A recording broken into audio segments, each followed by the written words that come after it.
Chapter 1, Little Nkima. I am no historian, no chronicler of facts, and, furthermore, I hold a very definite conviction that there are certain subjects which fiction writers should leave alone, foremost among which are politics and religion. However, it seems to me not unethical to pirate an idea occasionally from one or the other, provided that the subject be handled in such a way as to impart a definite impression of fictionizing.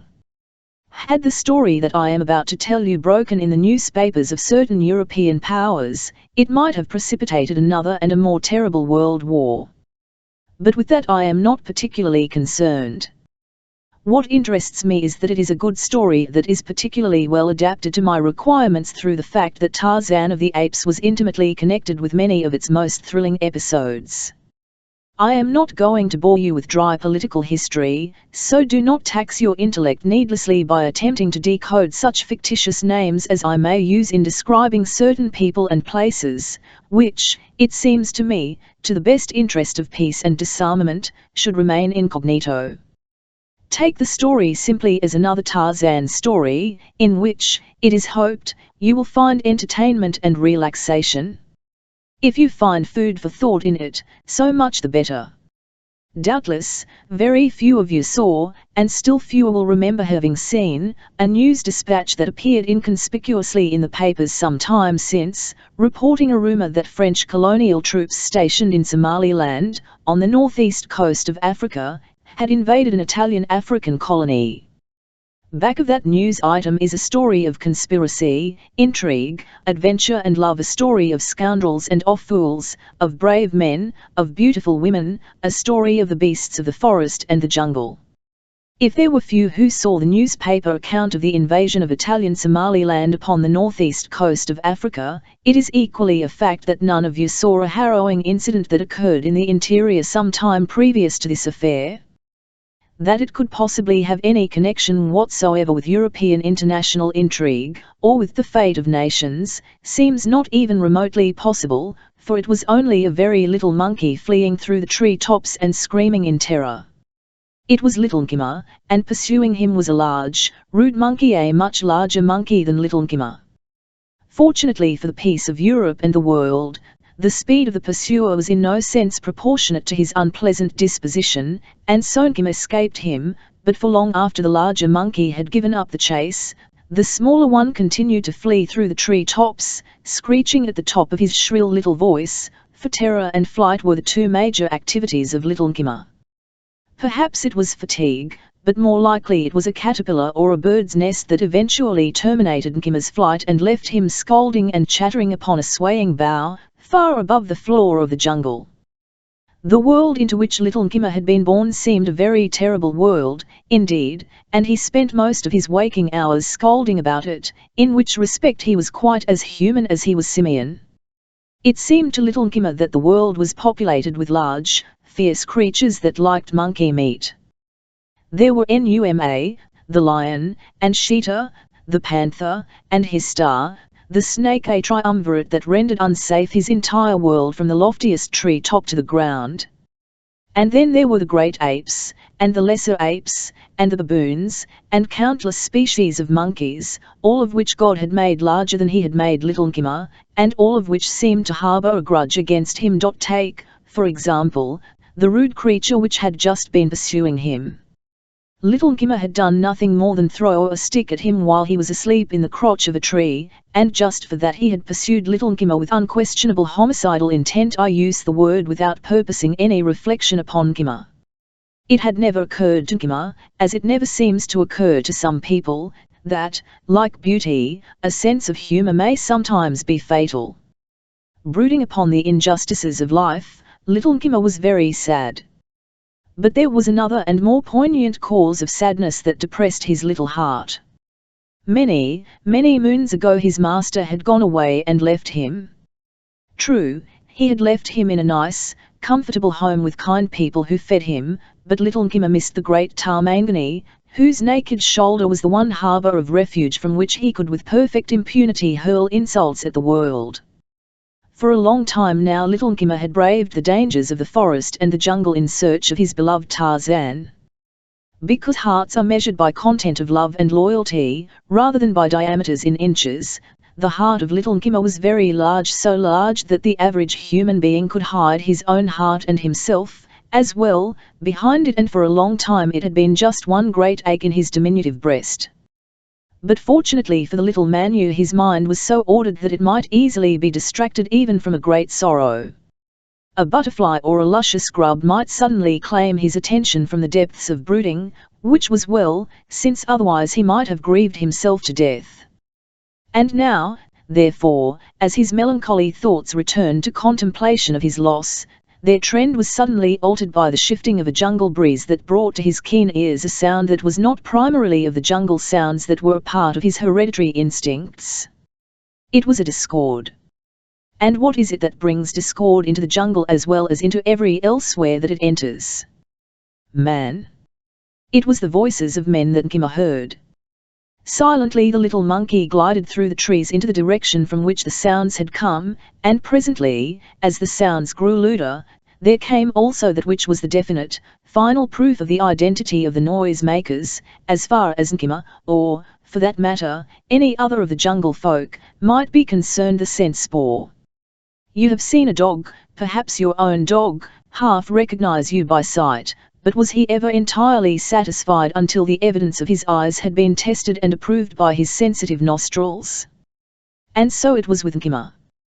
His ears had suggested the presence of men, and now his nostrils definitely assured him that men were near. He did not think of them as men, but as great apes. There were Gomangani, great black apes, Negroes, among them. This his nose told him. And there were Tarmangani, also. These, which to Nkima would be great white apes, were white men. Eagerly his nostrils sought for the familiar scent spoor of his beloved Tarzan, but it was not there that he knew even before he came within sight of the strangers. The camp upon which Nkima presently looked down from a nearby tree was well established. It had evidently been there for a matter of days and might be expected to remain still longer. It was no overnight affair. There were the tents of the white men and the baits of Arabs neatly arranged with almost military precision, and behind these the shelters of the Negroes, lightly constructed of such materials as nature had provided upon the spot. Within the open front of an Arab bait sat several white Bornoosed Bedouins drinking their inevitable coffee. In the shade of a great tree before another tent 4 white men were engrossed in a game of cards. Among the native shelters a group of stalwart Galor warriors were playing at Minkala. There were blacks of other tribes, 2 men of East Africa and of Central Africa, with a sprinkling of West Coast Negroes. It might have puzzled an experienced African traveller or hunter to catalogue this motley aggregation of races and colours. There were far too many blacks to justify a belief that all were porters, for with all the impedimenta of the camp ready for transportation there would have been but a small fraction of a load for each of them, even after more than enough had been included among the Askari, who do not carry any loads beside their rifles and ammunition. Then, too, there were more rifles than would have been needed to protect even a larger party. There seemed, indeed, to be a rifle for every man. But these were minor details which made no impression upon Nkima. All that impressed him was the fact that here were many strange Tarmangani and Gomangani in the country of his master, and as all strangers were, to Nkima, enemies, he was perturbed. Now more than ever he wished that he might find Tarzan. A swarthy, turbaned East Indian sat cross-legged upon the ground before a tent, apparently sunk in meditation, but could one have seen his dark, sensuous eyes, he would have discovered that their gaze was far from introspective. They were bent constantly upon another tent that stood a little apart from its fellows, and when a girl emerged from this tent, Raghunath Jafar arose and approached her. He smiled an oily smile as he spoke to her, but the girl did not smile as she replied.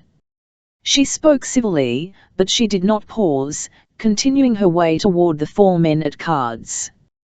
As she approached their table they looked up, and upon the face of each was reflected some pleasurable emotion, but whether it was the same in each, the masks that we call faces, and which are trained to conceal our true thoughts, did not divulge. Evident it was, however, that the girl was popular. "Hello, Zora," cried a large, smooth-faced fellow. "Have a good nap."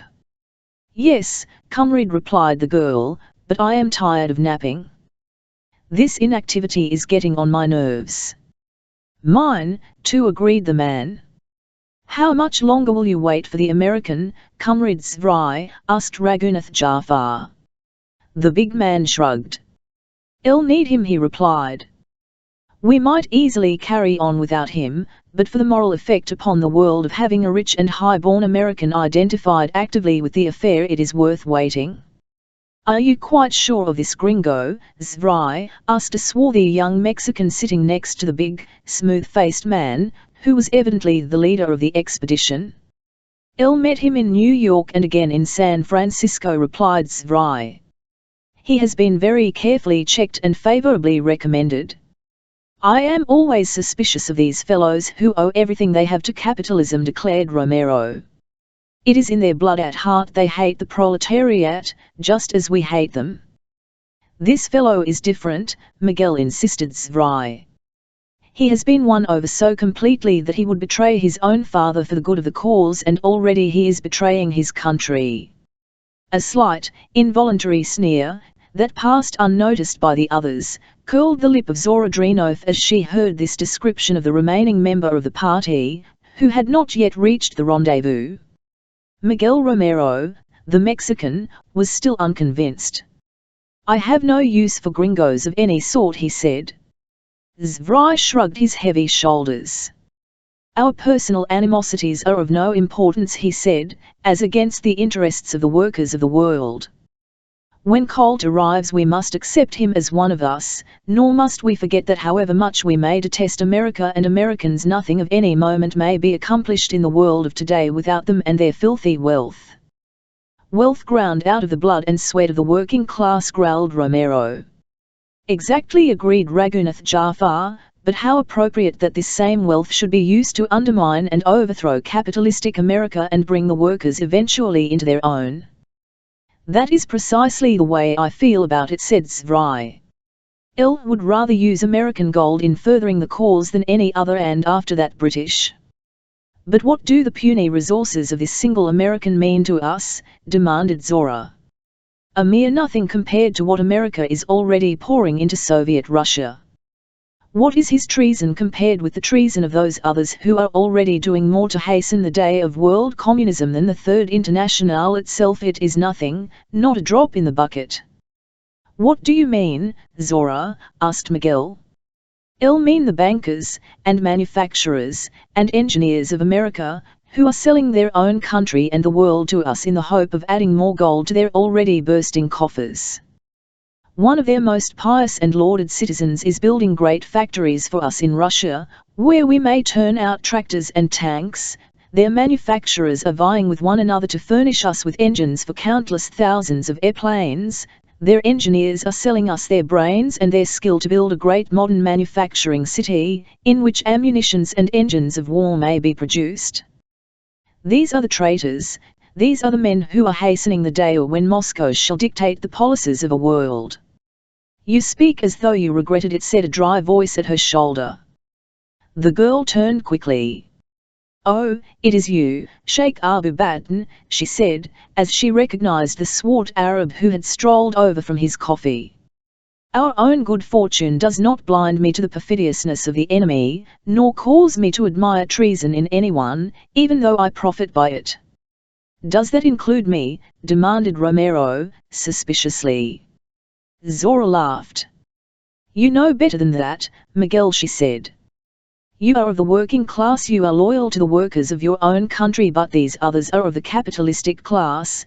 Their government is a capitalistic government that is so opposed to our beliefs that it has never recognized our government, yet, in their greed, these swine are selling out their own kind and their own country for a few more rotten dollars. I loathe them. Zvrai laughed. You are a good red, Zora, he cried. You hate the enemy as much when he helps us as when he hinders. But hating and talking accomplish so little, said the girl. I wish we might do something. Sitting here in idleness seems so futile. And what would you have us do? Demanded Zvrai, good-naturedly. We might at least make a try for the gold of Opar, she said. If Kaitambo is right, there should be enough there to finance a dozen expeditions such as you are planning, and we do not need this American what do they call them, cake eaters, to assist us in that venture. I have been thinking along similar lines, said Raghunath Jafar. Zvrai scowled. Perhaps some of the rest of you would like to run this expedition, he said, crustily. I'll know what I am doing and I don't have to discuss all my plans with anyone. When I have orders to give, I'll give them. Kaitambo has already received his, and preparations have been underway for several days for the expedition to Opar. The rest of us are as much interested and are risking as much as you, Zvrai snapped Romero. We were to work together not as master and slaves. You'll soon learn that I am master, snarled Zvrai in an ugly tone. Yes, sneered Romeo, the Cha was master, too, and a brigand. You know what happened to them? Zvrai leaped to his feet and whipped out a revolver, but as he leveled it at Romero the girl struck his arm up and stepped between them. Are you mad, Zvrai? She cried. Do not interfere, Zora, this is my affair and it might as well be settled now as later. I am chief here and I am not going to have any traitors in my camp. Stand aside. No, said the girl with finality. Miguel was wrong and so were you, but to shed blood, our own blood now, would utterly ruin any chance we have of success. It would sow the seed of fear and suspicion and cost us the respect of the blacks, for they would know that there was dissension among us.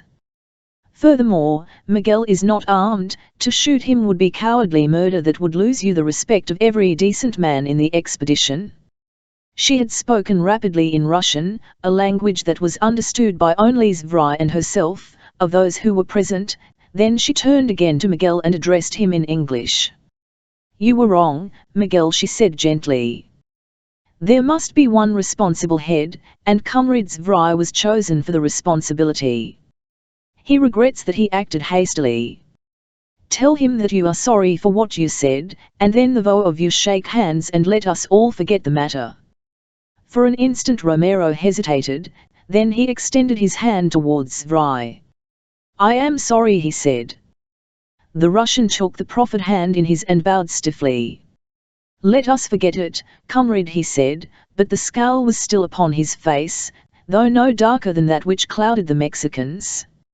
Little Gimmer yawned and swung by his tail from a branch far overhead. His curiosity concerning these enemies was sated. They no longer afforded him entertainment, but he knew that his master should know about their presence, and that thought, entering his little head, recalled his sorrow and his great yearning for Tarzan, to think that he was again imbued with a grim determination to continue his search for the ape-man. Perhaps in half an hour some trivial occurrence might again distract his attention, but for the moment it was his life work. Swinging through the forest, Little Gimmer held the fate of Europe in his pink palm, but he did not know it. The afternoon was waning. In the distance a lion roared. An instinctive shiver ran up Gimmer's spine. In reality, however, he was not much afraid, knowing, as he did, that no lion could reach him in the tree-tops. A young man marching near the head of a safari cocked his head and listened. Not so very far away, Tony, he said. No, sir, much too close, replied the Filipino. You'll have to learn to cut out that sir stuff, Tony, before we join the others, admonished the young man. The Filipino grinned. All right, comrade, he assented. I got so used calling everybody sir it hard for me to change. I'm afraid you're not a very good red then, Tony. Oh, yes I am, insisted the Filipino emphatically. Why else am I here? You think I like come this god-forsaken country full of lion, ant, snake, fly, mosquito just for the walk? No, I come lay down my life for Philippine independence. That's noble of you, all right, Tony, said the other gravely, but just how is it going to make the Philippines free? Antonio Mori scratched his head. I don't know, he admitted, but it make trouble for America. High among the tree-tops a little monkey crossed their path. For a moment he paused and watched them, Then he resumed his journey in the opposite direction. A half-hour later the lion roared again, and so disconcertingly close and unexpected rose the voice of thunder from the jungle beneath him that little Nkima nearly fell out of the tree through which he was passing. With a scream of terror he scampered as high aloft as he could go, and there he sat, scolding angrily. The lion, a magnificent full-maned male, stepped into the open beneath the tree in which the trembling Nkima clung. Once again he raised his mighty voice until the ground itself trembled to the great, rolling volume of his challenge. Nkima looked down upon him and suddenly ceased to scold.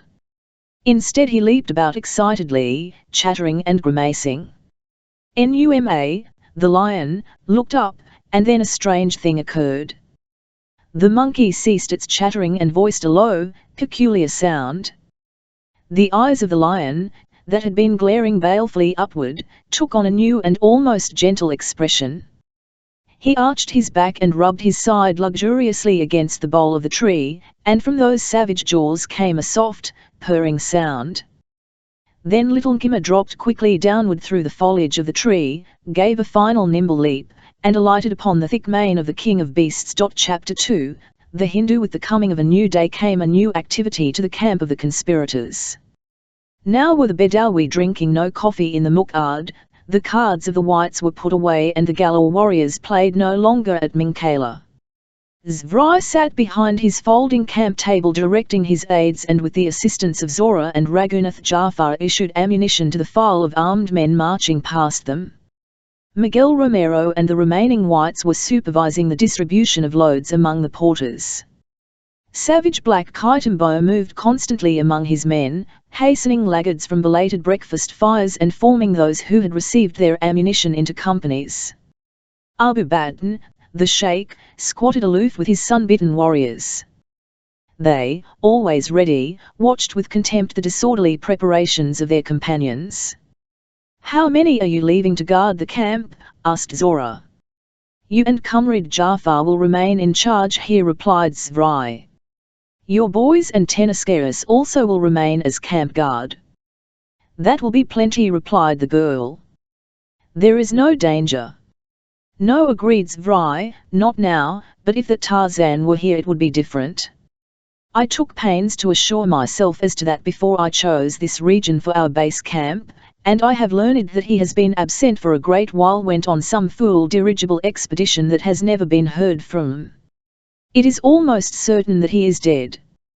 When the last of the blacks had received his issue of ammunition, Kaitambo assembled his tribesmen at a little distance from the rest of the expedition and harangued them in a low voice. They were Basembo, and Kaitambo, their chief, spoke to them in the dialect of their people. Kaitambo hated all whites. The British had occupied the land that had been the home of his people since before the memory of man, and because Kaitambo, hereditary chief, had been irreconcilable to the domination of the invaders, they had deposed him, elevating a puppet to the chieftaincy. To Kaitambo, the chief savage, cruel and treacherous, all whites were anathema, but he saw in his connection with Zvrai an opportunity to be avenged upon the British, and so he had gathered about him many of his tribesmen and enlisted in the expedition that Zvrai promised him would rid the land forever of the British and restore Kaitambo to even greater power and glory than had formerly been the lot of Basembo chiefs. It was not, however, always easy for Kaitambo to hold the interest of his people in this undertaking. The British had greatly undermined his power and influence, so that warriors, who formerly might have been as subservient to his will as slaves, now dared openly to question his authority. There had been no demur so long as the expedition entailed no greater hardships than short marches, pleasant camps, and plenty of food, with West Coast blacks, and members of other tribes less warlike than the Basembo, to act as porters, carry the loads, and do all of the heavy work. But now, with fighting looming ahead, some of his people had desired to know just what they were going to get out of it, having, apparently, little stomach for risking their hides for the gratification of the ambitions or hatreds of either the white Zvrai or the black Kaitambo. It was for the purpose of mollifying these malcontents that Kaitambo was now haranguing his warriors, promising them loot on the one hand and ruthless punishment on the other as a choice between obedience and mutiny. Some of the rewards he dangled before their imaginations might have caused Zvrai and the other white members of the expedition considerable perturbation could they have understood the Basembo dialect, but perhaps a greater argument for obedience to his commands was the genuine fear that most of his followers still entertained for their pitiless chieftain. Among the other blacks of the expedition were outlaw members of several tribes and a considerable number of porters hired in the ordinary manner to accompany what was officially described as a scientific expedition. Abu Baton and his warriors were animated to temporary loyalty to Zvrai by two motives: a lust for loot and hatred for all Nasrani as represented by the British influence in Egypt and out into the desert, which they considered their hereditary domain. The members of other races accompanying Zvrai were assumed to be motivated by noble, humanitarian aspirations, but it was, nevertheless, true that their leaders spoke to them more often of the acquisition of personal riches and power than of the advancement of the brotherhood of man or the rights of the proletariat. It was, then, such a loosely knit, but none the less formidable expedition, that set forth this lovely morning upon the sack of the treasure vaults of mysterious Opar. As Zora Drenoth watched them depart, her beautiful, inscrutable eyes remained fixed steadfastly upon the person of Peter Zvrai until he had disappeared from view along the river trail that led into the dark forest. Was it a maid watching in trepidation the departure of her lover upon a mission fraught with danger, or perhaps he will not return, said an oily voice at her shoulder. The girl turned her head to look into the half-closed eyes of Ragunath Jafar. He will return, comrade, she said. Peter Zvrai always returns to me. You are very sure of him, said the man, with a leer. It is written, replied the girl as she started to move toward her tent. Wait, said Jafar. She stopped and turned toward him. What do you want? She asked.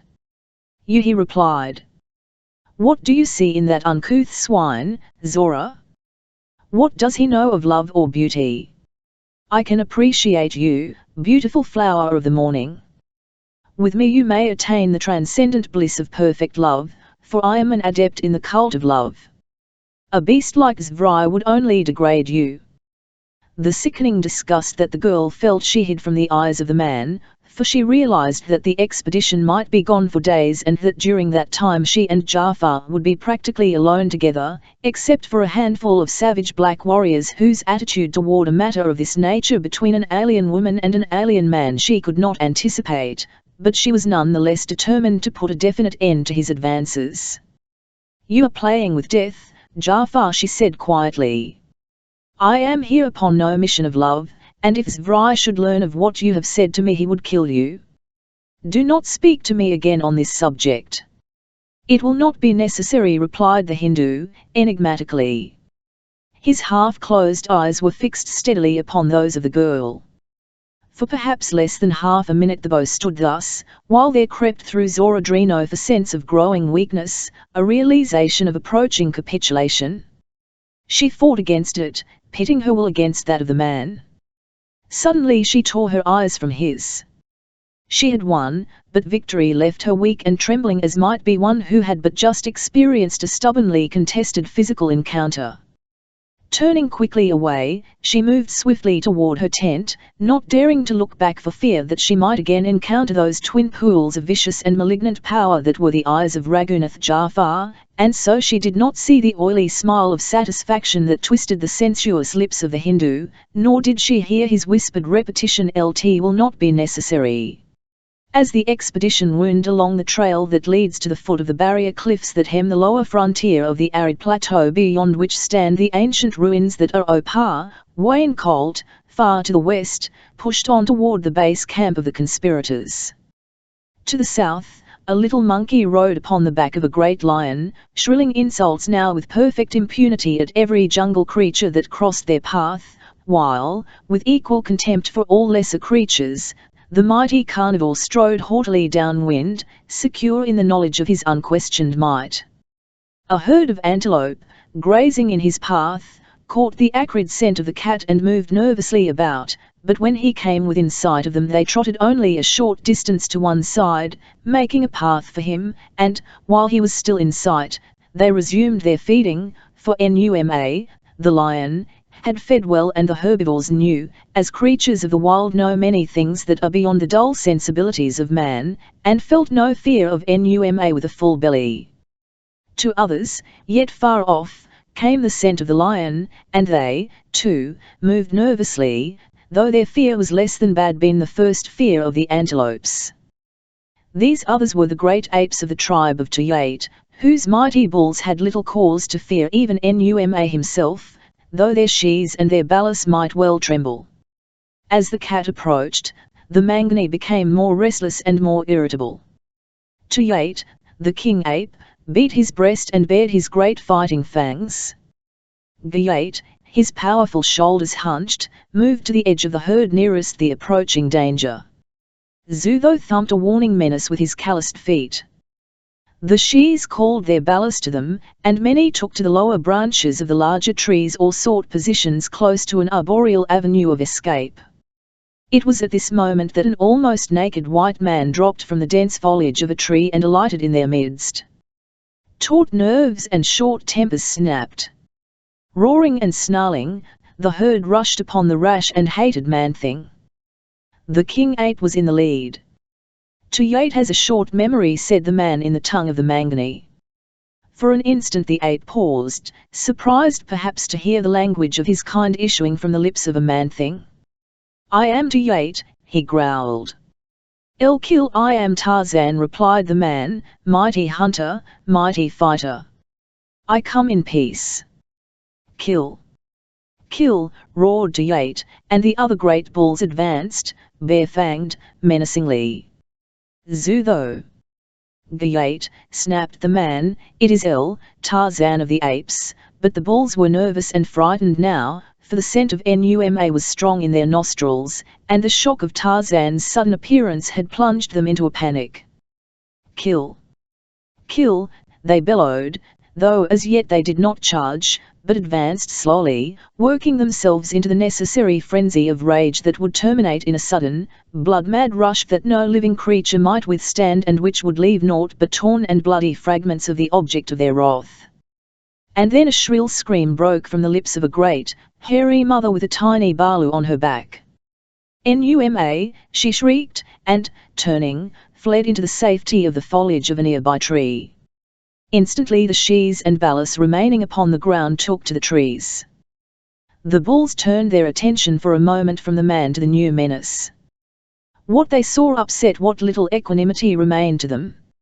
Advancing straight toward them, his round, yellow-green eyes blazing in ferocity, was a mighty, yellow lion, and upon his back perched a little monkey, screaming insults at them. The sight was too much for the apes of Tuyate, and the king was the first to break before it. With a roar, the ferocity of which may have salved his self-esteem, he leaped for the nearest tree, and instant lithe others broke and fled, leaving the white giant to face the angry lion alone. With blazing eyes the king of beasts advanced upon the man, his head lowered and flattened, his tail extended, the brush flicking. The man spoke a single word in a low tone that might have carried but a few yards. Instantly the head of the lion came up, the horrid glare died in his eyes, and at the same instant the little monkey, voicing a shrill scream of recognition and delight, leaped over Numa's head and in 3 prodigious bounds was upon the shoulder of the man, his little arms encircling the bronzed neck. Little Nkima, whispered Tarzan, the soft cheek of the monkey pressed against his own. The lion strode majestically forward. He sniffed the bare legs of the man, rubbed his head against his side and lay down at his feet. Jadbal Jaa, greeted the ape man. The great apes of the tribe of Tuyate watched from the safety of the trees. Their panic and their anger had subsided. It is Tarzan, said Zutho. Yes, it is Tarzan, echoed Guyate. Tuyate grumbled. He did not like Tarzan, but he feared him, and now, with this new evidence of the power of the great Tarmangani, he feared him even more. For a time Tarzan listened to the glib chattering of little Nkima. He learned of the strange Tarmangani and the many Gomangani warriors who had invaded the domain of the Lord of the Jungle. The great apes moved restlessly in the trees, wishing to descend, but they feared Numa, and the great bulls were too heavy to travel in safety upon the high-flung leafy trails along which the lesser apes might pass with safety, and so could not depart until Numa had gone. "Go away," cried Tayat, the king. "Go away, and leave the Mangani in peace." "We are going," replied the ape-man, "but you need not fear either Tarzan or the golden lion. We are your friends. I have told Jadbaljay that he is never to harm you. You may descend." "We shall stay in the trees until he has gone," said Tayat. "He might forget." "You are afraid," said Tarzan contemptuously. "Zutho or Gayat would not be afraid." "Zutho is afraid of nothing," boasted that great bull. Without a word Gayat climbed ponderously from the tree in which he had taken refuge and, if not with marked enthusiasm, at least with slight hesitation, advanced toward Tarzan and Jadbaljay, the golden lion. His fellows eyed him intently, momentarily expecting to see him charged and mauled by the yellow-eyed destroyer that lay at Tarzan's feet, watching every move of the shaggy bull. The Lord of the Jungle also watched great Numa, for none knew better than he, that a lion, however accustomed to obey his master, is still a lion. The years of their companionship, since Jadbaljay had been a little, spotted, fluffy ball, had never given him reason to doubt the loyalty of the carnivore, though there had been times when he had found it both difficult and dangerous to thwart some of the beast's more ferocious hereditary instincts. Gayat approached, while little Nkima scolded and chatted from the safety of his master's shoulder, and the lion, blinking lazily, finally looked away. The danger, if there had been any, was over. It is the fixed, intent gaze of the lion that bodes ill. Tarzan advanced and laid a friendly hand upon the shoulder of the ape. "This is Gayat," he said, addressing Jadbaljay, "friend of Tarzan, do not harm him." He did not speak in any language of man. Perhaps the medium of communication that he used might not properly be called a language at all, but the lion and the great ape and the little Manu understood him. "Tell the Mangani that Tarzan is the friend of little Nkima," shrilled the monkey. "He must not harm little Nkima." "It is as Nkima has said," the ape-man assured Gayat. "The friends of Tarzan are the friends of Gayat," replied the great ape. "It is well said, Tarzan, and now I go. Tell Tayat and the others what we have said, and tell them also that there are strange men in this country which is Tarzan's. Let them watch them, but do not let the men see them, for these are bad men, perhaps, who carry the thunder sticks that hurl death with smoke and fire and a great noise. Tarzan goes now to see why these men are in his country." Zoradrinoth had avoided Jafar since the departure of the expedition to Opar. Scarcely had she left her tent, feigning a headache as an excuse, nor had the Hindu made any attempt to invade her privacy. Thus passed the first day. Upon the morning of the second, Jafar summoned the head man of the Ascaris that had been left to guard them and to procure meat. "Today," said Raghunath Jafar, "would be a good day to hunt. The signs are propitious. Go, therefore, into the forest, taking all your men, and do not return until the sun is low in the west. If you do this, there will be presents for you, besides all the meat you can eat from the carcasses of your kills. Do you understand?" "Yes, Bwana," replied the black. "Take with you the boy of the woman. He will not be needed here. My boy will remain to cook for us." "Perhaps he will not come," suggested the Negro. "You are many, he is only one, but do not let the woman know that you are taking him." "What are the presents?" demanded the head man. "A piece of cloth and cartridges," replied Jafar. "And the curved sword that you carry when we are on the march." "No," said Jafar. "This is not a good day to hunt," replied the black, turning away. "2 pieces of cloth and 50 cartridges," suggested Jafar. "And the curved sword," and thus, after much haggling, the bargain was made. The headman gathered his Ascaris and bade them prepare for the hunt, saying that the brown Bwana had so ordered, but he said nothing about any presents. When they were ready, he dispatched one to summon the white woman's servant. You are to accompany us on the hunt, he said to the boy. Who said so? Demanded Waimala. The Brown-Wana, replied Kaia, the head man. Waimala laughed.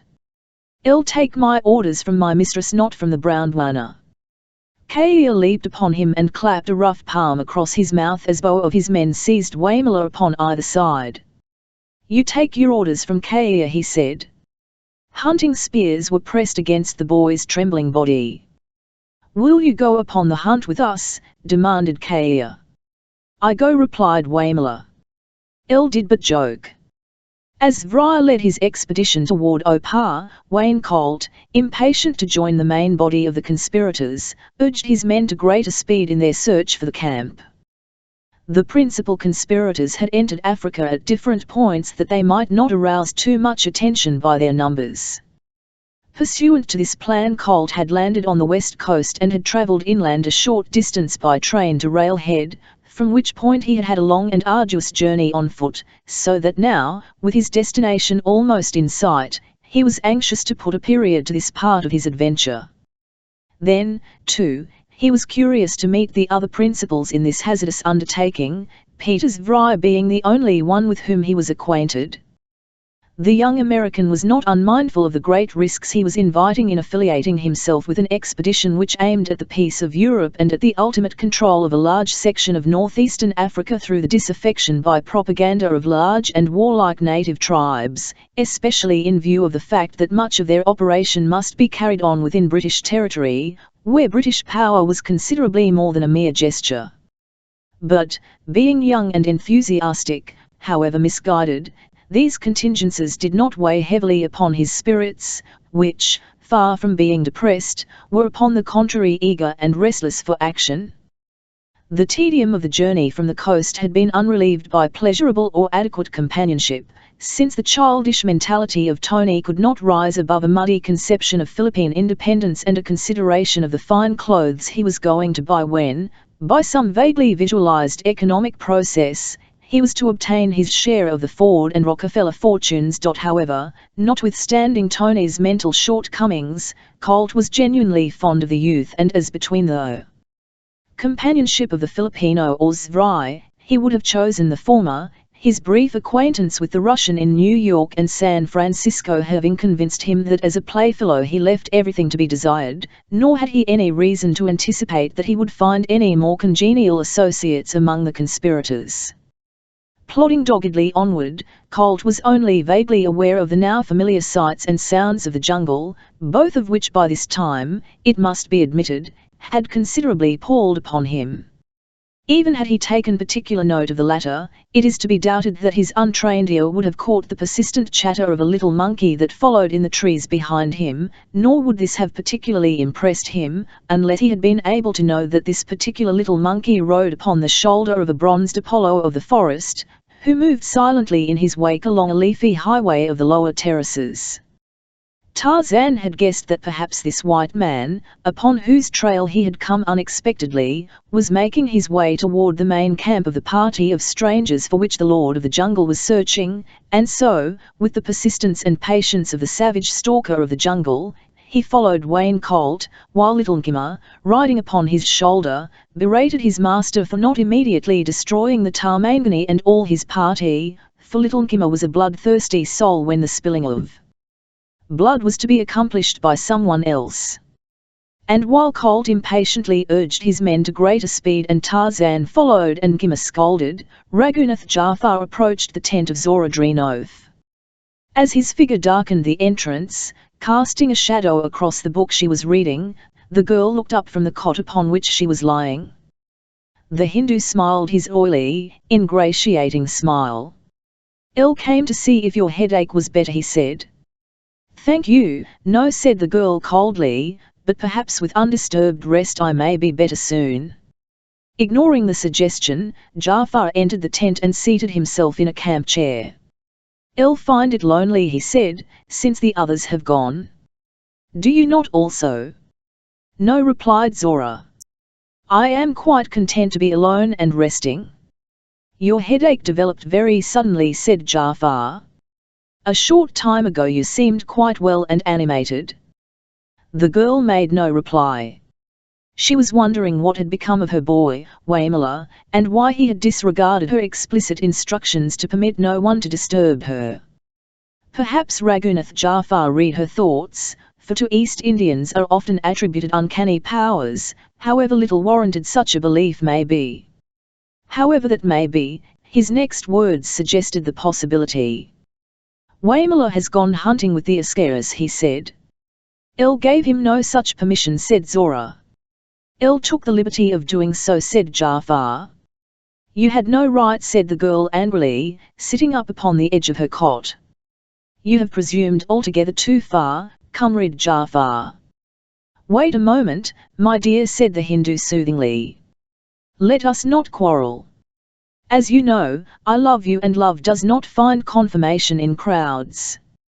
Perhaps I have presumed, but it was only for the purpose of giving me an opportunity to plead my cause without interruption, and then, too, as you know, all is fair in love and war. Then we may consider this as war, said the girl, for it certainly is not love, either upon your side or upon mine. There is another word to describe what animates you, comrade Jafar, and that which animates me now is loathing. I could not abide you if you were the last man on earth, and when Zvrai returns, I promise you that there shall be an accounting. Long before Zvrai returns I shall have taught you to love me, said the Hindu, passionately. He arose and came toward her. The girl leaped to her feet, looking about quickly for a weapon of defense. Her cartridge belt and revolver hung over the chair in which Jafar had been sitting, and her rifle was upon the opposite side of the tent. You are quite unarmed, said the Hindu. El took particular note of that when I entered the tent. Nor will it do you any good to call for help, for there is no one in camp but you, and me, and my boy, and he knows that, if he values his life, he is not to come here unless I call him. You are a beast, said the girl. Why not be reasonable, Zora? Demanded Jafar. It would not harm you any to be kind to me, and it will make it very much easier for you. Zvrai need know nothing of it, and once we are back in civilization again, if you still feel that you do not wish to remain with me, I shall not try to hold you, but I am sure that I can teach you to love me and that we shall be very happy together. Get out, ordered the girl. There was neither fear nor hysteria in her voice. It was very calm and level and controlled. To a man not entirely blinded by passion, that might have meant something. It might have meant a grim determination to carry self-defense to the very length of death, but Raghunath Jafar saw only the woman of his desire, and stepping quickly forward he seized her. Zora Drenoth was young and lithe and strong, yet she was no match for the burly Hindu, whose layers of greasy fat belied the great physical strength beneath them. She tried to wrench herself free and escape from the tent, but he held her and dragged her back. Then she turned upon him in a fury and struck him repeatedly in the face. But he only enveloped her more closely in his embrace and bore her backward upon the cot. Chapter 3, out of the grave Wayne Colt's guide, who had been slightly in advance of the American, stopped suddenly and looked back with a broad smile. Then he pointed ahead. The camp, Bwana, he exclaimed triumphantly. Thank the Lord, exclaimed Colt with a sigh of relief. It is deserted, said the guide. It does look that way, doesn't it? Agreed Colt. Let's have a look around, and, followed by his men, he moved in among the tents. His tired porters threw down their loads and, with the Ascaris, sprawled at full length beneath the shade of the trees, while Colt, followed by Tony, commenced an investigation of the camp. Almost immediately the young American's attention was attracted by the violent shaking of one of the tents. There is someone or something in there, he said to Tony, as he walked briskly toward the entrance. The sight within that met his eyes brought a sharp ejaculation to his lips. A man and woman struggling upon the ground, the former choking the bare throat of his victim while the girl struck feebly at his face with clenched fists. So engrossed was Jafar in his unsuccessful attempt to subdue the girl that he was unaware of Colt's presence until a heavy hand fell upon his shoulder and he was jerked violently aside.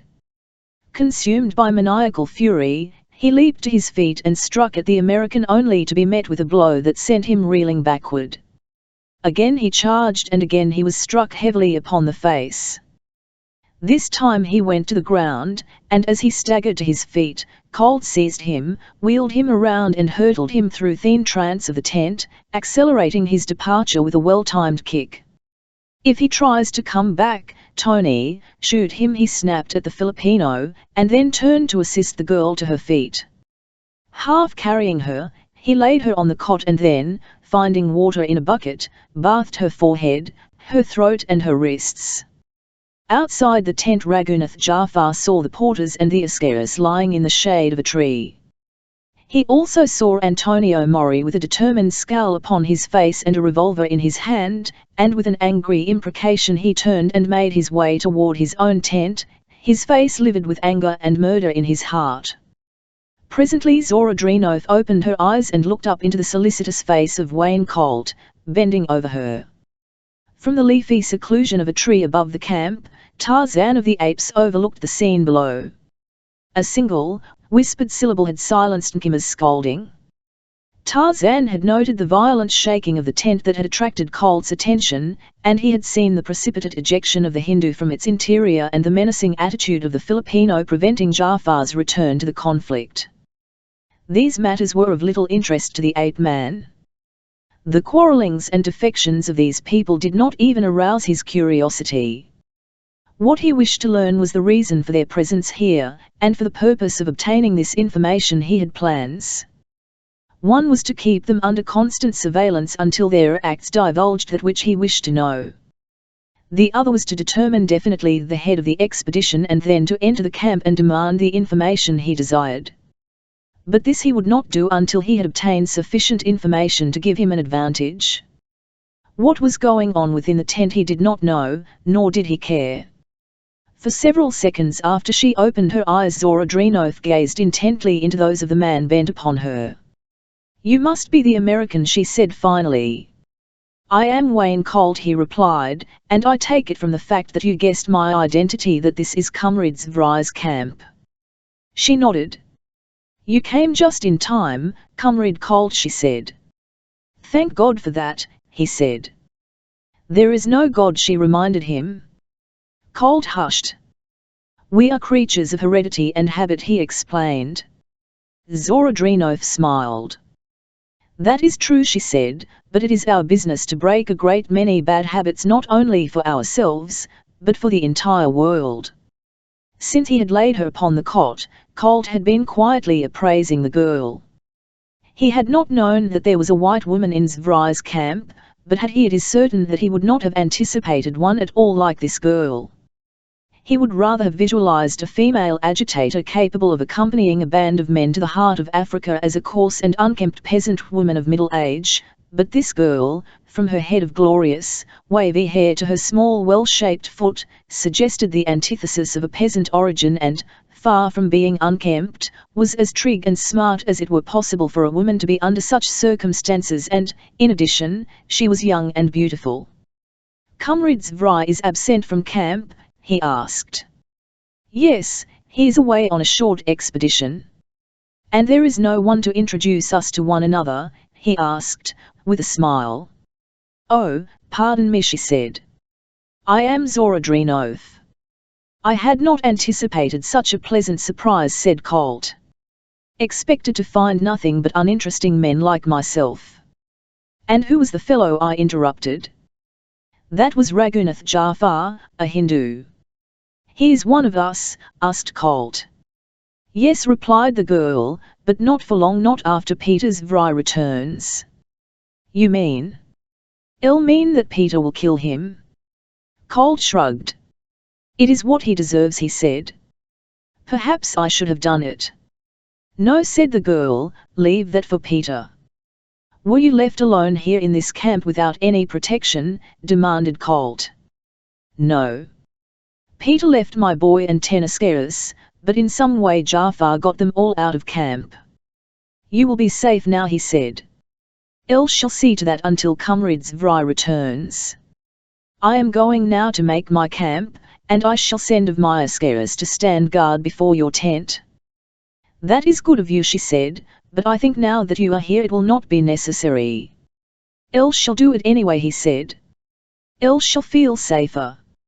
"And when you have made camp, will you come and have supper with me?" she asked, and then, "Oh, I forgot, Jafar has sent my boy away, too. There is no one to cook for me." "Then, perhaps, you will dine with me," he said. "My boy is a fairly good cook." "Else shall be delighted, Comrade Colt," she replied. As the American left the tent, Zora Drenov lay back upon the cot with half-closed eyes. How different the man had been from what she had expected. Recalling his features, and especially his eyes, she found it difficult to believe that such a man could be a traitor to his father or to his country, but then, she realized, many a man has turned against his own for a principle. With her own people it was different. They had never had a chance. They had always been ground beneath the heel of one tyrant or another. What they were doing they believed implicitly to be for their own and for their country's good.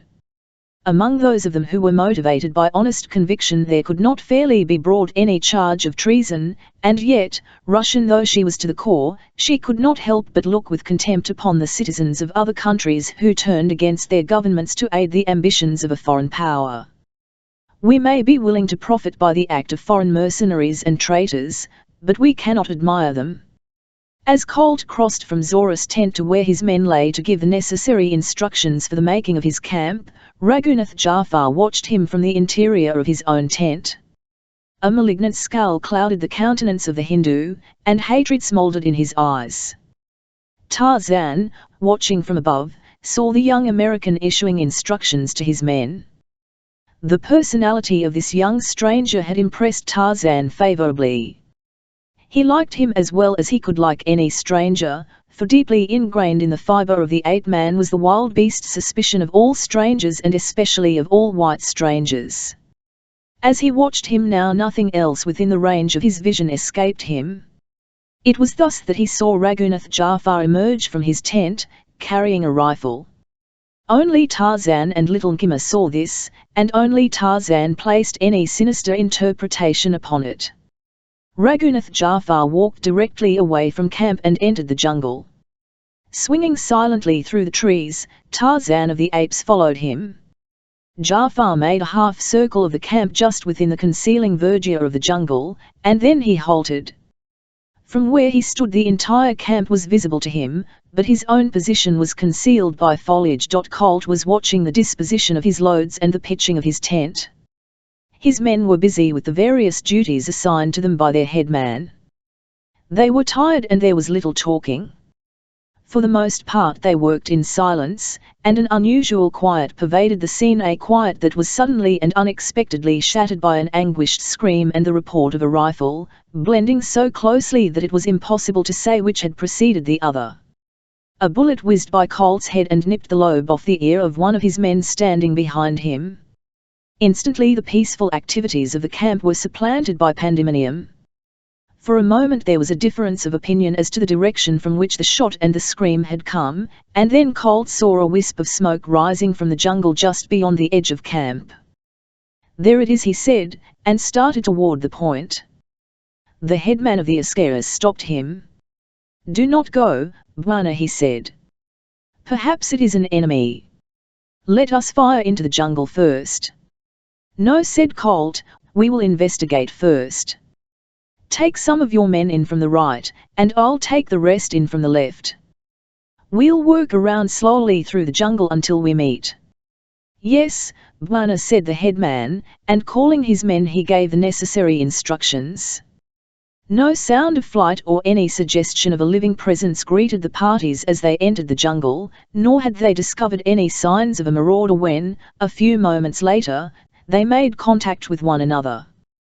They were now formed in a half-circle that bent back into the jungle and, at a word from Colt, they advanced toward the camp. It was Colt who found Raghunath Jafar lying dead just at the edge of camp. His right hand grasped his rifle. Protruding from his heart was the shaft of a sturdy arrow. The Negroes gathering around the corpse looked at one another questioningly and then back into the jungle and up into the trees. One of them examined the arrow.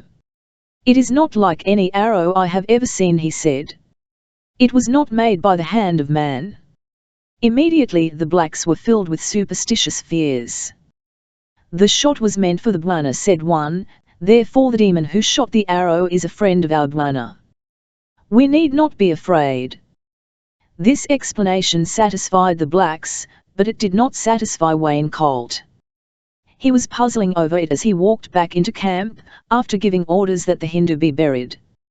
Zora Drenoth was standing in the entrance to her tent, and as she saw him she came to meet him. What was it? She asked. What happened? Comrades Vry will not kill Raghunath Jafar, he said. Why? She asked. Because Raghunath Jafar is already dead. Who could have shot the arrow? She asked, after he had told her of the manner of the Hindu's death. Haven't the remotest idea, he admitted. It is an absolute mystery, but it means that the camp is being watched and that we must be very careful not to go into the jungle alone. The men believe that the arrow was fired to save me from an assassin's bullet, and while it is entirely possible that Jafar may have been intending to kill me, I believe that if I had gone into the jungle alone instead of him, it would have been I that would be lying out there dead now. Have you been bothered at all by natives since you made camp here, or have you had any unpleasant experiences with them at all? We have not seen a native since we entered this camp. We have often commented upon the fact that the country seems to be entirely deserted and uninhabited, notwithstanding the fact that it is filled with game. This thing may help to account for the fact that it is uninhabited, suggested Colt, or rather apparently uninhabited. We may have unintentionally invaded the country of some unusually ferocious tribe that takes this means of acquainting newcomers with the fact that they are persona non grata. You say one of our men was wounded? Asked Zora. Nothing serious. He just had his ear nicked a little. Was he near you? He was standing right behind me, replied Colt. Think there is no doubt that Jafar meant to kill you, said Zora. Perhaps, said Colt, but he did not succeed. He did not even kill my appetite, and if I can succeed in calming the excitement of my boy, we shall have supper presently. From a distance Tarzan and Gimel watched the burial of Raghunath Jafar and a little later saw the return of Kaia and his Ascaris with Zora's boy Waimala, who had been sent out of camp by Jafar. Where, said Tarzan to Gimel, are all the many Tarmangani and Gomangani that you told me were in this camp? They have taken their thundersticks and gone away, replied the little Manu. They are hunting for Gimel. Tarzan of the Apes smiled one of his rare smiles. We shall have to hunt them down and find out what they are about, Nkima, he said. But it grows dark in the jungle soon, pleaded Nkima, and then will Sabor, and Sheeta, and Numa, and Histar be abroad, and they, too, search for little Nkima. Darkness had fallen before Colt's boy announced supper, and in the meantime Tarzan, changing his plans, had returned to the trees above the camp. He was convinced that there was something irregular in the aims of the expedition whose base he had discovered. He knew from the size of the camp that it had contained many men. Where they had gone and for what purpose were matters that he must ascertain. Feeling that this expedition, whatever its purpose, might naturally be a principal topic of conversation in the camp, he sought a point of vantage wherefrom he might overhear the conversations that passed between the two white members of the party beneath him, and so it was that as Zora Drenoth and Wayne Colt seated themselves at the supper table, Tarzan of the Apes crouched amid the foliage of a great tree just above them. You have passed through a rather trying ordeal today, said Colt, but you do not appear to be any the worse for it. I should think that your nerves would be shaken. I have passed through too much already in my life, comrade Colt, to have any nerves left at all, replied the girl. Suppose so, said Colt. You must have passed through the revolution in Russia. I was only a little girl at the time, she explained, but I remember it quite distinctly. Colt was gazing at her intently. From your appearance, he ventured, imagine that you were not by birth of the proletariat. My father was a laborer. He died in exile under the Tsarist regime. That was how I learned to hate everything monarchistic and capitalistic. And when I was offered this opportunity to join comrades Zvrai, I saw another field in which to encompass my revenge, while at the same time advancing the interests of my class throughout the world. When I last saw Zvrai in the United States, said Colt, he evidently had not formulated the plans he is now carrying out, as he never mentioned any expedition of this sort. When I received orders to join him here, none of the details was imparted to me, and so I am rather in the dark as to what his purpose is. It is only for good soldiers to obey, the girl reminded him. Yes, I know that, agreed Colt, but at the same time even a poor soldier may act more intelligently sometimes if he knows the objective. The general plan, of course, is no secret to any of us here, said Zora, and I shall betray no confidence in explaining it to you. It is a part of a larger plan to embroil the capitalistic powers in wars and revolutions to such an extent that they will be helpless to unite against us. Our emissaries have been laboring for a long time toward the culmination of the revolution in India that will distract the attention and the armed forces of Great Britain. We are not succeeding so well in Mexico as we had planned, but there is still hope, while our prospects in the Philippines are very bright. The conditions in China you well know. She is absolutely helpless, and we have hope that with our assistance she will eventually constitute a real menace to Japan. Italy is a very dangerous enemy, and it is largely for the purpose of embroiling her in war with France that we are here. But just how can that be accomplished in Africa? Asked Colt. Comrade Zvrai believes that it will be simple, said the girl. The suspicion and jealousy that exist between France and Italy are well known. Their race for naval supremacy amounts almost to a scandal. At the first overt act of either against the other, war might easily result, and a war between Italy and France would embroil all of Europe. But just how can Zvrai, operating in the wilds of Africa, embroil Italy and France in war? Demanded the American. There is now in Rome a delegation of French and Italian Reds engaged in this very business. The poor men know only a part of the plan and, unfortunately for them, it will be necessary to martyr them in the cause for the advancement of our world plan. They have been furnished with papers outlining a plan for the invasion of Italian Somaliland by French troops. At the proper time, one of Comrade Zvrai's secret agents in Rome will reveal the plot to the fascist government, and almost simultaneously a considerable number of our own blacks, disguised in the uniforms of French native troops, led by the white men of our expedition, uniformed as French officers, will invade Italian Somaliland. In the meantime, our agents are carrying on in Egypt and Abyssinia and among the native tribes of North Africa, and already we have definite assurance that with the attention of France and Italy distracted by war and Great Britain embarrassed by a revolution in India, the natives of North Africa will arise in what will amount almost to a holy war for the purpose of throwing off the yoke of foreign domination and the establishment of autonomous Soviet states throughout the entire area. A daring and stupendous undertaking, exclaimed Colt, but one that will require enormous resources in money as well as men. It is Comrade Zvrai's pet scheme, said the girl. I do not know, of course, all the details of his organization and backing, but I do know that while he is already well financed for the initial operations, he is depending to a considerable extent upon this district for furnishing most of the necessary gold to carry on the tremendous operations that will be necessary to ensure final success. Then I am afraid he is foredoomed to failure, said Colt, for he surely cannot find enough wealth in this savage country to carry on any such stupendous program. Comrade Zvrai believes to the contrary, said Zora. In fact, the expedition that he is now engaged upon is for the purpose of obtaining the treasure he seeks.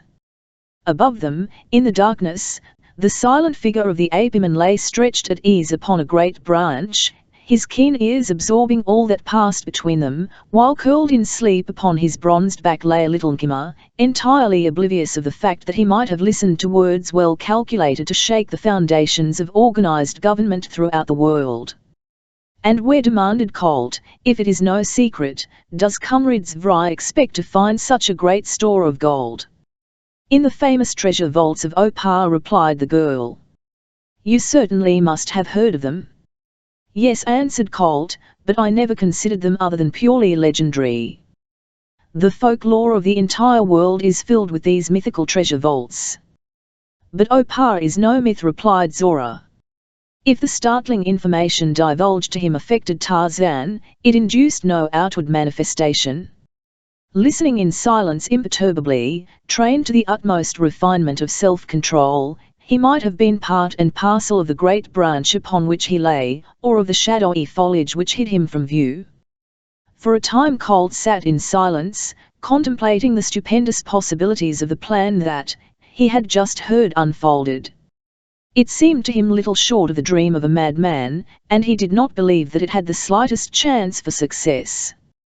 What he did realize was the jeopardy in which it placed the members of the expedition, for he believed that there would be no escape for any of them once Great Britain, France, and Italy were apprised of their activities, and, without conscious volition, his fears seemed centered upon the safety of the girl. He knew the type of people with whom he was working, and so he knew that it would be dangerous to voice a doubt as to the practicability of the plan, for scarcely without exception the agitators whom he had met had fallen naturally into two separate categories: the impractical visionary, who believed everything that he wanted to believe, and the shrewd knave, actuated by motives of avarice, who hoped to profit either in power or riches by any change that he might be instrumental in bringing about in the established order of things. It seemed horrible that a young and beautiful girl should have been enticed into such a desperate situation. She seemed far too intelligent to be merely a brainless tool, and even his brief association with her made it most difficult for him to believe that she was a knave. The undertaking is certainly fraught with grave dangers, he said, and as it is primarily a job for men, I cannot understand why you were permitted to face the dangers and hardships that must of necessity be entailed by the carrying out of such a perilous campaign. The life of a woman is of no more value than that of a man, she declared, and I was needed. There is always a great deal of important and confidential clerical work to be done which Comrade Zvry can entrust only to one in whom he has implicit confidence. He reposes such trust in me, and, in addition, I am a trained typist and stenographer.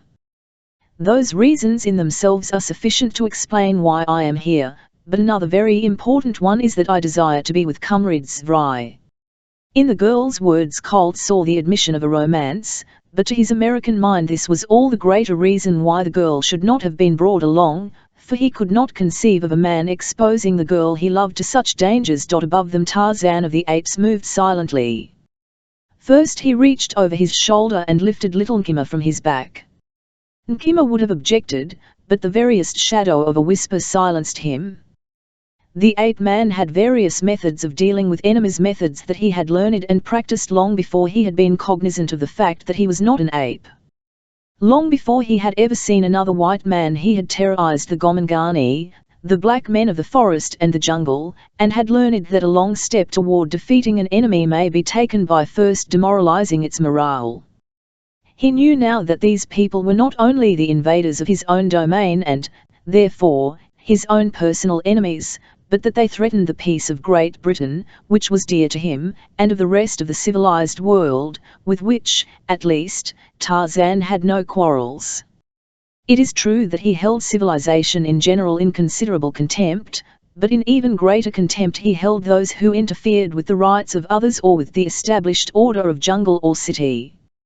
As Tarzan left the tree in which he had been hiding, the two below him were no more aware of his departure than they had been of his presence. Colt found himself attempting to fathom the mystery of love. He knew Zvry, and it appeared inconceivable to him that a girl of Zora Drenoth's type could be attracted by a man of Zvry's stamp. Of course, it was none of his affair, but it bothered him nevertheless because it seemed to constitute a reflection upon the girl and to lower her in his estimation. He was disappointed in her, and Colt did not like to be disappointed in people to whom he had been attracted. "You knew Comrade Zvry in America, did you not?" asked Zora. "Yes," replied Colt. "What do you think of him?" she demanded. "Elle found him a very forceful character," replied Colt. "Elle believed him to be a man who would carry on to a conclusion anything that he attempted. No better man could have been chosen for this mission." If the girl had hoped to surprise Colt into an expression of personal regard or dislike for Zvry, she had failed, but if such was the fact, she was too wise to pursue the subject further. She realized that she was dealing with a man from whom she would get little information that he did not wish her to have, but on the other hand a man who might easily wrest information from others, for he was that type which seemed to invite confidences, suggesting as he did, in his attitude, his speech and his manner, a sterling uprightness of character that could not conceivably abuse a trust. She rather liked this upstanding young American, and the more she saw of him the more difficult she found it to believe that he had turned traitor to his family, his friends and his country. However, she knew that many honorable men had sacrificed everything to a conviction, and, perhaps, he was one of these. She hoped that this was the explanation. Their conversation drifted to various subjects, to their lives and experiences in their native lands, to the happenings that had befallen them since they had entered Africa, and, finally, to the experiences of the day. And while they talked, Tarzan of the Apes returned to the tree above them, but this time he did not come alone. "I'll wonder if we shall ever know," she said, "who killed Jafar.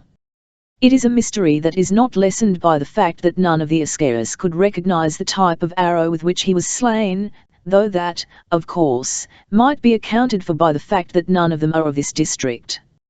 "It has considerably shaken the nerves of the men," said Zora, "and I sincerely hope that nothing similar occurs again. I have found that it does not take much to upset these natives, and while most of them are brave in the face of known dangers, they are apt to be entirely demoralized by anything bordering on the supernatural." "I'll think they felt better when they got the Hindu planted underground," said Colt, though some of them were not at all sure that he might not return anyway. "There is not much chance of that," rejoined the girl, laughing. She had scarcely ceased speaking when the branches above them rustled, and a heavy body plunged downward to the tabletop between them, crushing the flimsy piece of furniture to earth. The bow sprang to their feet, Colt whipping out his revolver and the girl stifling a cry as she stepped back. Colt felt the hairs rise upon his head and goose flesh form upon his arms and back, for there between them lay the dead body of Raghunath Jafar upon its back. The dead eyes rolled backward, staring up into the night. Chapter 4, Into the Lion's Den. Khmer was angry. He had been awakened from the depth of a sound sleep, which was bad enough, but now his master had set out upon such foolish errands through the darkness of the night that, mingled with Khmer's scoldings, were the whimperings of fear, for in every shadow he saw Sheeta, the panther, lurking, and in each gnarled limb of the forest the likeness of his star, the snake. While Tarzan had remained in the vicinity of the camp, Khmer had not been particularly perturbed, and when he had returned to the tree with his burden the little Manu was sure that he was going to remain there for the rest of the night, but instead he had departed immediately and now was swinging through the black forest with an evident fixity of purpose that boded ill for either rest or safety for little Khmer during the remainder of the night. Whereas Vry and his party had started slowly along winding jungle trails, Tarzan moved almost in an airline through the jungle toward his destination, which was the same as that of Zvry. The result was that before Zvry reached the almost perpendicular crag which formed the last and greatest natural barrier to the forbidden valley of Opar, Tarzan and Khmer had disappeared beyond the summit and were crossing the desolate valley, upon the far side of which loomed the great walls and lofty spires and turrets of ancient Opar. In the bright light of the African sun, domes and minarets shone red and gold above the city, and once again the ape-man experienced the same feeling that had impressed him upon the occasion, now years gone, when his eyes had first alighted upon the splendid panorama of mystery that had unfolded before them. No evidence of ruin was apparent at this great distance. Once again, in imagination, he beheld a city of magnificent beauty, its streets and temples thronged with people, and once again his mind toyed with the mystery of the city's origin, when back somewhere in the dim vista of antiquity a race of rich and powerful people had conceived and built this enduring monument to a vanished civilization. It was possible to conceive that Opar might have existed when a glorious civilization flourished upon the great continent of Atlantis, which, sinking beneath the waves of the ocean, left this lost colony to death and decay. That its few inhabitants were direct descendants of its once powerful builders seemed not unlikely in view of the rites and ceremonies of the ancient religion which they practiced, as well as by the fact that by scarcely any other hypothesis could the presence of a white-skinned people be accounted for in this remote inaccessible African vastness. The peculiar laws of heredity, which seemed operative in Opar as in no other portion of the world, suggested an origin differing materially from that of other men, for it is a peculiar fact that the men of Opar bear little or no resemblance to the females of their kind. The former are short, heavy-set, hairy, almost ape-like in their conformation and appearance, while the women are slender, smooth-skinned and often beautiful. There were certain physical and mental attributes of the men that had suggested to Tarzan the possibility that at some time in the past the colonists had, either by choice or necessity, interbred with the great apes of the district, and he also was aware that owing to the scarcity of victims for the human sacrifice, which their rigid worship demanded, it was common practice among them to use for this purpose either males or females who deviated considerably from the standard time had established for each sex, with the result that through the laws of natural selection an overwhelming majority of the males would be grotesque and the females normal and beautiful. It was with such reveries that the mind of the ape-man was occupied as he crossed the desolate valley of Opar, which lay shimmering in the bright sunlight that was relieved only by the shade of an occasional gnarled and stunted tree. Ahead of him and to his right was the small rocky hillock, upon the summit of which was located the outer entrance to the treasure vaults of Opar. But with this he was not now interested, his sole object being to forewarn La of the approach of the invaders that she might prepare her defense. It had been long since Tarzan had visited Opar, but upon that last occasion, when he had restored La to her loyal people and re-established her supremacy following the defeat of the forces of Kaj, the high priest, and the death of the latter beneath the fangs and talons of Jadbal-Jay, he had carried away with him for the first time a conviction of the friendliness of all of the people of Opar. He had for years known that La was secretly his friend, but her savage, grotesque retainers always heretofore had feared and hated him, and so it was now that he approached Opar as one might approach any citadel of one's friends, without stealth and without any doubt but that he would be received in friendship. Nkima, however, was not so sure. The gloomy ruins terrified him. He scolded and pleaded, but all to no avail, and at last terror overcame his love and loyalty so that, as they were approaching the outer wall, which loomed high above them, he leaped from his master's shoulder and scampered away from the ruins that confronted him, for deep in his little heart was an abiding fear of strange and unfamiliar places, that not even his confidence in Tarzan could overcome. Nkima's keen eyes had noted the rocky hillock which they had passed a short time before, and to the summit of this he scampered as a comparatively safe haven from which to await the return of his master from Opar. As Tarzan approached the narrow fissure which alone gave entrance through the massive outer walls of Opar, he was conscious, as he had been years before on the occasion of his first approach to the city, of unseen eyes upon him, and at any moment he expected to hear a greeting when the watchers recognized him. Without hesitation, however, and with no apprehensiveness, Tarzan entered the narrow cleft and descended a flight of concrete steps that led to the winding passage through the thick outer wall.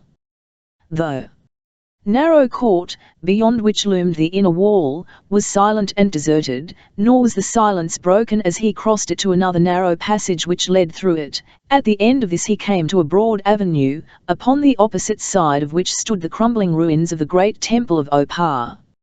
In silence and solitude he entered the frowning portal, flanked by its rows of stately pillars, from the capitals of which grotesque birds glared down upon him as they had stared through all the countless ages since forgotten hands had carved them from the solid rock of the monoliths. On through the temple toward the inner courtyard, where he knew the activities of the city were carried on, Tarzan made his way in silence. Perhaps another man would have given notice of his coming, voicing a greeting to apprise them of his approach, but Tarzan of the Apes in many respects is less man than beast. He goes the silent way of most beasts, wasting no breath in useless mouthing. He had not sought to approach Opar stealthily, and he knew that he had not arrived unseen. Why a greeting was delayed he did not know, unless it was that, after carrying word of his coming to La, They were waiting for her instructions. Through the main corridor Tarzan made his way, noting again the tablets of gold with their ancient and long undeciphered hieroglyphics. Through the chamber of the 7 golden pillars he passed and across the golden floor of an adjoining room, and still only silence and emptiness, yet with vague suggestions of figures moving in the galleries that overlooked the apartment through which he was passing, and then at last he came to a heavy door beyond which he was sure he would find either priests or priestesses of this great temple of the flaming god.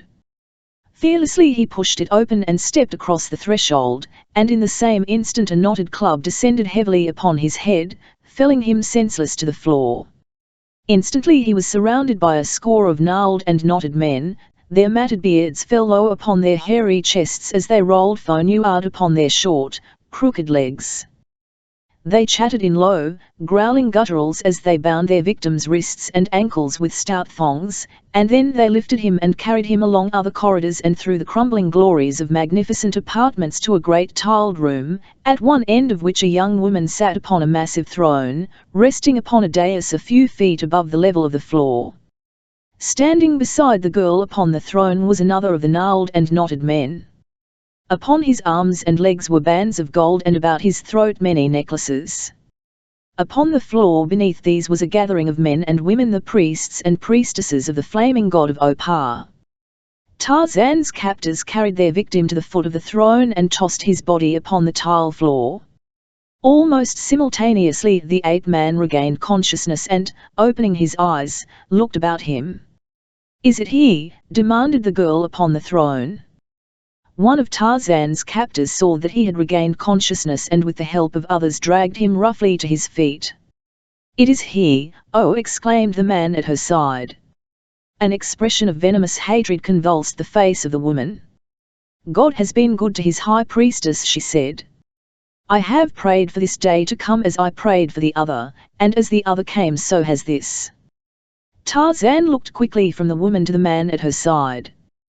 "What is the meaning of this, Duth?" he demanded. "Where is La? Where is your high priestess?" The girl rose angrily from her throne. "No, man of the outer world, that I am high priestess. Am high priestess of the flaming god." Tarzan ignored her. "Where is La?" he demanded again of Duth. Flew into a frenzy of rage. "She's dead," she screamed, advancing to the edge of the dais as though to leap upon Tarzan, the jeweled handle of her sacrificial knife gleaming in the sunlight, which poured through a great aperture where a portion of the ancient roof of the throne room had fallen in. "She's dead," she repeated. "Dead as you will be when next we honor the flaming god with the life-blood of a man. La was weak. She loved you, and thus she betrayed her god, who had chosen you for sacrifice. But is strong with the hate she has nursed in her breast since Tarzan and La stole the throne of Opar from her. Take him away," she screamed to his captors, "and let me not see him again until I behold him bound to the altar in the court of sacrifice." They cut the bonds now that secured Tarzan's ankles so that he might walk, but even though his wrists were tied behind him it was evident that they still held him in great fear, for they put ropes about his neck and his arms and led him as man might lead a lion. Down into the familiar darkness of the pits of Opar they led him, lighting the way with torches, and when finally they had brought him to the dungeon in which he was to be confined it was some time before they could muster sufficient courage to cut the bonds that held his wrists, and even then they did not do so until they had again bound his ankles securely so that they might escape from the chamber and bolt the door before he could release his feet and pursue them. Thus greatly had the prowess of Tarzan impressed itself upon the brains of the crooked priests of Opar.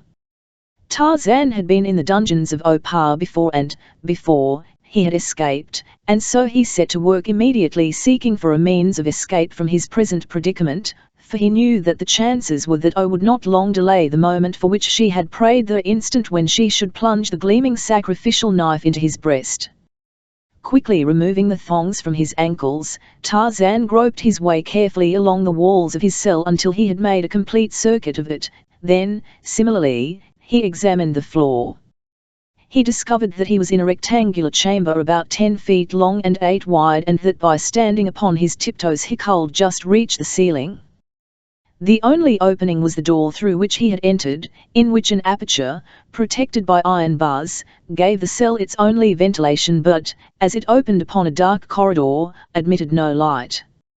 Tarzan examined the bolts and the hinges of the door, but they were, as he had conjectured, too substantial to be forced, and then, for the first time, he saw that a priest sat on guard in the corridor without, thus putting a definite end to any thoughts of surreptitious escape. For 3 days and nights priests relieved each other at intervals, but upon the morning of the 4th day Tarzan discovered that the corridor was empty, and once again he turned his attention actively to thoughts of escape. It had so happened that at the time of Tarzan's capture his hunting knife had been hidden by the tail of the leopard skin that formed his loincloth, and, in their excitement, the ignorant, half-human priests of Opar had overlooked it when they took his other weapons away from him. Doubly thankful was Tarzan for this good fortune, since, for sentimental reasons, he cherished the hunting knife of his long-dead sire, the knife that had started him upon the upward path to ascendancy over the beasts of the jungle that day, long gone, when, more by accident than intent, he had plunged it into the heart of Bolgani, the gorilla.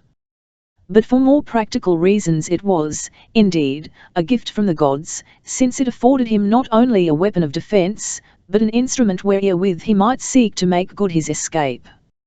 Years before had Tarzan of the Apes escaped from the pits of Opar, and so he well knew the construction of their massive walls. Granite blocks of various sizes, hand-hewn to fit with perfection, were laid in courses without mortar, the one wall that he had passed through having been 15 feet in thickness. Fortune had favoured him upon that occasion in that he had been placed in a cell which, unknown to the present inhabitants of Opar, had a secret entrance, the opening of which was closed by a single layer of loosely laid courses that the ape-man had been able to remove without great effort. Naturally he sought for a similar condition in the cell in which he now found himself, but his search was not crowned with success. No single stone could be budged from its place, anchored as each was by the tremendous weight of the temple walls they supported, and so, perforce, he turned his attention toward the door. He knew that there were few locks in Opar, since the present degraded inhabitants of the city had not developed sufficient ingenuity either to repair old ones or construct new.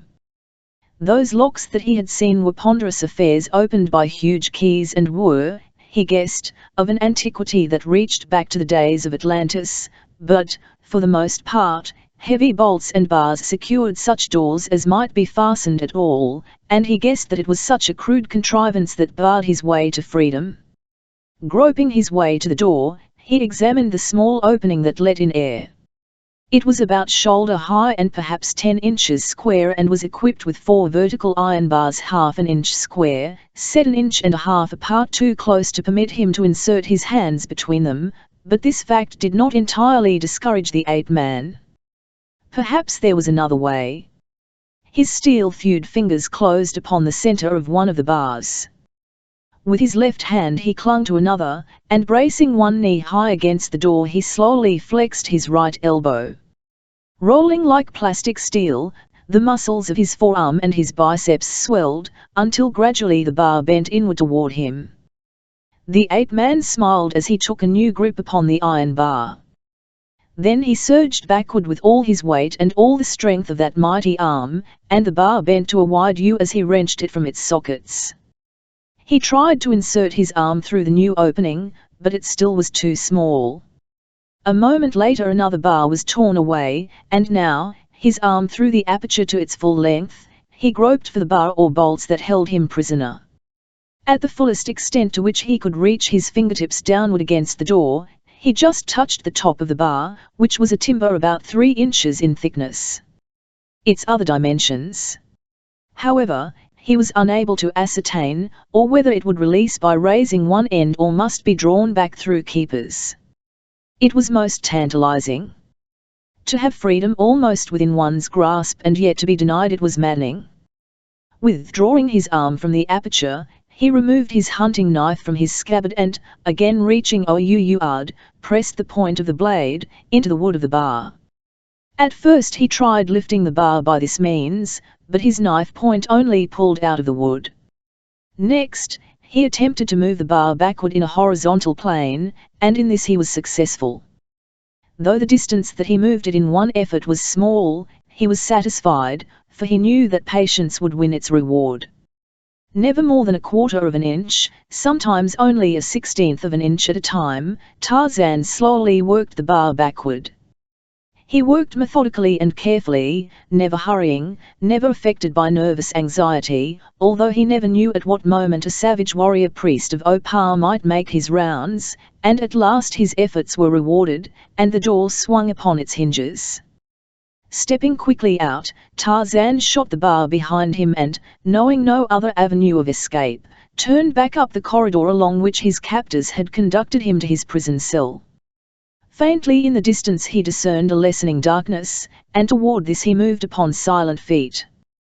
As the light increased slightly, he saw that the corridor was about 10 feet wide and that at irregular intervals it was pierced by doors, all of which were closed and secured by bolts or bars.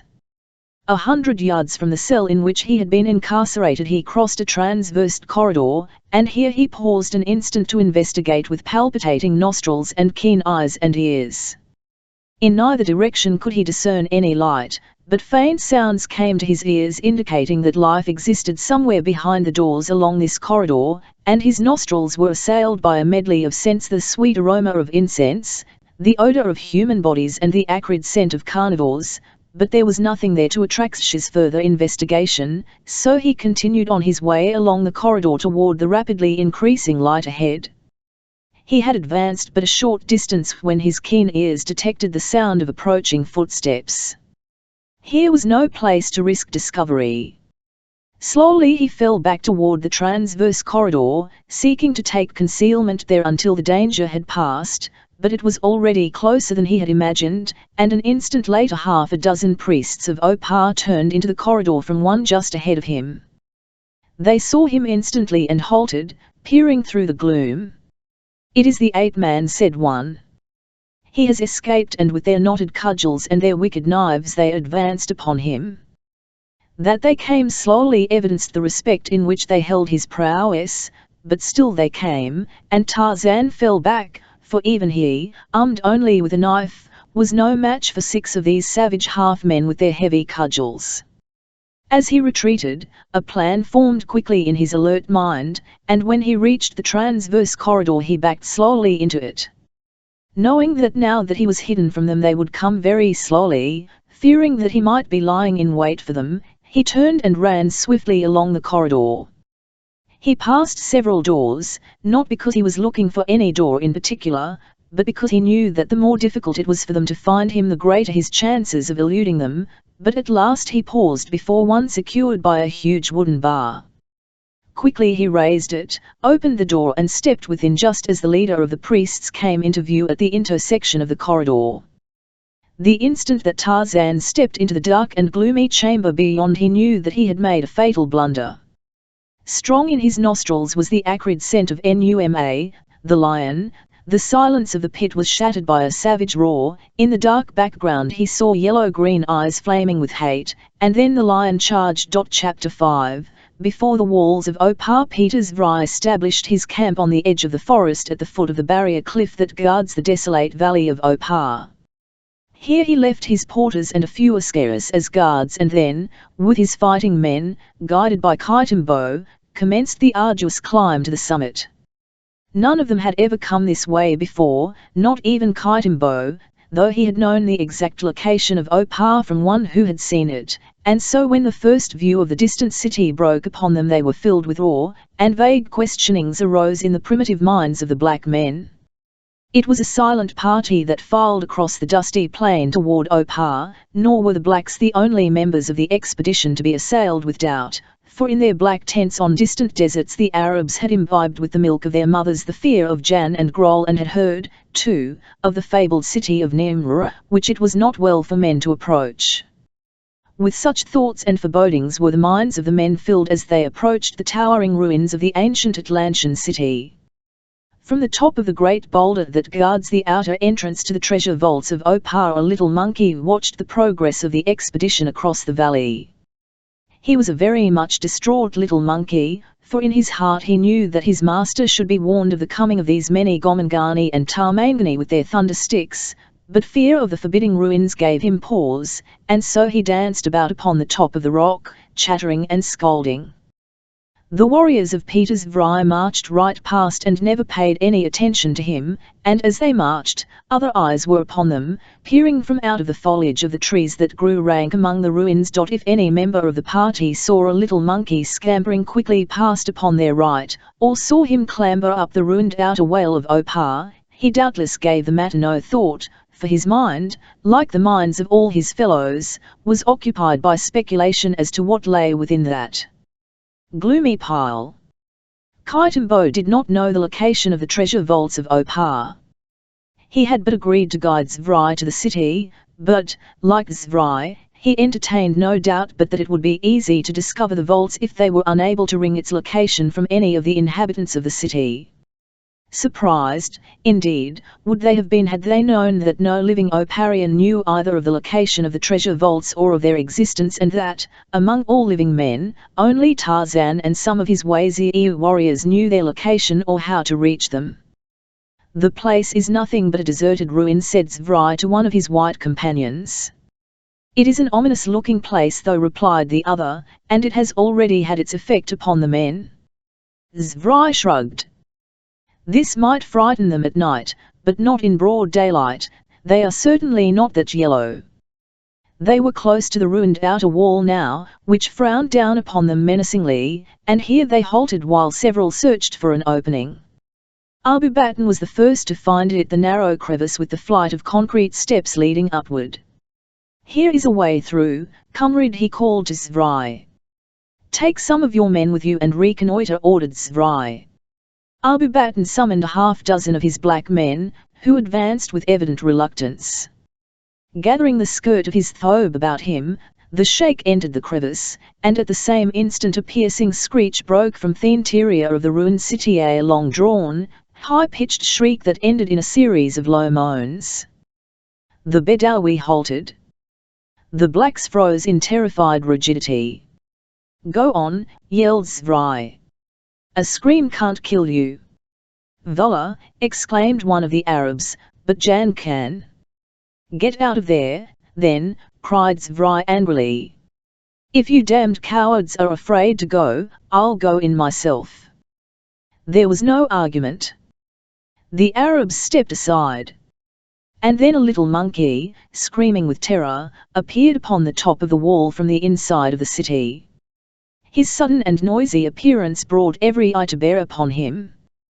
They saw him turn an affrighted glance backward over his shoulder and then, with a loud scream, leap far out to the ground below. It scarcely seemed that he could survive the jump, yet it barely sufficed to interrupt his flight, for he was on his way again in an instant as, with prodigious leaps and bounds, he fled screaming out across the barren plains. It was the last straw. The shaken nerves of the superstitious blacks gave way to the sudden strain, and almost with one accord they turned and fled the dismal city, while close upon their heels were Abu Baton and his desert warriors in swift and undignified retreat. Peter's Vry and his 3 white companions, finding themselves suddenly deserted, looked at one another questioningly. "The dirty cowards!" exclaimed Vry angrily. "You go back, Mike, and see if you can rally them. We are going on in, now that we are here." Michael Dorsky, only too glad of any assignment that took him farther away from Opar, started at a brisk run after the fleeing warriors, while Vry turned once more into the fissure with Miguel Romero and Paul Ivich at his heels. The 3 men passed through the outer wall and entered the courtyard, across which they saw the lofty inner wall rising before them. Romero was the first to find the opening that led to the city proper and, calling to his fellows, he stepped boldly into the narrow passage. Then once again the hideous scream shattered the brooding silence of the ancient temple. The 3 men halted. Zvry wiped the perspiration from his brow. "I think we have gone as far as we can alone," he said. Perhaps we had all better go back and rally the men. There is no sense in doing anything foolhardy. Miguel Romero threw him a contemptuous sneer, but Ivic assured Zvrai that the suggestion met with his entire approval. The Vo men crossed the court quickly without waiting to see whether the Mexican followed them or not and were soon once again outside the city. "Where is Miguel?" asked Ivic. Zvrai looked around. "Romero," he shouted in a loud voice, but there was no reply. "It must have got him," said Ivic with a shudder. "Small loss," grumbled Zvrai. But whatever the thing was that Ivic feared, it had not, as yet, gotten the young Mexican, who, after watching his companion's precipitate flight, had continued on through the opening in the inner wall, determined to have at least one look at the interior of the ancient city of Opar that he had travelled so far to see and of the fabulous wealth of which he had been dreaming for weeks. Before his eyes spread a magnificent panorama of stately ruins, before which the young and impressionable Latin American stood spellbound, and then once again the eerie wail rose from the interior of a great building before him, but if he was frightened, Romero gave no evidence of it. Perhaps he grasped his rifle a little more tightly, perhaps he loosened his revolver in his holster, but he did not retreat. He was awed by the stately grandeur of the scene before him, where age and ruin seemed only to enhance its pristine magnificence. A movement within the temple caught his attention. He saw a figure emerge from somewhere, the figure of a gnarled and knotted man that rolled on short crooked legs, and then another and another came until there were fully 100 of the savage creatures approaching slowly toward him. He saw their knotted bludgeons and their knives, and he realized that here was a menace more effective than an unearthly scream. With a shrug he backed into the passageway. "El cannot fight an army single-handed," he muttered. Slowly he crossed the outer court, passed through the first great wall and stood again upon the plain outside the city. In the distance he saw the dust of the fleeing expedition and, with a grin, he started in pursuit, swinging along at an easy walk as he puffed upon a cigarette. From the top of the rocky hill at his left a little monkey saw him pass, a little monkey, which still trembled from fright, but whose terrified screams had become only low, pitiful moans. It had been a hard day for little Nkima. So rapid had been the retreat of the expedition that Zvrai, with Dorsky and Ivic, did not overtake the main party until the greater part of it was already descending the barrier cliffs, nor could any threats or promises stay the retreat, which ended only when camp was reached. Immediately Zvrai called Abu Batin, together with Dorsky and Ivic, into council. The affair had been Zvrai's first reverse, and it was a serious one inasmuch as he had relied heavily upon the inexhaustible store of gold to be found in the treasure vaults of Opar. First, he berated Abu Batin, Kaitimbo, their ancestors and all their followers for cowardice, but all that he accomplished was to arouse the anger and resentment of these Vo. "We came with you to fight the white men, not demons and ghosts," said Kaitimbo. "I am not afraid. I would go into the city, but my men will not accompany me and I cannot fight the enemy alone." "Nor El," said Abu Batin, a sullen scowl still further darkening his swart countenance. "El no," sneered Zvrai, "you are both brave men, but you are much better runners than you are fighters. Look at us. We were not afraid. We went in and we were not harmed." "Where is Comrade Romero?" demanded Abu Batin. "Well, perhaps, he is lost," admitted Zvrai. "What do you expect? To win a battle without losing a man?" "There was no battle," said Kaitimbo, "and the man who went farthest into the accursed city did not return." Dorsky looked up suddenly. "There he is now," he exclaimed, and as all eyes turned up the trail toward Opar, they saw Miguel Romero strolling jauntily into camp. "Greeting, my brave comrades," he cried to them. "I am glad to find you alive. I feared that you might all succumb to heart failure." Sullen silence greeted his rallying, and no one spoke until he had approached and seated himself near them. "What detained you?" demanded Zvrai presently. "El wanted to see what was beyond the inner wall, Mexican." "And you saw?" asked Abu Batin. Replied the El. Saw magnificent buildings in splendid ruin, replied Romero, a dead and mouldering city of the dead past. And what else? Asked Kaitambo. El saw a company of strange warriors, short heavy men on crooked legs, with long powerful arms and hairy bodies. They came out of a great building that might have been a temple. There were too many of them for me. I could not fight them alone, so I came away. Did they have weapons? Asked Zvrai. Clubs and knives, replied Romero. You see, exclaimed Zvrai, just a band of savages armed with clubs. We could take the city without the loss of a man. What did they look like? Demanded Kaitambo. Describe them to me. And when Romero had done so, with careful attention to details, Kaitambo shook his head. It is as I thought, he said. They are not men, they are demons. Men or demons? We are going back there and take their city, said Zvrai angrily. We must have the gold of Opar. You may go, white man, returned Kaitambo, but you will go alone. I know my men, and I tell you that they will not follow you there. Lead us against white men, or brown men, or black men, and we will follow you. But we will not follow you against demons and ghosts. And you, Abu Badn? Demanded Zvrai. I have talked with my men on the return from the city, and they tell me that they will not go back there. They will not fight the Jan and Grol. They heard the voice of the jinn warning them away, and they are afraid. Zvrai stormed and threatened and cajoled, but all to no effect. Neither the Arab sheikh nor the African chief could be moved. There is still a way, said Romero. And what is that? Asked Zvrai. When the gringo comes and the Philippine, there will be 6 of us who are neither Arabs nor Africans. We 6 can take Opar. Paul Ivic made a wry face, and Zvrai cleared his throat. If we are killed, said the latter, our whole plan is wrecked. There will be no one left to carry on. Romero shrugged. It was only a suggestion, he said, but, of course, if you are afraid, I am not afraid, stormed Zvrai, but neither am I a fool. An ill-concealed sneer curved Romero's lips. I am going to eat, he said, and, rising, he left them. The day following his advent into the camp of his fellow conspirators, Wayne Colt wrote a long message in cipher and dispatched it to the coast by one of his boys. From her tent, Zora Drenov had seen the message given to the boy.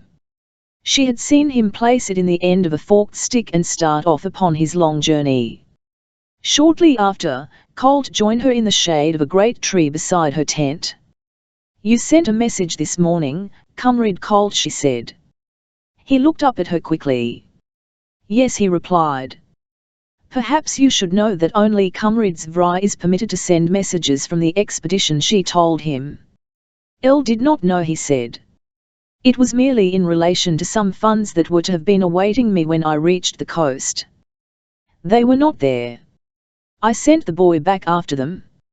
Oh, she said, and then their conversation drifted to other topics. That afternoon he took his rifle and went out to look for game, and Zora went with him, and that evening they had supper together again, but this time she was the hostess. And so the days passed until an excited native aroused the camp one day with an announcement that the expedition was returning. No words were necessary to apprise those who had been left behind that victory had not perched upon the banner of their little army. Failure was clearly written upon the faces of the leaders. Zvrai greeted Zora and Colt, introducing the latter to his companions, and when Tony had been similarly presented, the returning warriors threw themselves down upon cots or upon the ground to rest. That night, as they gathered around the supper table, each party narrated the adventures that had befallen them since the expedition had left camp.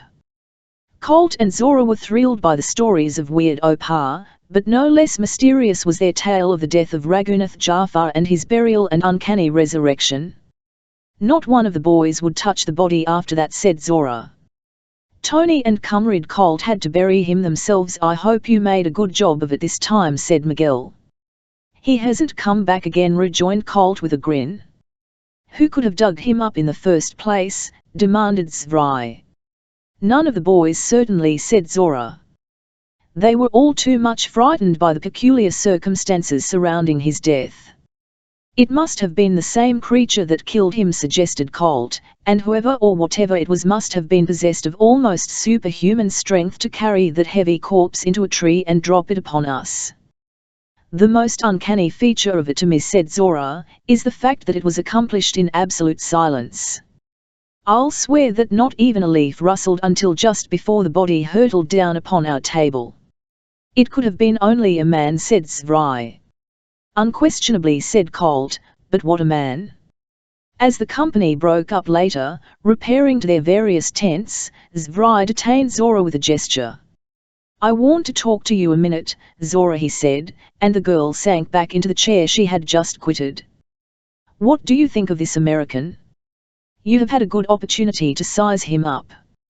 He seems to be all right. He is a very likable fellow, replied the girl. He said or did nothing, then, that might arouse your suspicion, demanded Zvry. No, said Zora, nothing at all. You two have been alone here together for a number of days, continued Zvry. Did he treat you with perfect respect? He was certainly much more respectful than your friend, Raghunath Jafar.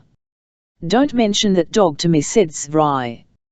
I'll wish that I had been here to kill him myself. I'll told him that you would when you got back, but someone beat you to it. They were silent for several moments. It was evident that Zvry was trying to frame into words something that was upon his mind. At last he spoke. Colt is a very prepossessing young man. See that you don't fall in love with him, Zora. And why not, she demanded. I have given my mind and my strength and my talent to the cause and, perhaps, most of my heart. But there is a corner of it that is mine to do with as I wish. You mean to say that you are in love with him? Demanded Zvry. Certainly not. Nothing of the kind. Such an idea had not entered my head. I just want you to know, Peter, that in matters of this kind you may not dictate to me. Listen, Zora. You know perfectly well that I love you, and what is more, I am going to have you. I get what I go after. Don't bore me, Peter. I have no time for anything so foolish as love now. When we are well through with this undertaking, perhaps I shall take the time to give it a little thought.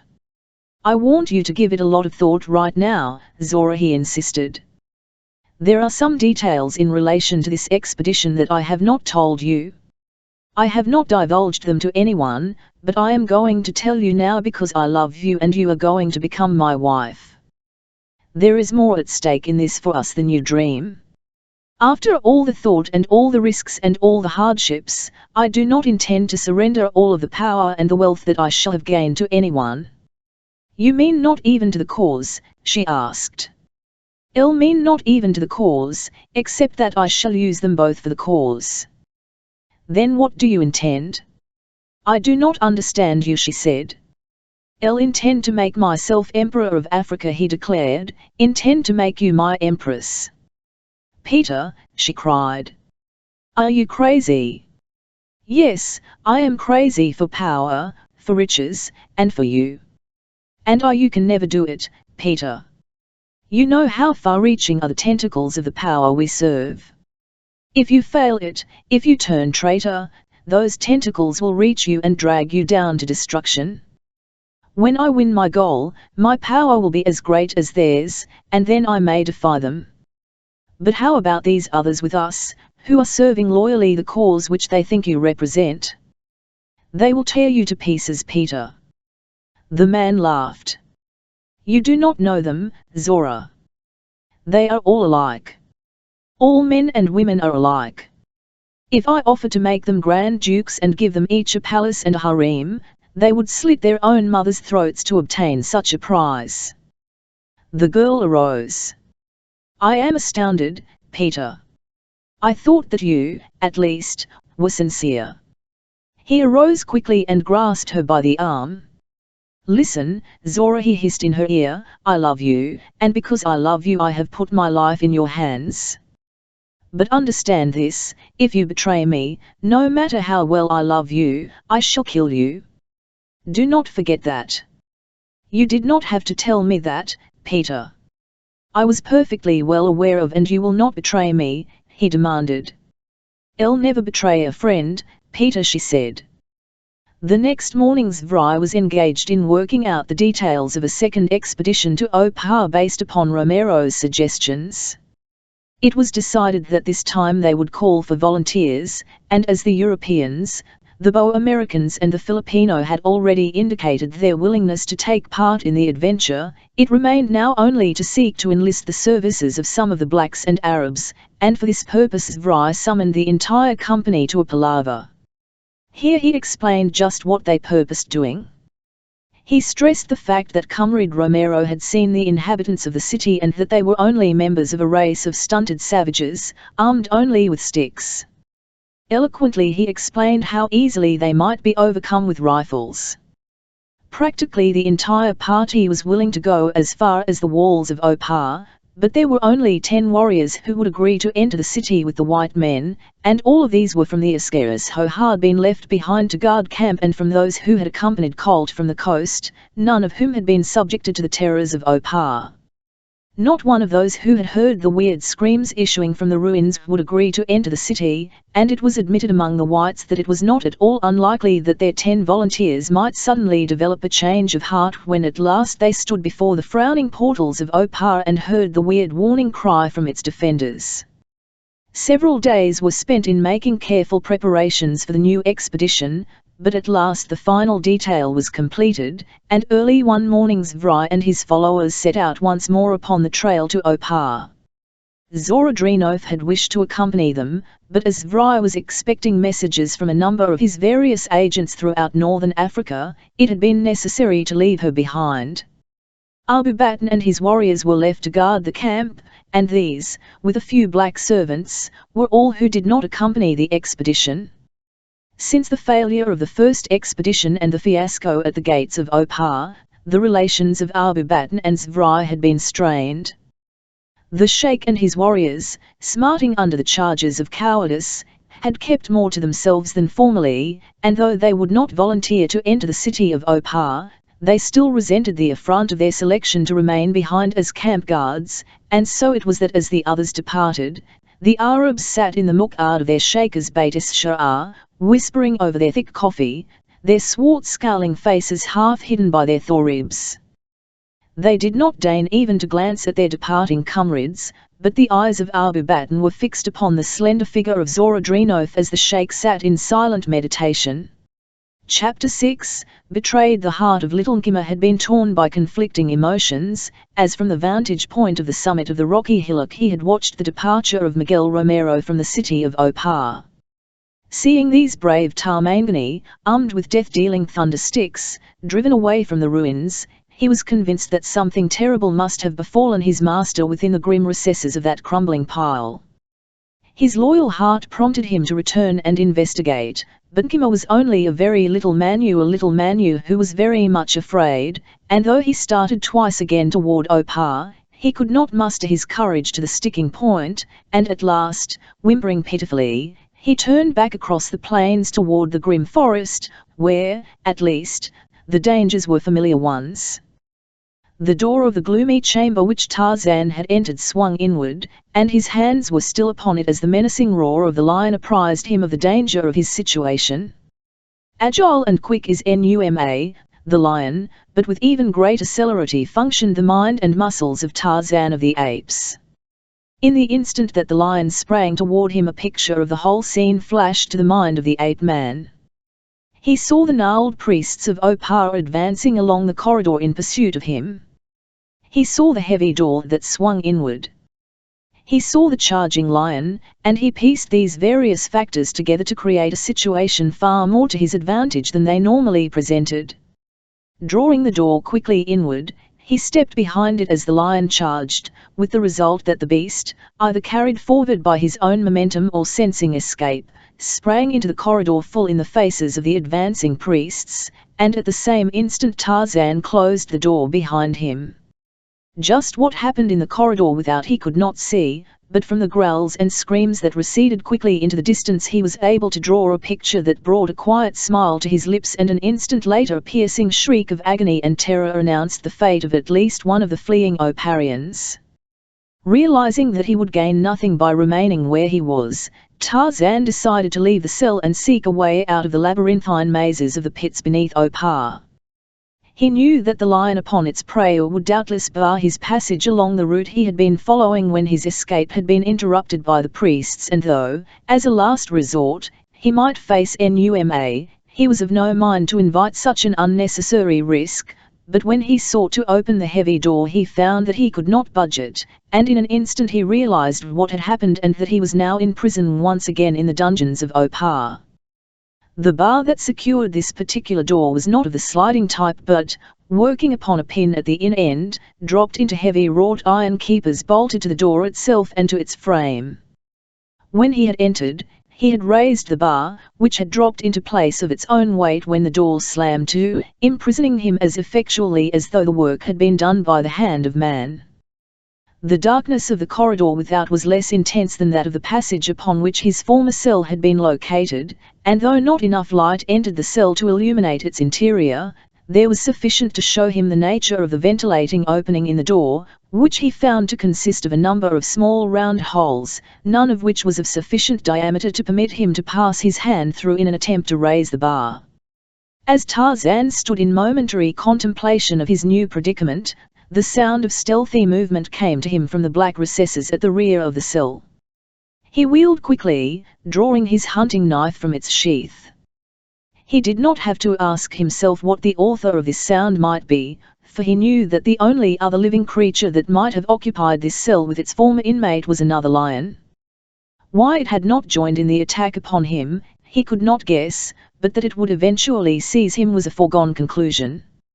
Perhaps even now it was preparing to sneak upon him. He wished that his eyes might penetrate the darkness, for if he could see the lion as it charged he might be better prepared to meet it. In the past he had met the charges of other lions, but always before he had been able to see their swift spring and to elude the sweep of their mighty talons as they reared upon their hind legs to seize him. Now it would be different, and for once in his life, Tarzan of the Apes felt death was inescapable. He knew that his time had come. He was not afraid. He simply knew that he did not wish to die and that the price at which he would sell his life would cost his antagonist dearly. In silence he waited. Again he heard that faint, yet ominous sound. The foul air of the cell reeked with the stench of the carnivores. From somewhere in a distant corridor he heard the growling of a lion at its kill, and then a voice broke the silence. "Who are you?" it asked. It was the voice of a woman, and it came from the back of the cell in which the ape man was imprisoned. "Where are you?" demanded Tarzan. "I am here at the back of the cell," replied the woman. "Where is the lion?" "He went out when you opened the door," she replied. "Yes, I know," said Tarzan, "but the other one? Where is he?" "There is no other one. There was but one lion here and it is gone." "Ah, now I know you," she exclaimed. "I'll know the voice. It is Tarzan of the Apes." "La!" exclaimed the ape man, advancing quickly across the cell. "How could you be here with the lion and still live?" "I am in an adjoining cell that is separated from this one by a door made of iron bars," replied Lane. Tarzan heard metal hinges creak. "It is not locked," she said. "It was not necessary to lock it, for it opens into this other cell where the lion was." Groping forward through the dark, they advanced until their hands touched one another. La pressed close to the man. She was trembling. "I have been afraid," she said, "but I shall not be afraid now." "I shall not be of much help to you," said Tarzan. "I also am a prisoner." "I know it," replied La, "but I always feel safe when you are near." "Tell me what has happened," demanded Tarzan. "How is it that O is posing as High Priestess and you a prisoner in your own dungeons?" "I forgave O her former treason when she conspired with Kaj to wrest my power from me," explained La, "but she could not exist without intrigue and duplicity." To further her ambitions, she made love to Duth, who has been high priest since Jadbalja killed Kaj. They spread stories about me through the city, and as my people have never forgiven me for my friendship for you, they succeeded in winning enough to their cause to overthrow and imprison me. All the ideas were ours, for Duth and the other priests, as you well know, are stupid beasts. It was Oa's idea to imprison me thus with a lion for company, merely to make my suffering more terrible, until the time should come when she might prevail upon the priests to offer me in sacrifice to the flaming god. In that she has had some difficulty, I know, as those who have brought my food have told me. How could they bring food to you here? Asked Tarzan. No one could pass through the outer cell while the lion was there. There is another opening in the lion's cell, that leads into a low, narrow corridor into which they can drop meat from above. Thus they would entice the lion from this outer cell, after which they would lower a gate of iron bars across the opening of the small corridor into which he went, and while he was thus imprisoned they brought my food to me. But they did not feed him much. He was always hungry and often growling and pawing at the bars of my cell. Perhaps I hoped that some day he would batter them down. Where does this other corridor, in which they fed the lion, lead? Asked Tarzan. I do not know, replied La, but I imagine that it is only a blind tunnel built in ancient times for this very purpose. We must have a look at it, said Tarzan. It may offer a means of escape. Why not escape through the door by which you entered? Asked La, and when the ape-man had explained why this was impossible, she pointed out the location of the entrance to the small tunnel. We must get out of here as quickly as possible, if it is possible at all, said Tarzan, for if they are able to capture the lion, they will certainly return him to this cell. They will capture him, said Lane, there is no question as to that. Then I had better hurry and make my investigation of the tunnel, for it might prove embarrassing were they to return him to the cell while I was in the tunnel, if it proved to be a blind one. El will listen at the outer door while you investigate, offered Lane. Make haste. Groping his way toward the section of the wall that La had indicated, Tarzan found a heavy grating of iron closing an aperture leading into a low and narrow corridor. Lifting the barrier, Tarzan entered and with his hands extended before him moved forward in a crouching position, since the low ceiling would not permit him to stand erect. He had progressed but a short distance when he discovered that the corridor made an abrupt right-angle turn to the left, and beyond the turn he saw at a short distance a faint luminosity. Moving quickly forward, he came to the end of the corridor, at the bottom of a vertical shaft, the interior of which was illuminated by subdued daylight. The shaft was constructed of the usual rough-hewn granite of the foundation walls of the city, but here set with no great nicety or precision, giving the interior of the shaft a rough and uneven surface. As Tarzan was examining it, he heard La's voice coming along the tunnel from the cell in which he had left her. Her tone was one of excitement, and her message one that presaged a situation wrought with extreme danger to them both. Make haste, Tarzan. They are returning with the lion. The ape-man hurried quickly back to the mouth of the tunnel. Quick, he cried to La, as he raised the gate that had fallen behind him after he had passed through. In there, she demanded in an affrighted voice. It is our only chance of escape, replied the ape-man. Without another word La crowded into the corridor beside him. Tarzan lowered the grating and, with La following closely behind him, returned to the opening leading into the shaft. Without a word, he lifted La in his arms and raised her as high as he could, nor did she need to be told what to do. With little difficulty she found both hand and footholds upon the rough surface of the interior of the shaft, and with Tarzan just below her, assisting and steadying her, she made her way slowly aloft. The shaft led directly upward into a room in the tower, which overlooked the entire city of Opar, and here, concealed by the crumbling walls, they paused to formulate their plans. They both knew that their greatest danger lay in discovery by one of the numerous monkeys infesting the ruins of Opar, with which the inhabitants of the city are able to converse. Tarzan was anxious to be away from Opar that he might thwart the plans of the white men who had invaded his domain. But first he wished to bring about the downfall of La's enemies and reinstate her upon the throne of Opar, or if that should prove impossible, to ensure the safety of her flight. As he viewed her now in the light of day, he was struck again by the matchlessness of her deathless beauty that neither time, nor care, nor danger seemed capable of dimming, and he wondered what he should do with her, where he could take her, where this savage priestess of the flaming god could find a place in all the world, outside the walls of Opar, with the environments of which she would harmonize. And as he pondered, he was forced to admit to himself that no such place existed. La was of Opar, a savage queen born to rule a race of savage half-men. As well introduce a tigress to the salons of civilization as La of Opar. 2,000 or 3,000 years earlier she might have been a Cleopatra or a Sheba, but today she could be only La of Opar. For some time they had sat in silence, the beautiful eyes of the high priestess resting upon the profile of the forest god. "Tarzan," she said. The man looked up. "What is it, La?" he asked. "I'll still love you, Tarzan," she said in a low voice. A troubled expression came into the eyes of the ape man. "Let us not speak of that." "I'll like to speak of it," she murmured. "It gives me sorrow, but it is a sweet sorrow, the only sweetness that has ever come into my life." Tarzan extended a bronzed hand and laid it upon her slender, tapering fingers.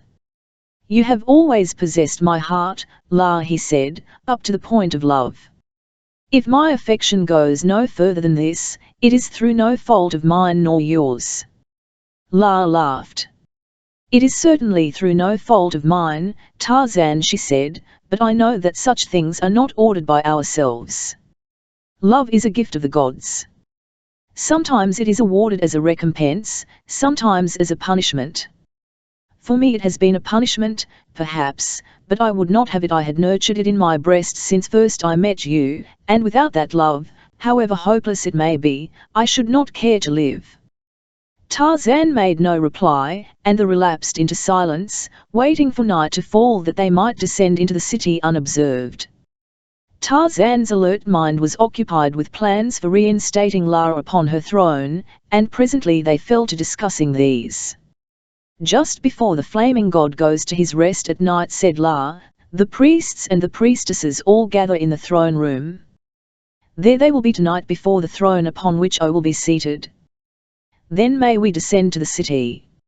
"And then what?" asked Tarzan. "If we can kill O in the throne room," said La, "and Dooth at the same time, they would have no leaders, and without leaders they are lost." "El cannot kill a woman," said Tarzan. "I can," returned La, "and you can attend to Dooth. You certainly would not object to killing him." "If he attacked, I would kill him," said Tarzan, "but not Tarzan of the Apes kills only in self-defense and for food, or when there is no other way to thwart an enemy." In the floor of the ancient room in which they were waiting were openings. One was the mouth of the shaft through which they had ascended from the dungeons, the other opened into a similar but larger shaft, to the bottom of which ran a long wooden ladder set in the masonry of its sides. It was this shaft which offered them a means of escape from the tower, and as Tarzan sat with his eyes resting idly upon the opening, an unpleasant thought suddenly obtruded itself upon his consciousness. He turned toward Lane. "We had forgotten," he said, "that whoever casts the meat down the shaft to the lion must ascend by this other shaft. We may not be as safe from detection here as we had hoped." "They do not feed the lion very often," said La, "not every day." "When did they feed him last?" asked Tarzan. "I do not recall," said Lane. "Time drags so heavily in the darkness of the cell that I lost count of days." "SST," cautioned Tarzan. "Someone is ascending now." Silently the ape-man arose and crossed the floor to the opening, where he crouched upon the side opposite the ladder. La moved stealthily to his side, so that the ascending man, whose back would be toward them, as he emerged from the shaft, would not see them. Slowly the man ascended. They could hear his shuffling progress coming nearer and nearer to the top. He did not climb as the ape-like priests of Opar are wont to climb. Tarzan thought perhaps he was carrying a load either of such weight or cumbersomeness as to retard his progress, but when finally his head came into view the apeman saw that he was an old man, which accounted for his lack of agility, and then powerful fingers closed about the throat of the unsuspecting Oparian, and he was lifted bodily out of the shaft. "Silence," said the ape-man. "Do as you are told and you will not be harmed." La had snatched a knife from the girdle of their victim, and now Tarzan forced him to the floor of the room and slightly released his hold upon the fellow's throat, turning him around so that he faced them. An expression of incredulity and surprise crossed the face of the old priest as his eyes fell upon Lane Deris. Exclaimed Lane. "All honor to the flaming god who has ordered your escape," exclaimed the priest. La turned to Tarzan. "You need not fear Deris," she said, "he will not betray us. Of all the priests of Opar, there never lived one more loyal to his queen." "That is right," said the old man, shaking his head. "Are there many more loyal to the high priestess, La?" demanded Tarzan. "Yes, very many," replied Downs, "but they are afraid. O is a she-devil and Dooth is a fool. Between the two of them there is no longer either safety or happiness in Opar." "How many are there whom you absolutely know may be depended upon?" demanded Lane. "Oh, very many," replied Deris. "Gather them in the throne room tonight then, Deris, and as the flaming god goes to his couch, be ready to strike at the enemies of La, your priestess." "You will be there?" asked Deris. "El shall be there," replied Lane. "This, your dagger, shall be the signal. When you see La of Opar plunge it into the breast of O, the false priestess, fall upon those who are the enemies of Lane." "It shall be done, just as you say," Deris assured her, "and now I must throw this meat to the lion and be gone." Slowly the old priest descended the ladder, gibbering and muttering to himself, after he had cast a few bones and scraps of meat into the other shaft to the lion. "You are quite sure you can trust him, La?" demanded Tarzan. "Absolutely," replied the girl. "Deris would die for me, and I know that he hates O and Dooth." The slow remaining hours of the afternoon dragged on, the sun was low in the west, and now the two must take their greatest risk, that of descending into the city while it was still light and making their way to the throne room, although the risk was greatly minimized by the fact that the inhabitants of the city were all supposed to be congregated in the throne room at this time, performing the age-old rite with which they speeded the flaming god to his night of rest. Without interruption they descended to the base of the tower, crossed the courtyard and entered the temple. Here, through devious and roundabout passages, La led the way to a small that opened into the throne room at the back of the dais upon which the throne stood. Here she paused, listening to the services being conducted within the great chamber, waiting for the cue that would bring them to a point when all within the room, except the high priestess, were prostrate with their faces pressed against the floor. When that instant arrived, La swung open the door and leaped silently upon the dais behind the throne in which her victim sat. Close behind her came Tarzan, and in that first instant both realized that they had been betrayed, for the dais was swarming with priests ready to seize them. Already one had caught La by an arm, but before he could drag her away Tarzan sprang upon him, seized him by the neck and jerked his head backward so suddenly and with such force that the sound of his snapping vertebra could be heard across the room. Then he raised the body high above his head and cast it into the faces of the priests charging upon him. As they staggered back, he seized La and swung her into the corridor along which they had approached the throne room. It was useless to stand and fight, for he knew that even though he might hold his own for a while, they must eventually overcome him, and that once they laid their hands upon La they would tear her limb from limb. Down the corridor behind them came the yelling horde of priests, and in their wake, screaming for the blood of her victim, was O. "Make for the outer walls by the shortest route," La directed Tarzan, and the girl sped on winged feet, leading him through the labyrinthine corridors of the ruins, until they broke suddenly into the chamber of the 7 pillars of gold, and then Tarzan knew the way. No longer needing his guide, and realizing that the priests were overtaking them, being fleeter of foot than La, he swept the girl into his arms and sped through the echoing chambers of the temple toward the inner wall. Through that, across the courtyard and through the outer wall they passed, and still the priests pursued, urged on by screaming "Oh!" Out across the deserted valley they fled, and now the priests were losing ground, for their short, crooked legs could not compete with the speed of Tarzan's clean-limbed stride, even though he was burdened by the weight of Lane. The sudden darkness of the near tropics that follows the setting of the sun soon obliterated the pursuers from their sight, and a short time thereafter the sounds of pursuit ceased, and Tarzan knew that the chase had been abandoned, for the men of Opar have no love for the darkness of the outer world. Then Tarzan paused and lowered La to the ground, but as he did so her soft arms encircled his neck and she pressed close to him, her cheek against his breast, and burst into tears. "Do not cry, La," he said. "We shall come again to Opar, and when we do you shall be seated upon your throne again." "I am not crying for that," she replied. "Then why do you cry?" he asked. "I am crying for joy," she said, "joy that perhaps I shall be alone with you now for a long time." In pity, Tarzan pressed her to him for a moment, and then they set off once more toward the barrier cliff. That night they slept in a great tree in the forest at the foot of the cliff, after Tarzan had constructed a rude couch for La between branches, while he settled himself in a crotch of the tree a few feet below her. It was dawn when Tarzan awoke. The sky was overcast, and he sensed an approaching storm. No food had passed his lips for many hours, and he knew that La had not eaten since the morning of the previous day. Food, therefore, was a prime essential and he must find it and return to La before the storm broke. Since it was meat that he craved, he knew that he must be able to make fire and cook it before La could eat it, though he himself still preferred it raw. He looked into La's cot and saw that she was still asleep.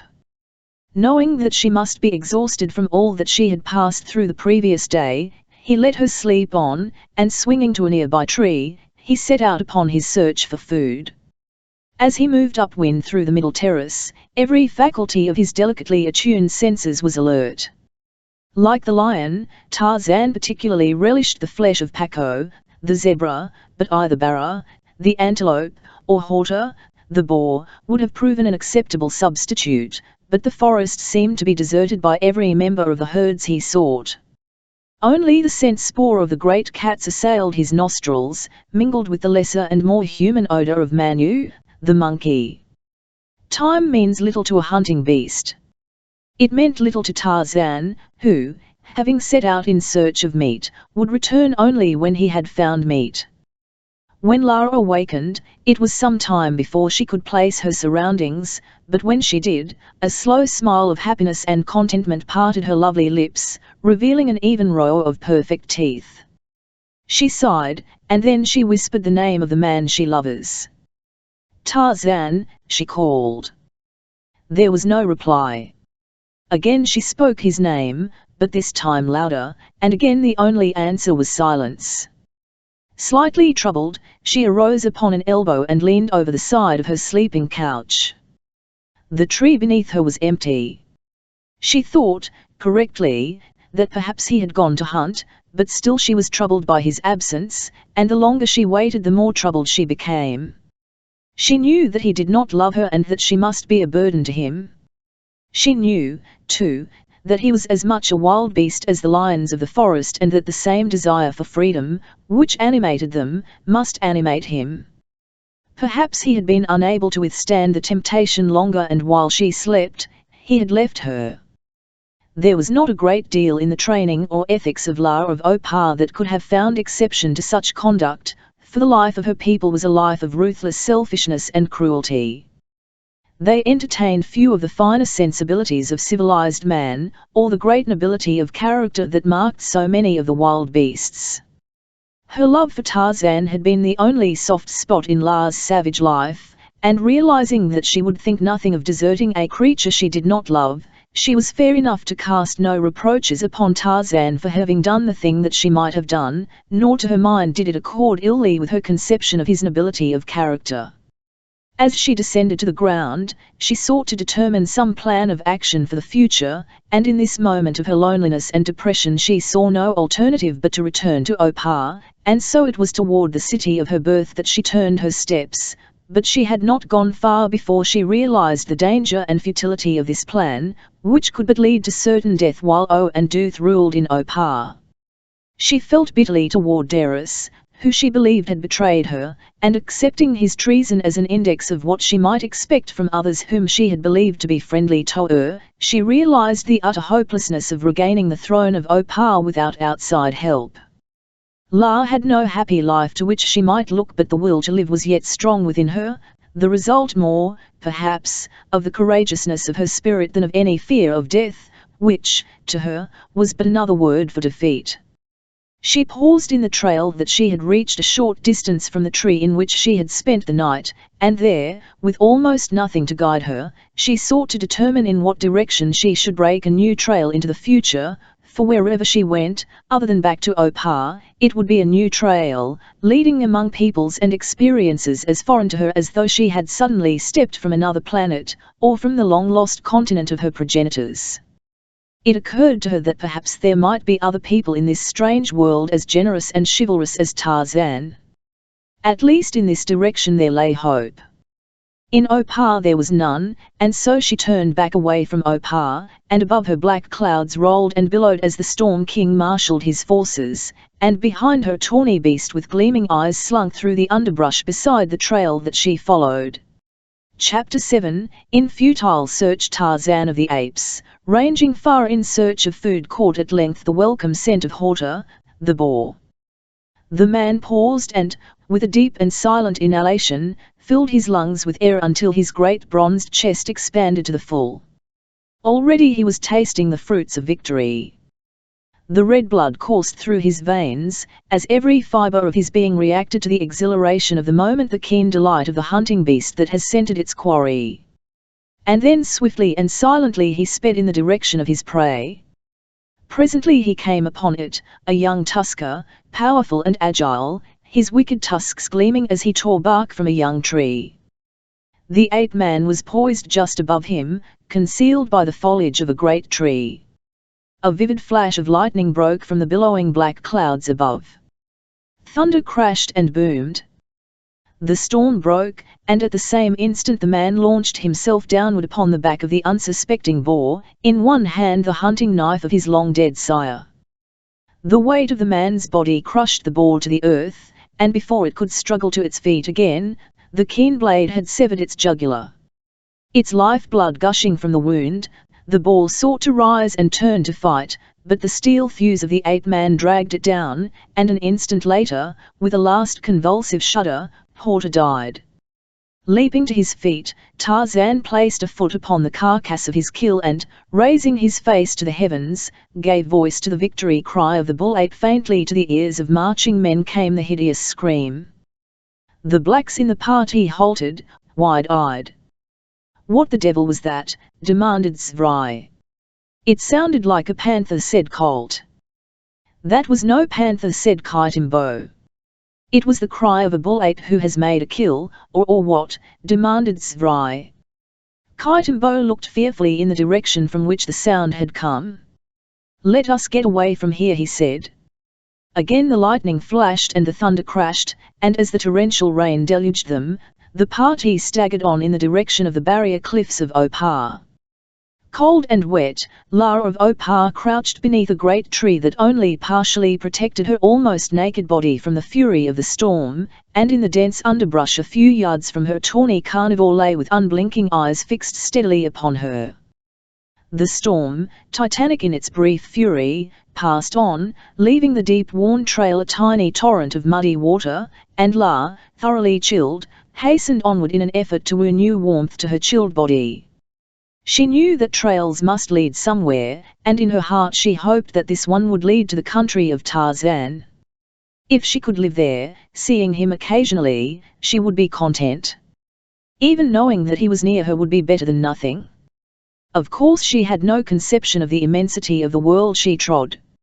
A knowledge of even the extent of the forest that surrounded her would have appalled her.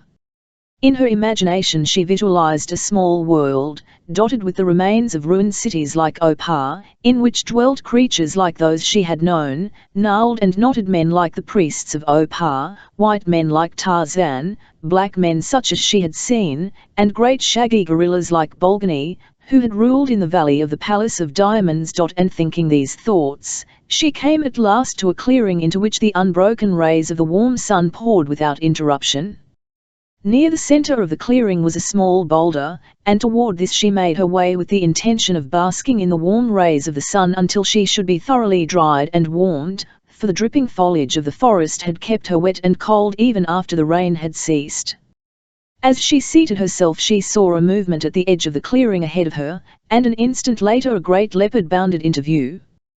The beast paused at sight of the woman, evidently as much surprised as she, and then, apparently realizing the defenselessness of this unexpected prey, the creature crouched and with twitching tail slowly wormed itself forward. Lara rose and drew from her girdle the knife that she had taken from Darius. She knew that flight was futile. In a few bounds the great beast could overtake her, and even had there been a tree that she could have reached before she was overtaken, it would have proven no sanctuary from a leopard. Defense, too, she knew to be futile, but surrender without battle was not within the fiber of Lara of Opar. The metal discs, elaborately wrought by the hands of some long-dead goldsmith of ancient Opar, rose and fell above her firm breasts as her heart beat, perhaps a bit more rapidly, beneath them. On came the leopard. She knew that in an instant he would charge, and then of a sudden he rose to his feet, his back arched, his mouth grinning in a fearful snarl, and simultaneously a tawny streak whizzed by her from behind, and she saw a great lion leap upon her would-be destroyer. At the last instant, but too late, the leopard had turned to flee, and the lion seized him by the back of the neck, and with his jaws and one great paw he twisted the head back until the spine snapped. Then, almost contemptuously, he cast the body from him and turned toward the girl. In an instant Lara realized what had happened. The lion had been stalking her, and seeing another about to seize his prey, he had leaped to battle in its defense. She had been saved, but only to fall victim immediately to another and more terrible beast. The lion stood looking at her. She wondered why he did not charge and claim his prey.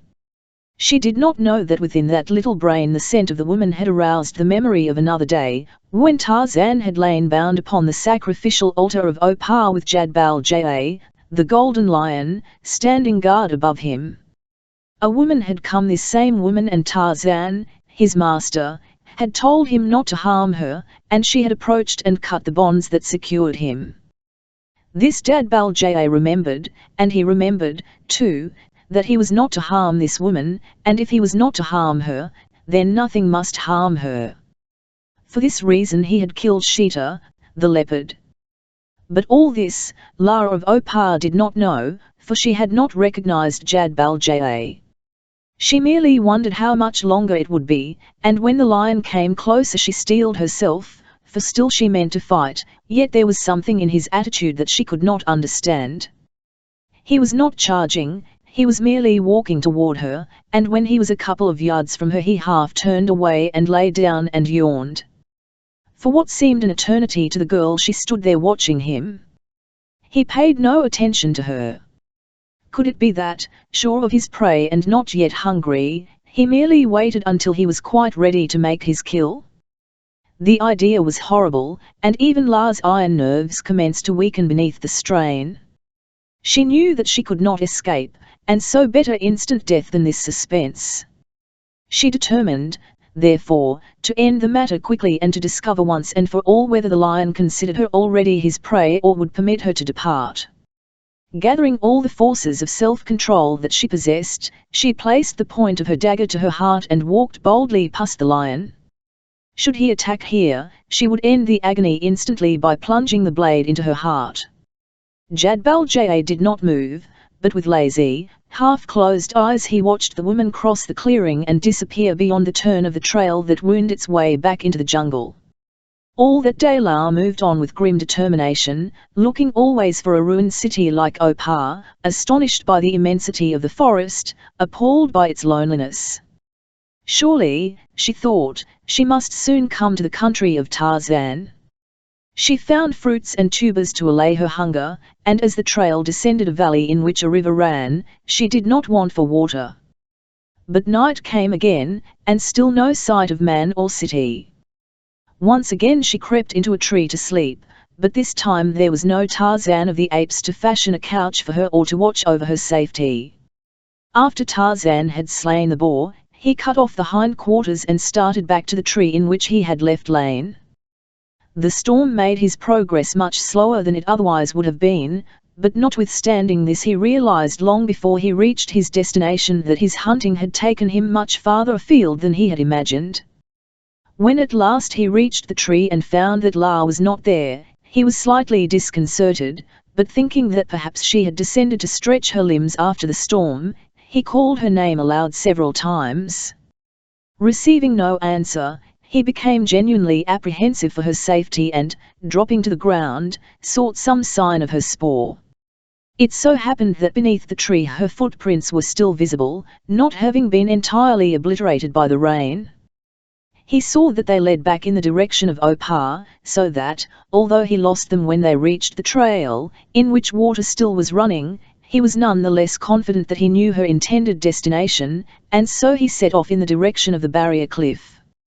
It was not difficult for him to account for her absence and for the fact that she was returning to Opar, and he reproached himself for his thoughtlessness in having left her for so long a time without first telling her of his purpose. He guessed, rightly, that she had imagined herself deserted and had turned back to the only home she knew, to the only place in the world where La of Opar might hope to find friends, but that she would find them even there Tarzan doubted, and he was determined that she must not go back until she could do so with a force of warriors sufficiently great to ensure the overthrow of her enemies. It had been Tarzan's plan first to thwart the scheme of the party whose camp he had discovered in his dominion and then to return with La to the country of his Waziri, where he would gather a sufficient body of those redoubtable warriors to ensure the safety and success of La's return to Opar. Never communicative, he had neglected to explain his purposes to La, and this he now regretted, since he was quite certain that had he done so she would not have felt it necessary to have attempted to return alone to Opar. But he was not much concerned with the outcome since he was confident that he could overtake her long before she reached the city, and, inured as he was to the dangers of the forest and the jungle, he minimized their importance, as we do those which confront us daily in the ordinary course of our seemingly humdrum existence, where death threatens us quite as constantly as it does the denizens of the jungle. At any moment expecting to catch sight of her whom he sought, Tarzan traversed the back trail to the foot of the rocky escarpment that guards the plain of Opar, and now he commenced to have his doubts, for it did not seem possible that La could have covered so great a distance in so short a time. He scaled the cliff and came out upon the summit of the flat mountain that overlooked distant Opar. Here only a light rain had fallen, the storm having followed the course of the valley below, and plain in the trail were the footprints of himself and La where they had passed down from Opar the night before, but nowhere was there any sign of spoor to indicate that the girl had returned, nor, as he looked out across the valley, was there any moving thing in sight. What had become of her? Where could she have gone? In the great forest that spread below him there were countless trails. Somewhere below, her spoor must be plain in the freshly wet earth, but he realized that even for him it might prove a long and difficult task to pick it up again. As he turned back rather sorrowfully to descend the barrier cliff, his attention was attracted by a movement at the edge of the forest below. Dropping to his belly behind a low bush, Tarzan watched the spot to which his attention had been attracted, and as he did so the head of a column of men debouched from the forest and moved toward the foot of the cliff. Tarzan had known nothing of what had transpired upon the occasion of Zvrai's first expedition to Opar, which had occurred while he had been incarcerated in the cell beneath the city. The apparent mysterious disappearance of the party that he had known to have been marching on Opar had mystified him, but here it was again, and where it had been in the meantime was of no moment. Tarzan wished that he had his bow and arrow, which the Oparians had taken from him and which he had not had an opportunity to replace since he had escaped. But if he did not have them, there were other ways of annoying the invaders. From his position he watched them approach the cliff and commence the ascent. Tarzan selected a large boulder, many of which were strewn about the flat top of the mountain, and when the leaders of the party were about halfway to the summit and the others were strung out below them, the ape-man pushed the rock over the edge of the cliff just above them. In its descent it just grazed Zvrai, struck a protuberance beyond him, bounded over Colt's head, and carried two of Kitimbo's warriors to death at the base of the escarpment. The ascent stopped instantly. Several of the blacks who had accompanied the first expedition started a hasty retreat, and utter disorganization and rout faced the expedition, whose nerves had become more and more sensitive the nearer that they approached Opar. "Stop the damn cowards!" shouted Zvrai to Dorsky and Ivich, who were bringing up the rear. "Who will volunteer to go over the top and investigate?" "I'll go," said Romero. "And I'll go with him," offered Colt. "Who else?" demanded Zvrai, but no one else volunteered, and already the Mexican and the American were climbing upward. "Cover our advance with a few rifles," Colt shouted back to Zvrai. "That ought to keep them away from the edge." Zvrai issued instructions to several of the Ascaris who had not joined in the retreat, and when their rifles commenced popping, it put new heart into those who had started to flee, and presently Dorsky and Ivich had rallied the men and the ascent was resumed. Perfectly well aware that he might not stop the advance single-handed, Tarzan had withdrawn quickly along the edge of the cliff to a spot where tumbled masses of granite offered concealment and where he knew that there existed a precipitous trail to the bottom of the cliff. Here he could remain and watch, or, if necessary, make a hasty retreat. He saw Romero and Colt reach the summit and immediately recognized the latter as the man he had seen in the base camp of the invaders. He had previously been impressed by the appearance of the young American, and now he acknowledged his unquestioned bravery and that of his companion in leading a party over the summit of the cliff in the face of an unknown danger. Romero and Colt looked quickly about them, but there was no enemy in sight, and this word they passed back to the ascending company. From his point of vantage Tarzan watched the expedition surmount the summit of the cliff and start on its march toward Opar. He believed that they could never find the treasure vaults, and now that La was not in the city, he was not concerned with the fate of those who had turned against her. Upon the bare and inhospitable Oparian plain, or in the city itself, they could accomplish little in furthering the objects of the expedition. He had overheard Zorodrinov explaining to Colt. He knew that eventually they must return to their base camp, and in the meantime he would prosecute his search for La, and so as Zvrai led his expedition once again toward Opar, Tarzan of the Apes slipped over the edge of the barrier cliff and descended swiftly to the forest below.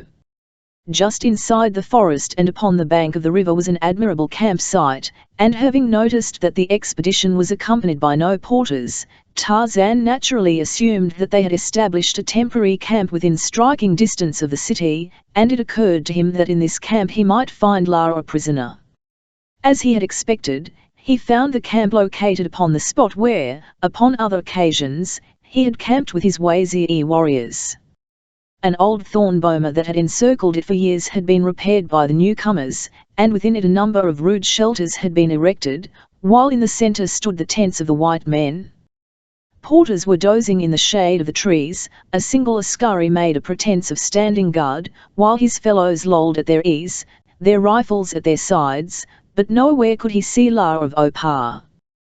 He moved downwind from the camp, hoping to catch her scent spoor if she was a prisoner there, but so strong was the smell of smoke and the body odors of the blacks that he could not be sure but that these drowned La's scent. He decided, therefore, to wait until darkness had fallen when he might make a more careful investigation, and he was further prompted to this decision by the sight of weapons, which he sorely needed. All of the warriors were armed with rifles, but some, clinging through force of ancient habit to the weapons of their ancestors, carried also bows and arrows, and in addition there were many spears. As a few mouthfuls of the raw flesh of Horta had constituted the only food that had passed Tarzan's lips for almost days, he was ravenously hungry. With the discovery that La had disappeared, he had cached the hind quarter of the boar in the tree in which they had spent the night and set out upon his fruitless search for her. So now, while he waited for darkness, he hunted again, and this time Bara, the antelope, fell a victim to his prowess, nor did he leave the carcass of his kill until he had satisfied his hunger. Then he lay up in a nearby tree and slept. The anger of Abu Batn against Zvrai was rooted deeply in his inherent racial antipathy for Europeans and their religion, and its growth was stimulated by the aspersions which the Russian had cast upon the courage of the Arab and his followers. "Dog of a Nasrani," ejaculated the sheikh. "He called us cowards, we Bedawi, and he left us here like old men and boys to guard the camp and the women. He is but an instrument of Allah," said one of the Arabs, "in the great cause that will rid Africa of all Nasrani." "Well-billah," ejaculated Abu Batn. "What proof have we that these people will do as they promise?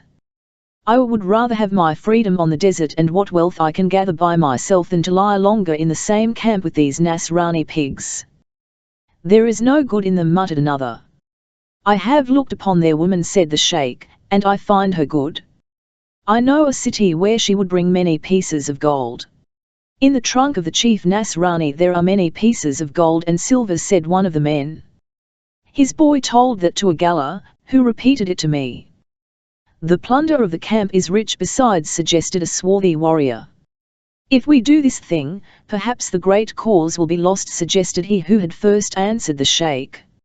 "It is the cause of the Nasrani," said Abu Batn, "and it is only for profit.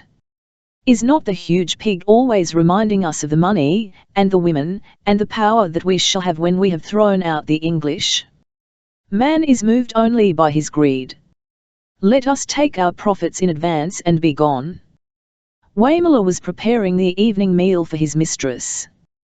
"Before, you were left with the brown Wana," he said, "and he was no good, nor do I like any better the Sheikh Abu Batn. He is no good. I wish that Wana Colt were here." "So do El," said Zora. "It seems to me that the Arabs have been sullen and surly ever since the expedition returned from Opar. They have sat all day in the tent of their chief talking together," said Waimala, "and often Abu Batn looked at you." "That is your imagination," Waimala replied the girl. "He would not dare to harm me. Who would have thought that the brown Wana would have dared to?" Waimala reminded her. "Hush, Waimala, the first thing you know you will have me frightened," said Zora, and then suddenly, "Look, Waimala. Who is that?" The black boy turned his eyes in the direction toward which his mistress was looking. At the edge of the camp stood a figure that might have wrung an exclamation of surprise from a stoic. A beautiful woman stood there regarding them intently. She had halted just at the edge of camp, an almost naked woman whose gorgeous beauty was her first and most striking characteristic. 2 golden discs covered her firm breasts, and a narrow stomacher of gold and precious stones encircled her hips, supporting in front and behind a broad strip of soft leather, studded with gold and jewels, which formed the pattern of a pedestal on the summit of which was seated a grotesque bird. Her feet were shod in sandals that were covered with mud, as were her shapely legs upward to above her knees. A mass of wavy hair, shot with golden bronze lights by the rays of the setting sun, half surrounded an oval face, and from beneath narrow penciled brows fearless grey eyes regarded them. Some of the Arabs had caught sight of her, too, and they were coming forward now toward her. She looked quickly from Zora and Waimala toward the others. Then the European girl arose quickly and approached her that she might reach her before the Arabs did, and as she came near the stranger with outstretched hands, Zora smiled.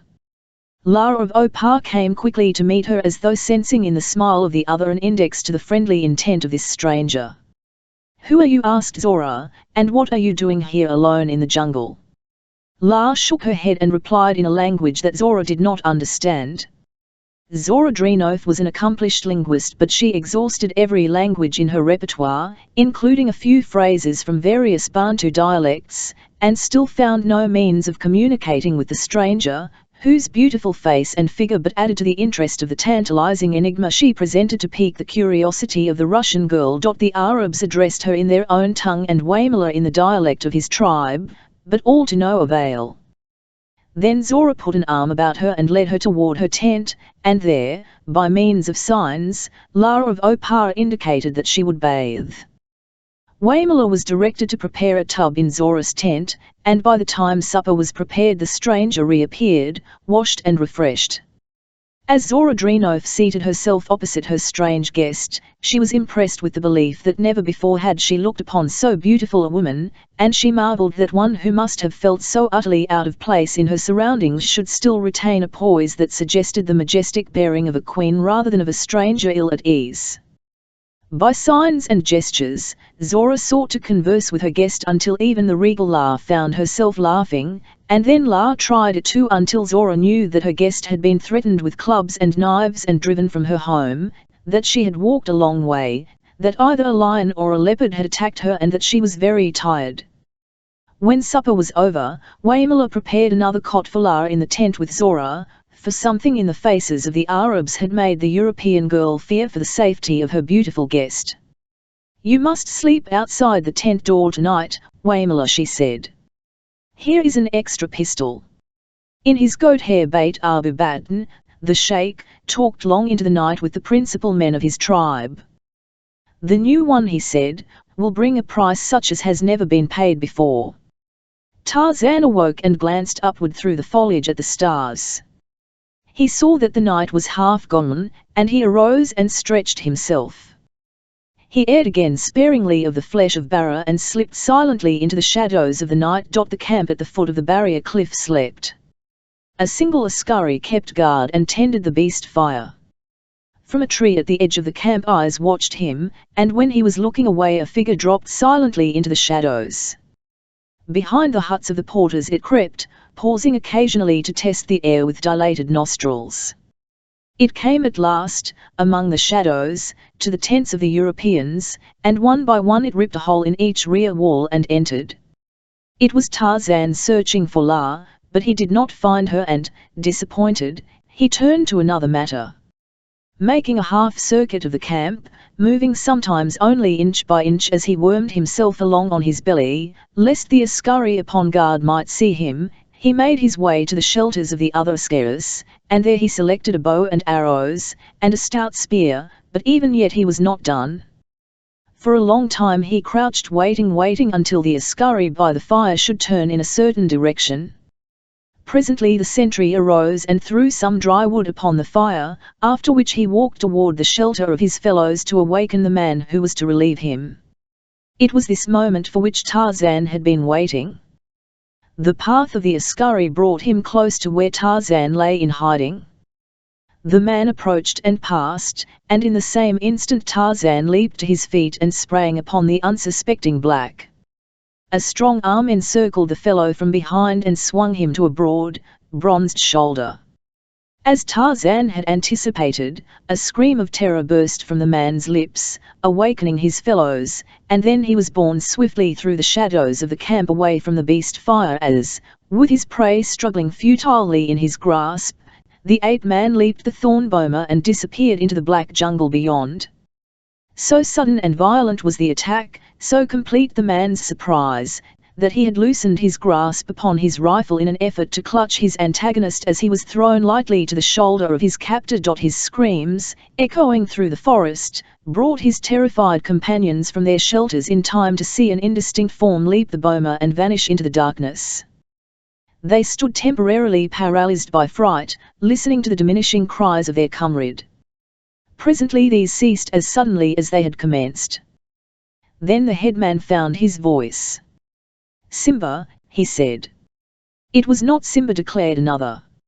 It ran high upon 4 legs, like a man. I saw it. Presently from the dark jungle came a hideous, long-drawn cry. "That is the voice of neither man nor lion," said the headman. "It is a demon," whispered another, and then they huddled about the fire, throwing dry wood upon it until its blaze had crackled high into the air. In the darkness of the jungle, Tarzan paused and laid aside his spear and bow, possession of which had permitted him to use but one hand in his abduction of the sentry. Now the fingers of his free hand closed upon the throat of his victim, putting a sudden period to his screams. Only for an instant did Tarzan choke the man, and when he relaxed his grasp upon the fellow's throat, the black made no further outcry, fearing to invite again the ungentle grip of those steel fingers. Quickly Tarzan jerked the fellow to his feet, relieved him of his knife and, grasping him by his thick wool, pushed him ahead of him into the jungle, after stooping to retrieve his spear and bow. It was then that he voiced the victory cry of the bull ape, for the value of the effect that it would have not only upon his victim, but upon his fellows in the camp behind them. Tarzan had no intention of harming the fellow. His quarrel was not with the innocent black tools of the white men, and, while he would not have hesitated to take the life of the black had it been necessary, he knew them well enough to know that he might effect his purpose with them as well without bloodshed as with it. The whites could not accomplish anything without their black allies, and if Tarzan could successfully undermine the morale of the latter, the schemes of their masters would be as effectually thwarted as though he had destroyed them, since he was confident that they would not remain in a district where they were constantly reminded of the presence of a malign, supernatural enemy. Furthermore, this policy accorded better with Tarzan's grim sense of humor and, therefore, amused him, which the taking of life never did.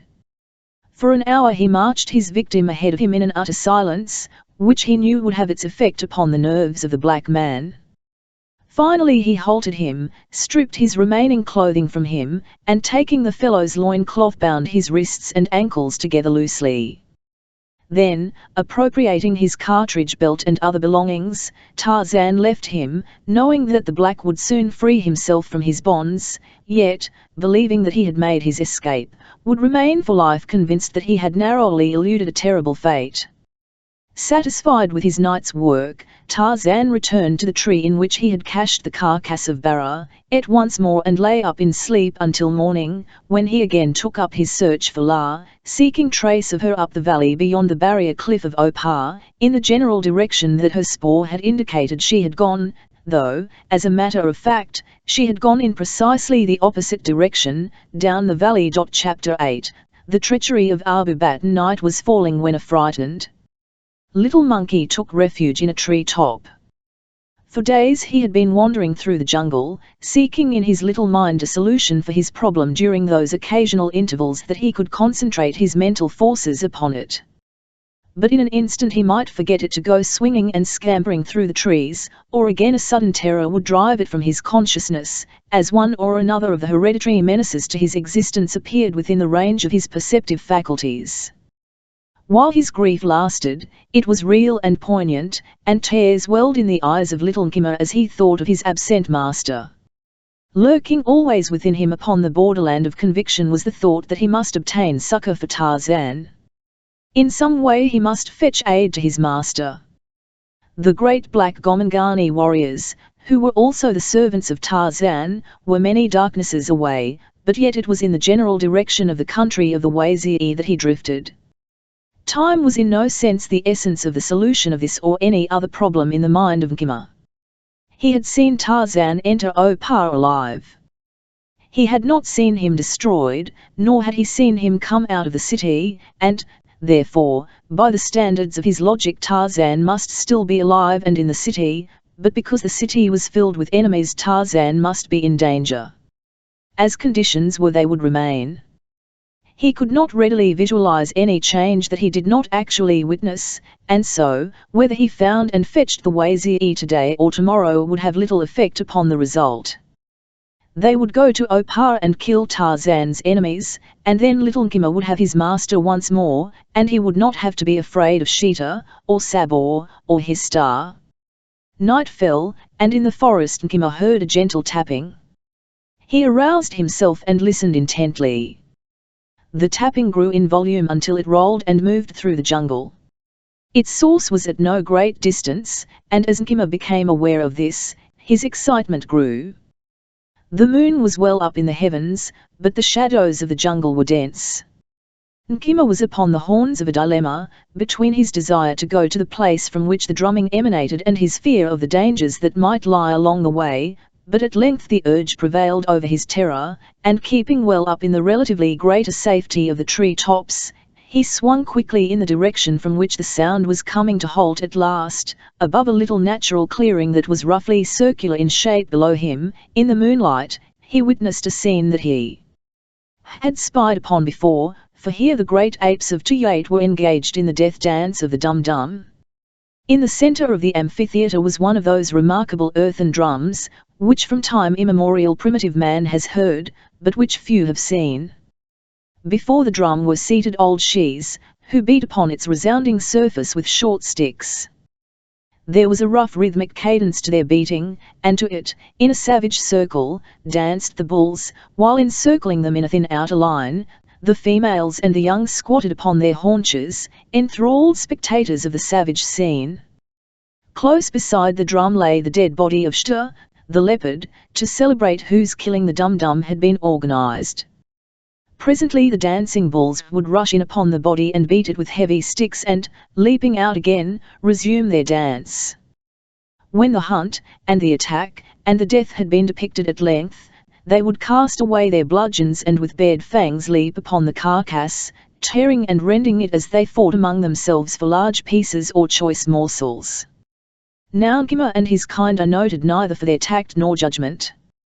One wiser than little Nkima would have remained silent until the dance and the feast were over and until a new day had come and the great bulls of the tribe of Tiyate had recovered from the hysterical frenzy that the drum and the dancing always induced within them. But little Nkima was only a monkey. What he wanted immediately, not being endowed with that mental poise which results in patience, and so he swung by his tail from an overhanging branch and scolded at the top of his voice in an effort to attract the attention of the great apes below. Tiyate! Gayate! Zutho, he cried. Tarzan is in danger. Come with Nkima and save Tarzan. A great bull stopped in the midst of the dancing and looked up. Go away, Manu, he growled. Go away or we kill. But little Nkima thought that they could not catch him, and so he continued to swing from the branch and yell and scream at them until finally Tiyate sent a young ape, who was not too heavy, to clamber into the upper branches of the tree, to catch little Nkima and kill him. Here was an emergency which Nkima had not foreseen. Like many people, he had believed that everyone would be as interested in what interested him as he, and when he had first heard the booming of the drums of the dum-dum, he thought that the moment the apes learned of Tarzan's peril they would set out upon the trail to Opar. Now, however, he knew differently, and as the real menace of his mistake became painfully apparent with the leaping of a young ape into the tree below him, little Nkima emitted a loud shriek of terror and fled through the night, nor did he pause until, panting and exhausted, he had put a good mile before himself and the tribe of Tiyate. When Lara of Opar awoke in the tent of Zorodrinof, she looked about her, taking in the unfamiliar objects that surrounded her, and presently her gaze rested upon the face of her sleeping hostess. These, indeed, she thought, must be the people of Tarzan, for had they not treated her with kindness and courtesy? They had offered her no harm and had fed her and given her shelter. A new thought crossed her mind now and her brows contracted, as did the pupils of her eyes into which there came a sudden, savage light. Perhaps this woman was Tarzan's mate. Lara of Opar grasped the hilt of Dera's knife where it lay ready beside her. But then, as suddenly as it had come, the mood passed, for in her heart she knew that she could not return evil for good, nor could she harm whom Tarzan loved, and when Zora opened her eyes La greeted her with a smile. If the European girl was a cause for astonishment to La, she herself filled the other with profoundest wonder and mystification. Her scant, yet rich and gorgeous apparel harked back to an ancient age, and the gleaming whiteness of her skin seemed as much out of place in the heart of an African jungle as did her trappings in the 20th century. Here was a mystery that nothing in the past experience of Zorodrinof could assist in solving.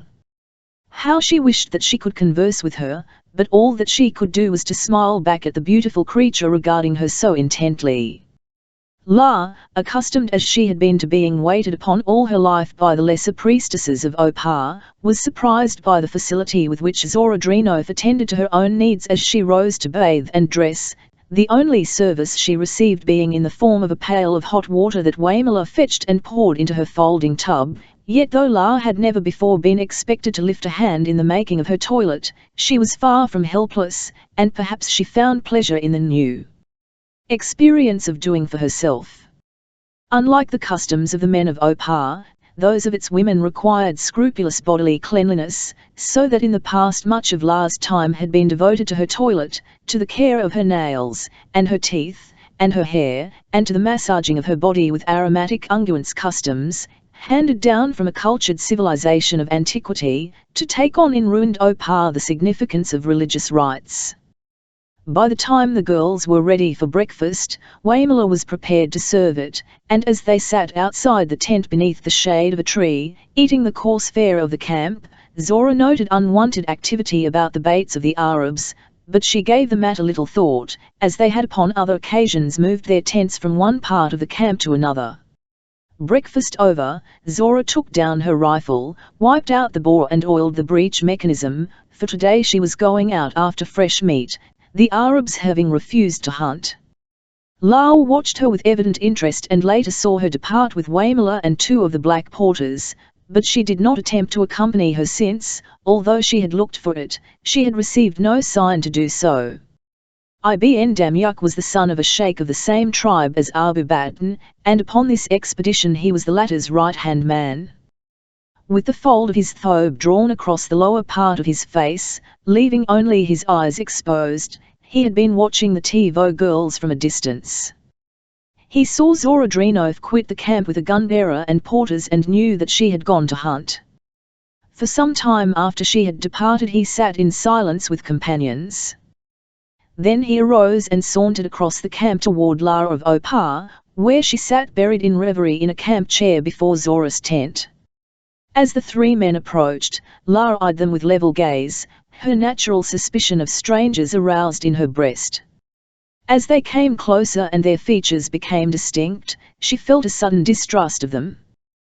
They were crafty, malign-looking men, not at all like Tarzan, and instinctively she distrusted them.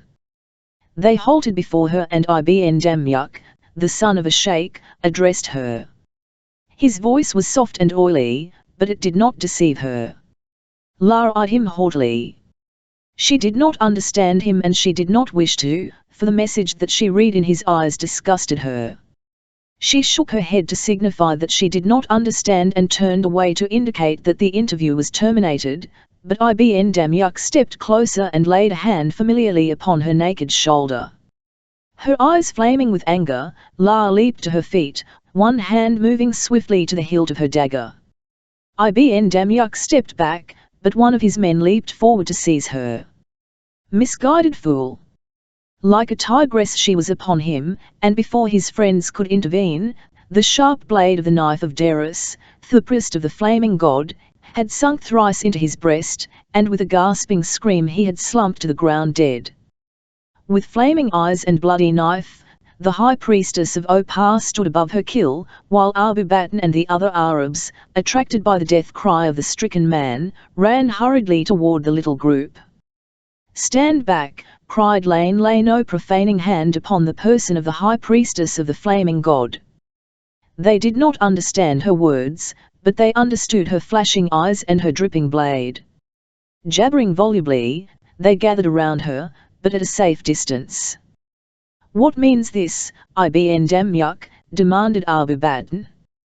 Dogman did but touch her, and she flew at him like El Adria, lord of the broad head. "A lioness she may be," said Abu Batin, "but she must not be harmed." "Voila!" exclaimed Ibn Damyuk, "but she must be tamed." "Her taming we may leave to him who will pay many pieces of gold for her," replied the sheikh. "It is necessary only for us to cage her. Surround her, my children, and take the knife from her. Make her wrists secure behind her back, and by the time the other returns we shall have struck camp and be ready to depart." A dozen brawny men leaped upon La simultaneously. "Do not harm her. "Do not harm her," screamed Abu Bakr, as, fighting like a lioness indeed, La sought to defend herself.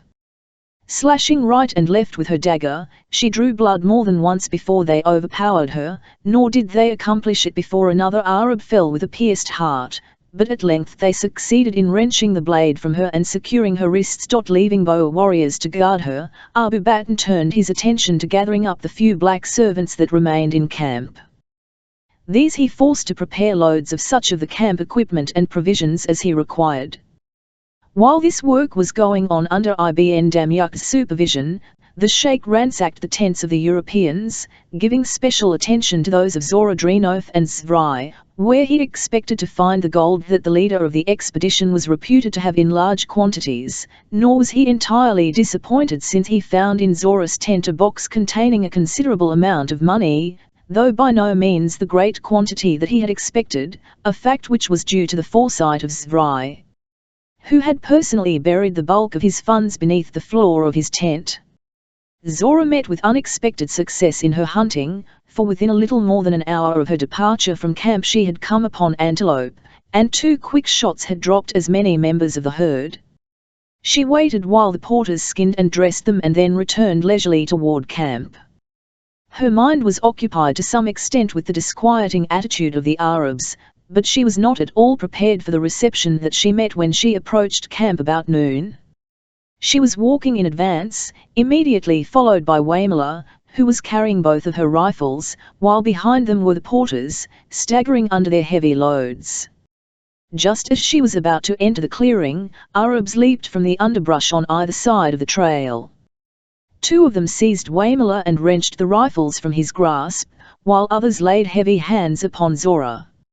She tried to free herself from them and draw her revolver, but the attack had taken her so by surprise that before she could accomplish anything in defense, she was overpowered and her hands bound at her back. "What is the meaning of this?" she demanded. "Where is Abu Bakr, the sheikh?" The men laughed at her.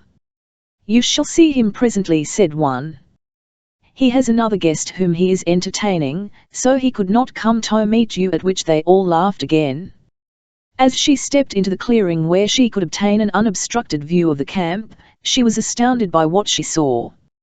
Every tent had been struck. The Arabs were leaning on their rifles ready to march, each of them burdened with a small pack, while the few black men, who had been left in camp, were lined up before heavy loads. All the rest of the paraphernalia of the camp, which Abu Bakr had not men enough to transport, was heaped in a pile in the center of the clearing, and even as she looked she saw men setting torches to it. As she was led across the clearing toward the waiting Arabs, she saw her erstwhile guest between 2 warriors, her wrists confined by thongs even as her own. Near her, scowling malevolently, was Abu Bakr. "Why have you done this thing, Abu Bakr?" demanded Zora. "Allah was wroth that we should betray our land to the Nasrani," said the sheikh. "We have seen the light, and we are going back to our own people." "What do you intend to do with this woman and with me?" asked Zora. "We shall take you with us for a little way," replied Abu Bakr. "I'll know a kind man who is very rich, who will give you both a good home." "You mean that you are going to sell us to some black sultan?" demanded the girl. The sheikh shrugged. "Il would not put it that way," he said. "Rather let us say that I am making a present to a great and good friend and saving you and this other woman from certain death in the jungle should we depart without you." "Abu Bakr, you are a hypocrite and a traitor," cried Zora, her voice vibrant with contempt. "The Nasrani like to call names," said the sheikh with a sneer. "Perhaps if the pig, Zvrai, had not called us names, this would not have happened." "So this is your revenge?" asked Zora, "because he reproached you for your cowardice at Opar." "Enough," snapped Abu Bakr. "Come, my children, let us be gone." As the flames licked at the edges of the great pile of provisions and equipment that the Arabs were forced to leave behind, the deserters started upon their march toward the west. The girls marched near the head of the column, the feet of the Arabs and the carriers behind them totally obliterating their spoor from the motley record of the trail. They might have found some comfort in their straits had they been able to converse with one another, but La could understand no one, and Zora found no pleasure in speaking to the Arabs, while Waimala and the other blacks were so far toward the rear of the column that she could not have communicated with them had she cared to. To pass the time away, Zora conceived the idea of teaching her companion in misery some European language, and because in the original party there had been more who were familiar with English than any other tongue, she selected that language for her experiment. She began by pointing to herself and saying woman, and then to La and repeating the same word, after which she pointed to several of the Arabs in succession and said man in each instance. It was evident that La understood her purpose immediately, for she entered into the spirit of it with eagerness and alacrity, repeating the words again and again, each time indicating either a man or a woman. Next the European girl again pointed to herself and said Zora. For a moment La was perplexed, and then she smiled and nodded. Zora, she said, pointing to her companion, and then, swiftly, she touched her own breast with a slender forefinger and said, Lane. And this was the beginning. Each hour La learned new words, all nouns at first, that described each familiar object that appeared oftenest to their view. She learned with remarkable celerity, evidencing an alert and intelligent mind and a retentive memory, for once she learned a word she never forgot it. Her pronunciation was not always perfect, for she had a decidedly foreign accent that was like nothing Zora Drenov ever had heard before, and so altogether captivating that the teacher never tired of hearing her pupil recite. As the march progressed, Zora realized that there was little likelihood that they would be mistreated by their captors, it being evident to her that the sheikh was impressed with the belief that the better the condition in which they could be presented to their prospective purchaser, the more handsome the return that Abu Bakr might hope to receive.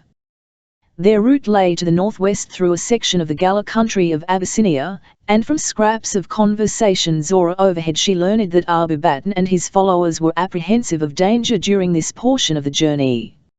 And well they may have been, since for ages the Arabs have conducted raids in Gala territory for the purpose of capturing slaves, and among the Negroes with them was a Gala slave that Abu Bakr had brought with him from his desert home.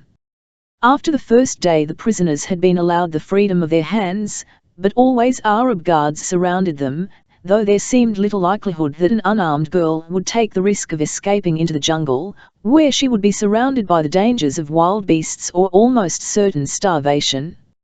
However, could Abu Bakr have read their thoughts, he might have been astonished to learn that in the mind of each was a determination to escape Tony fate rather than to march docilely on to an end that the European girl was fully conscious of and which La of Opar unquestionably surmised in part. La's education was progressing nicely by the time the party approached the border of the Gala country, but in the meantime both girls had become aware of a new menace threatening La of Opar. Ibn Damyuk marched often beside her, and in his eyes, when he looked at her, was a message that needed no words to convey. But when Abu Bakr was near, Ibn Damyuk ignored the fair prisoner, and this caused Zora the most apprehension, for it convinced her that the wily Ibn was but biding his time until he might find conditions favourable to the carrying out of some scheme that he already had decided upon, nor did Zora harbour any doubts as to the general purpose of his plan. At the edge of the Gala country they were halted by a river in flood. They could not go north into Abyssinia proper, and they dared not go south, where they might naturally have expected pursuit to follow. So perforce they were compelled to wait where they were. And while they waited Ibn Damyuk struck. Chapter 9, in the death cell of Opar once again Peter's Vry stood before the walls of Opar, and once again the courage of his black soldiers was dissipated by the weird cries of the inmates of the City of Mystery. The 10 warriors, who had not been to Opar before and who had volunteered to enter the city, halted trembling as the first of the blood-curdling screams rose, shrill and piercing, from the forbidding ruins. Miguel Romero once more led the invaders, and directly behind him was Wayne Colt. According to the plan the blacks were to have followed closely behind these bow, with the rest of the whites bringing up the rear, where they might rally and encourage the Negroes, or if necessary, force them on at the points of their pistols. But the blacks would not even enter the opening of the outer wall, so demoralized were they by the uncanny warning screams which their superstitious minds attributed to malignant demons, against which there could be no defense and whose animosity meant almost certain death for those who disregarded their wishes. "In with you, you dirty cowards," cried Zvrai, menacing the blacks with his revolver in an effort to force them into the opening. One of the warriors raised his rifle threateningly. "Put away your weapon, white man," he said. "We will fight men, but we will not fight the spirits of the dead." "Lay off, Peter," said Dorsky. "You will have the whole bunch on us in a minute and we shall all be killed." Zvrai lowered his pistol and commenced to plead with the warriors, promising them rewards that amounted to riches to them if they would accompany the whites into the city, but the volunteers were obdurate. Nothing could induce them to venture into Opar. Seeing failure once again imminent and with a mind already obsessed by the belief that the treasures of Opar would make him fabulously wealthy and ensure the success of his secret scheme of empire, Zvrai determined to follow Romero and Colt with the remainder of his aides, which consisted only of Dorsky, Ivich and the Filipino boy. "Come on," he said, "we will have to make a try at it alone, if these yellow dogs won't help us." By the time the four men had passed through the outer wall, Romero and Colt were already out of sight beyond the inner wall. Once again the warning scream broke menacingly upon the brooding silence of the ruined city. "God!" ejaculated Ivich. "What do you suppose it could be?" "Shut up!" exclaimed Zvrai irritably. "Stop thinking about it, or you'll go yellow like those damn blacks." Slowly they crossed the court toward the inner wall, nor was there much enthusiasm manifest among them other than for an evident desire in the breast of each to permit one of the others the glory of leading the advance. Tony had reached the opening when a bedlam of noise from the opposite side of the wall burst upon their ears, a hideous chorus of war cries, mingled with the sound of rushing feet. There was a shot, and then another and another.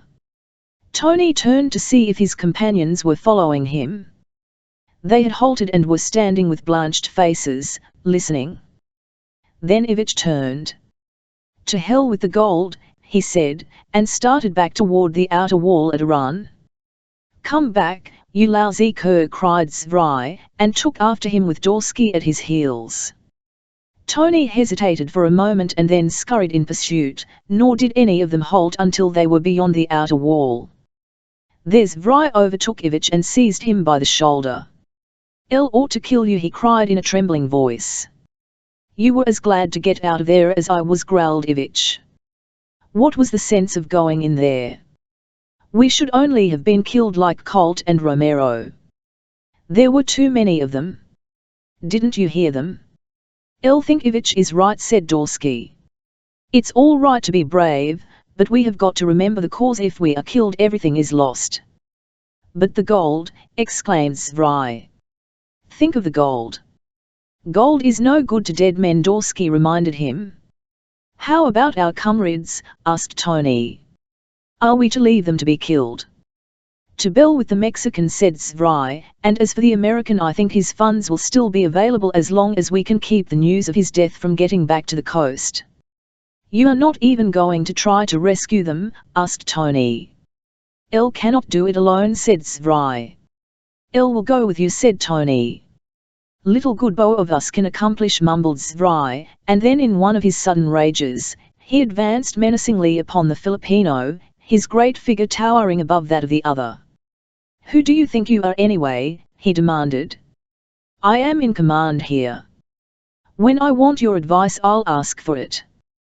When Romero and Colt passed through the inner wall, that part of the interior of the temple which they could see appeared deserted, and yet they were conscious of movement in the darker recesses and the apertures of the ruined galleries that looked down into the courtyard.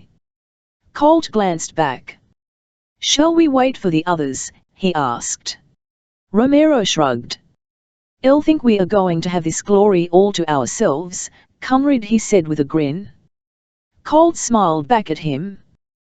"Then let's get on with the business," he said. "I don't see anything very terrifying yet." "There is something in there though," said Romero. "I've seen things moving." "So have I," said Colt. With their rifles ready, they advanced boldly into the temple, but they had not gone far when, from shadowy archways and from numerous gloomy doorways there rushed a horde of horrid men, and the silence of the ancient city was shattered by hideous war cries. Colt was in advance and now he kept on moving forward, firing a shot above the heads of the grotesque warrior priests of Opar.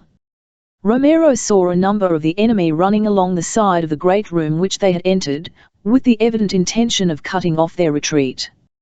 He swung about and fired, but not over their heads. Realizing the gravity of their position, he shot to kill, and now Colt did the same, with the result that the screams of a couple of wounded men mingled now with the war cries of their fellows. Romero was forced to drop back a few steps to prevent the Oparians from surrounding him. He shot rapidly now and succeeded in checking the advance around their flank. A quick glance at Colt showed him standing his ground, and at the same instant he saw a hurled club strike the American on the head. The man dropped like a log, and instantly his body was covered by the terrible little men of Opar. Miguel Romero realized that his companion was lost, and even if not now already dead, he, single-handed, could accomplish nothing toward his rescue. If he escaped with his own life he would be fortunate, and so, keeping up a steady fire, he fell back toward the aperture in the inner wall. Having captured one of the invaders, seeing the other falling back, and fearing to risk further the devastating fire of the terrifying weapon in the hand of their single antagonist, the Oparians hesitated. Romero passed through the inner wall, turned and ran swiftly to the outer, and a moment later had joined his companions upon the plain. "Where is Colt?" demanded Zvrai. "They knocked him out with a club and captured him," said Romero.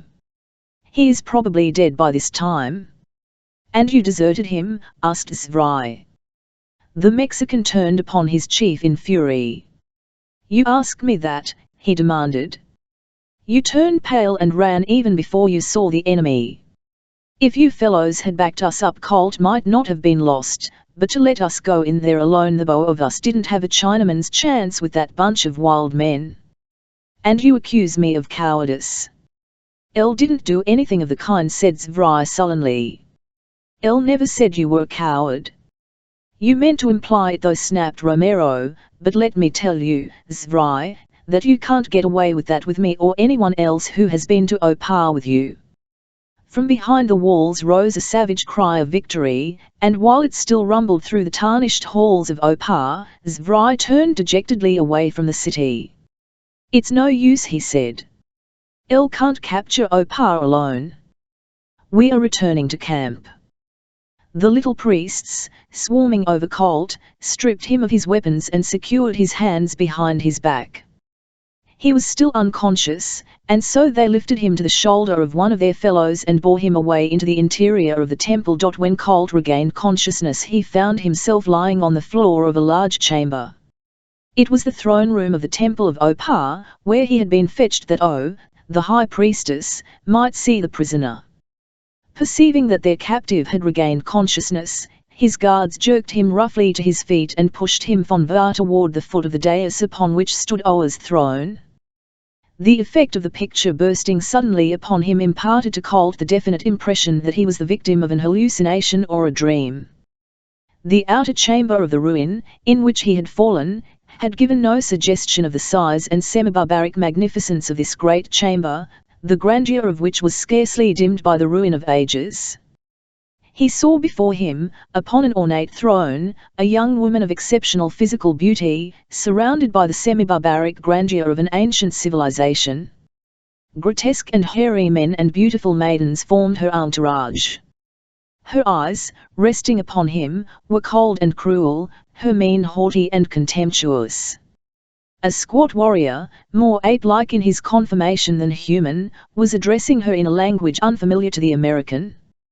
When he had finished, the girl rose from the throne and, drawing a long knife from her girdle, raised it high above her head as she spoke rapidly and almost fiercely, her eyes fixed upon the prisoner. From among a group of priestesses at the right of Oa's throne, a girl, just come into womanhood, regarded the prisoner through half-closed eyes, and beneath the golden plates that confined her smooth, white breasts, the heart of Nao palpitated to the thoughts that contemplation of this strange warrior engendered within her. When O had finished speaking, Colt was led away, quite ignorant of the fact that he had been listening to the sentence of death imposed upon him by the high priestess of the flaming god. His guards conducted him to a cell just within the entrance of a tunnel leading from the sacrificial court to the pits beneath the city, and because it was not entirely below ground, fresh air and light had access to it through a window and the grated bars of its doorway. Here the escort left him, after removing the bonds from his wrists. Through the small window in his cell Wayne Colt looked out upon the inner court of the Temple of the Sun at Opar. He saw the surrounding galleries rising tier upon tier to the summit of a lofty wall.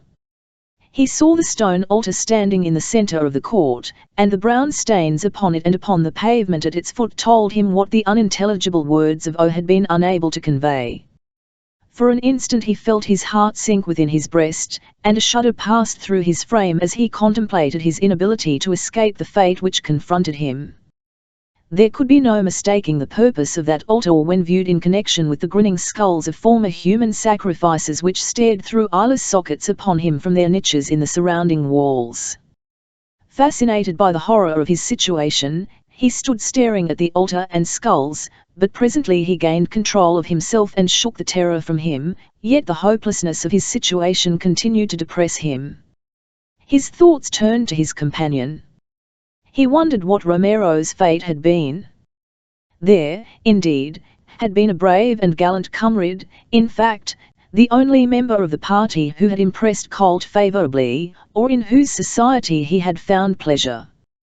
The others had seemed either ignorant fanatics or avaricious opportunists, while the manner and speech of the Mexican had stamped him as a light-hearted soldier of fortune, who might gaily offer his life in any cause which momentarily seized his fancy with an eye more singly for excitement and adventure than for any serious purpose. He did not know, of course, that Zvry and the others had deserted him, but he was confident that Romero had not before his cause had become utterly hopeless, or until the Mexican himself had been killed or captured. In lonely contemplation of his predicament, Colt spent the rest of the long afternoon. Darkness fell, and still there came no sign from his captors. He wondered if they intended leaving him there without food or water, or if, perchance, the ceremony that was to see him offered in sacrifice upon that grim, brown-stained altar was scheduled to commence so soon that they felt it unnecessary to minister to his physical needs. He had lain down upon the hard cement-like surface of the cell floor and was trying to find momentary relief in sleep, when his attention was attracted by the shadow of a sound coming from the courtyard where the altar stood. As he listened he was positive that someone was approaching, and rising quietly he went to the window and looked out.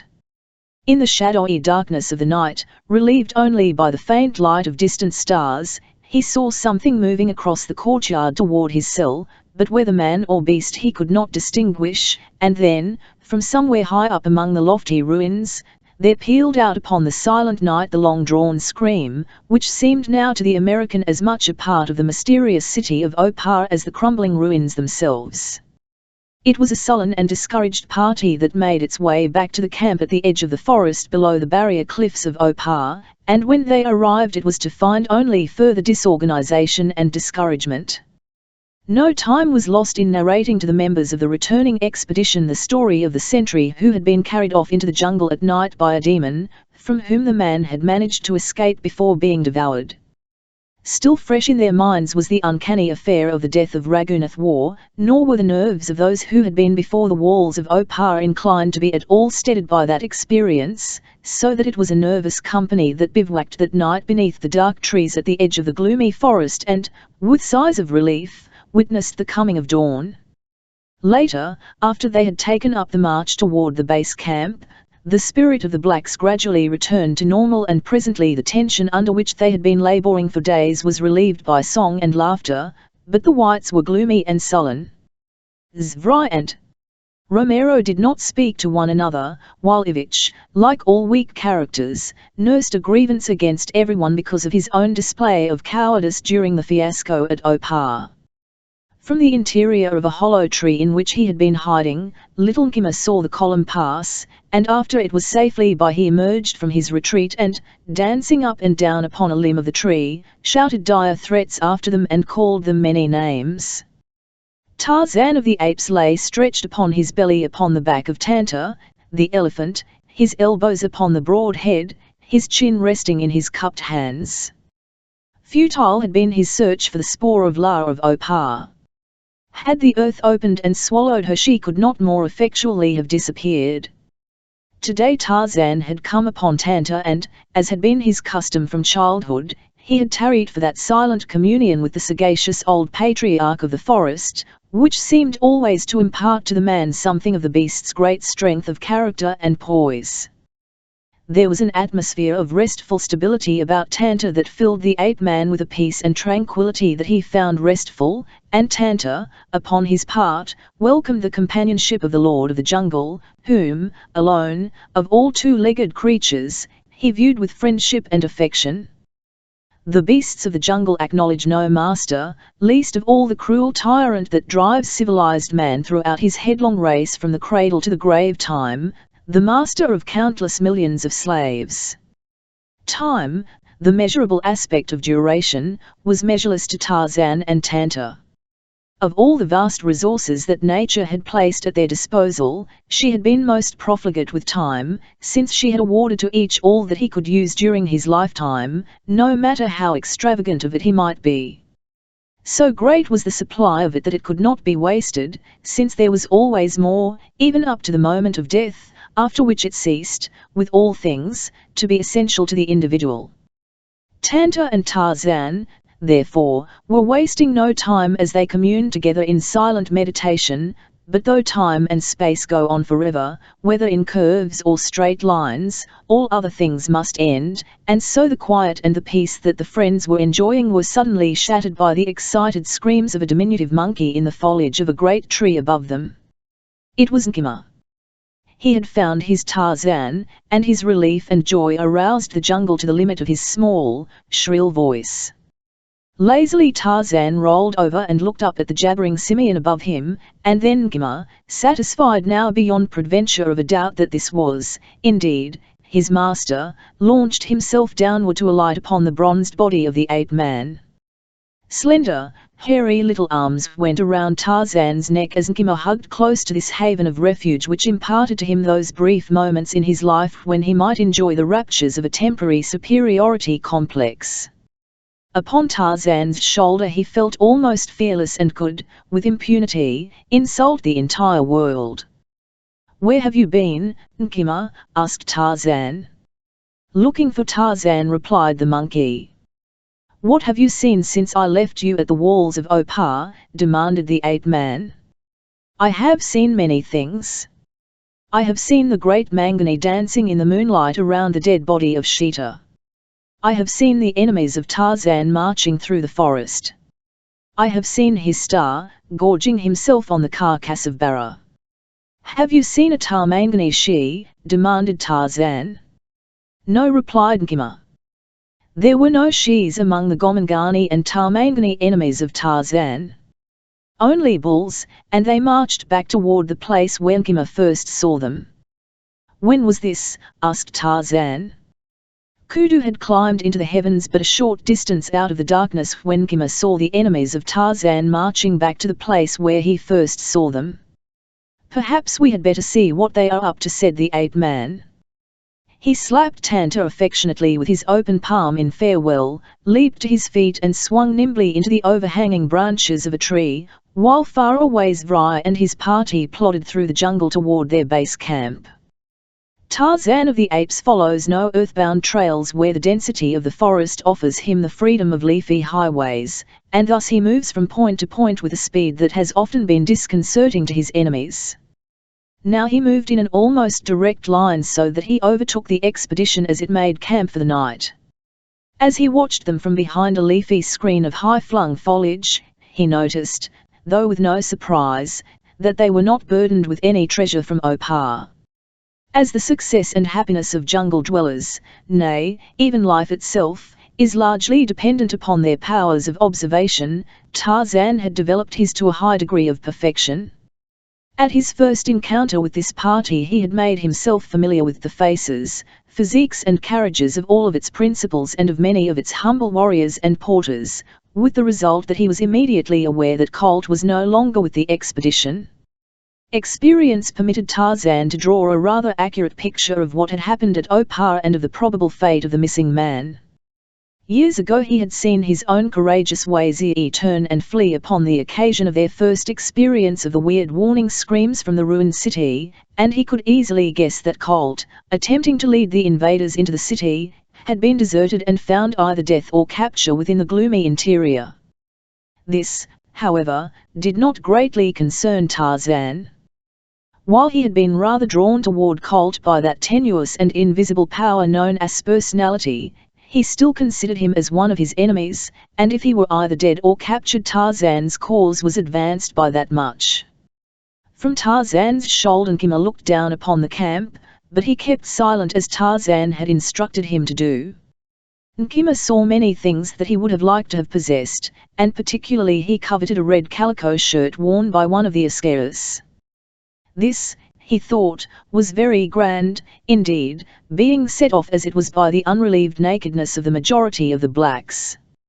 Nkima wished that his master would descend and slay them all, but particularly the man with the red shirt, for, at heart, Nkima was bloodthirsty, which made it fortunate for the peace of the jungle that he had not been born a gorilla. But Tarzan's mind was not set upon carnage. He had other means for thwarting the activities of these strangers. During the day he had made a kill, and now he withdrew to a safe distance from the camp and satisfied his hunger, while Nkima searched for birds' eggs, fruit, and insects. And so night fell, and when it had enveloped the jungle in impenetrable darkness, relieved only by the beast fires of the camp, Tarzan returned to a tree where he could overlook the activities of the bivouacked expedition. He watched them in silence for a long time, and then suddenly he raised his voice in a long scream that perfectly mimicked the hideous warning cry of Opar's defenders. The effect upon the camp was instantaneous. Conversation, singing, and laughter ceased. For a moment the men sat as in a paralysis of terror. Then, seizing their weapons, they came closer to the fire. With the shadow of a smile upon his lips, Tarzan melted away into the jungle. Chapter 10 The love of a priestess. Ibn Damyuk had bided his time, and now, in the camp by the swollen river at the edge of the Gala country, he at last found the opportunity he had so long awaited. The surveillance over the prisoners had somewhat relaxed, due largely to the belief entertained by Abu Baton that the women would not dare to invite the perils of the jungle by attempting to escape from captors who were, at the same time, their protectors from even greater dangers. He had, however, reckoned without a just estimation of the courage and resourcefulness of his bow captives, who, had he but known it, were constantly awaiting the first opportunity for escape. It was this fact, as well, that played into the hands of Ibn Damyuk. With great cunning he enlisted the services of one of the blacks who had been forced to accompany them from the base camp and who was virtually a prisoner. By promising him his liberty, Ibn Damyuk had easily gained the man's acquiescence in the plan that he had evolved. A separate tent had been pitched for the two women, and before it sat a single sentry, whose presence Abu Baton considered more than sufficient for this purpose, which was, perhaps, even more to protect the women from his own followers than to prevent a very remotely possible attempt at escape. This night, which Ibn Damyuk had chosen for his villainy, was one for which he had been waiting, since it found upon duty before the tent of the captives one of his own men, a member of his own tribe, who was bound by laws of hereditary loyalty to serve and obey him.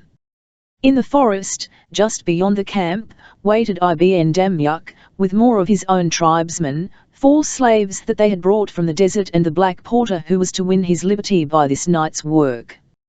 The interior of the tent that had been pitched for Zora and La was illuminated by a paper lantern, in which a candle burned dimly, and in this subdued light they sat talking in La's newly acquired English, which was at best most fragmentary and broken.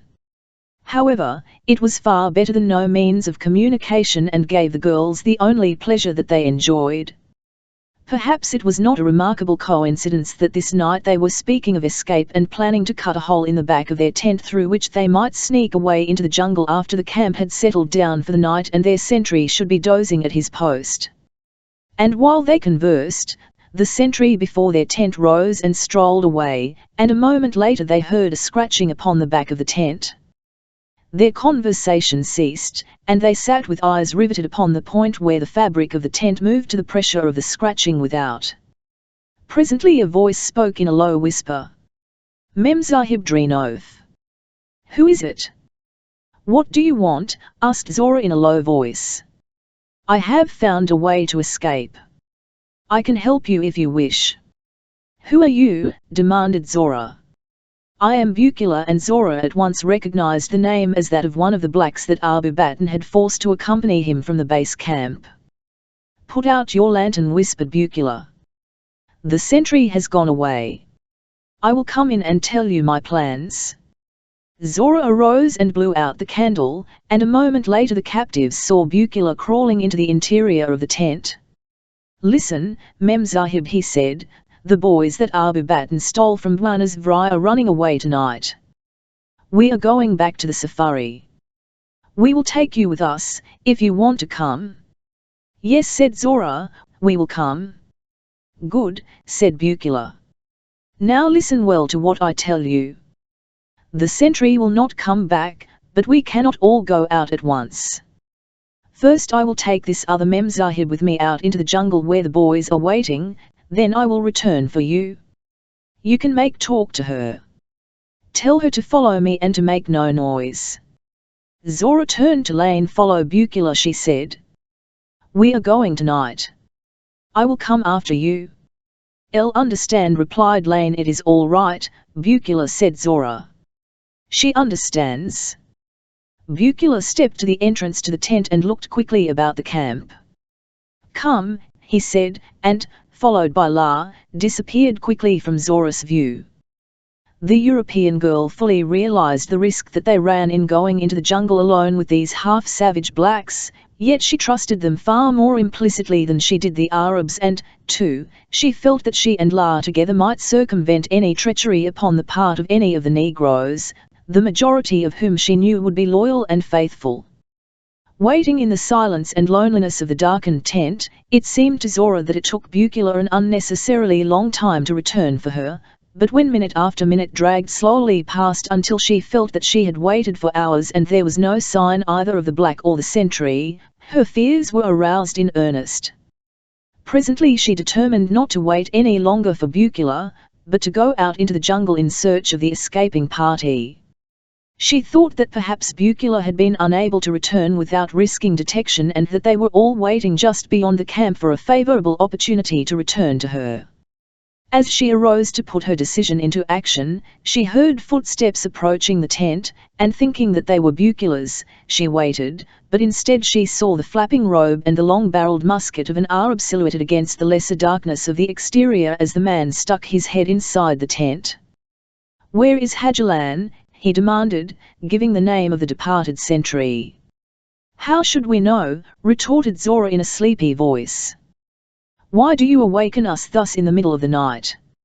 Are we the keepers of your fellows?" The fellow grumbled something in reply and then, turning, called aloud across the camp, announcing to all who might hear that Hajilan was missing and inquiring if any had seen him. Other warriors strolled over then, and there was a great deal of speculation as to what had become of Hajilan. The name of the missing man was called aloud many times, but there was no response, and finally the sheikh came and questioned everyone. "The women are in the tent yet?" he demanded of the new sentry. "Yes," replied the man. "I have talked with them." "It is strange," said Abu Baton, and then, "Ibn Damyuk," he cried. "Where art thou, Ibn? Hajilan was one of thy men." There was no answer. "Where is Ibn Damyuk?" "He is not here," said a man standing near the sheikh. "Nor Afodil and Deraim," said another. "Search the camp and see who is missing," commanded Abu Baton, and when the search had been made they found that Ibn Damyuk, Hajilan, Fodil, and Deraim were missing with 5 of the blacks. Ibn Damyuk has deserted us, said Abu Batn. Well, let it go. There will be fewer with whom to share the reward we shall reap when we are paid for the woe women. And thus reconciling himself to the loss of 4 good fighting men, Abu Batn repaired to his tent and resumed his interrupted slumber.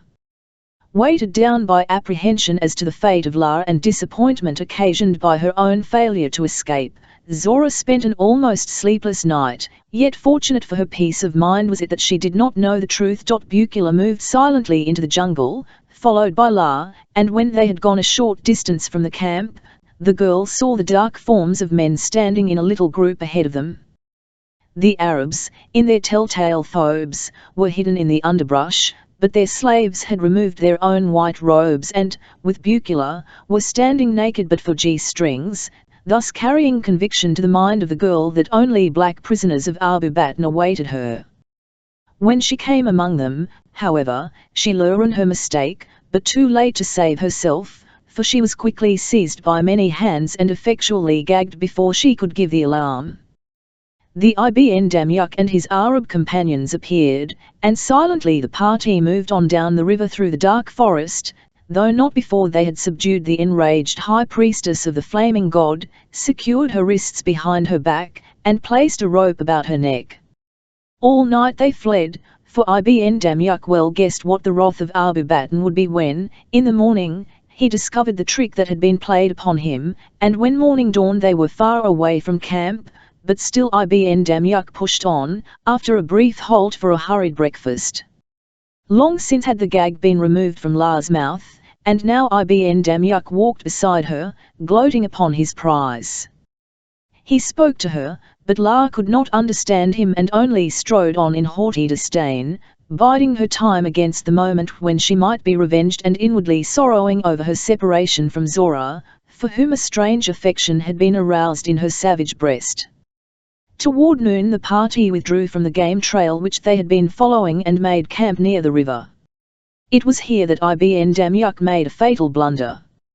Goaded to passion by close proximity to the beautiful woman for whom he had conceived a mad infatuation, the Arab gave way to his desire to be alone with her, and leading her along a little trail that paralleled the river, he took her away out of sight of his companions, and when they had gone perhaps 100 yards from camp, he seized her in his arms and sought to kiss her lips.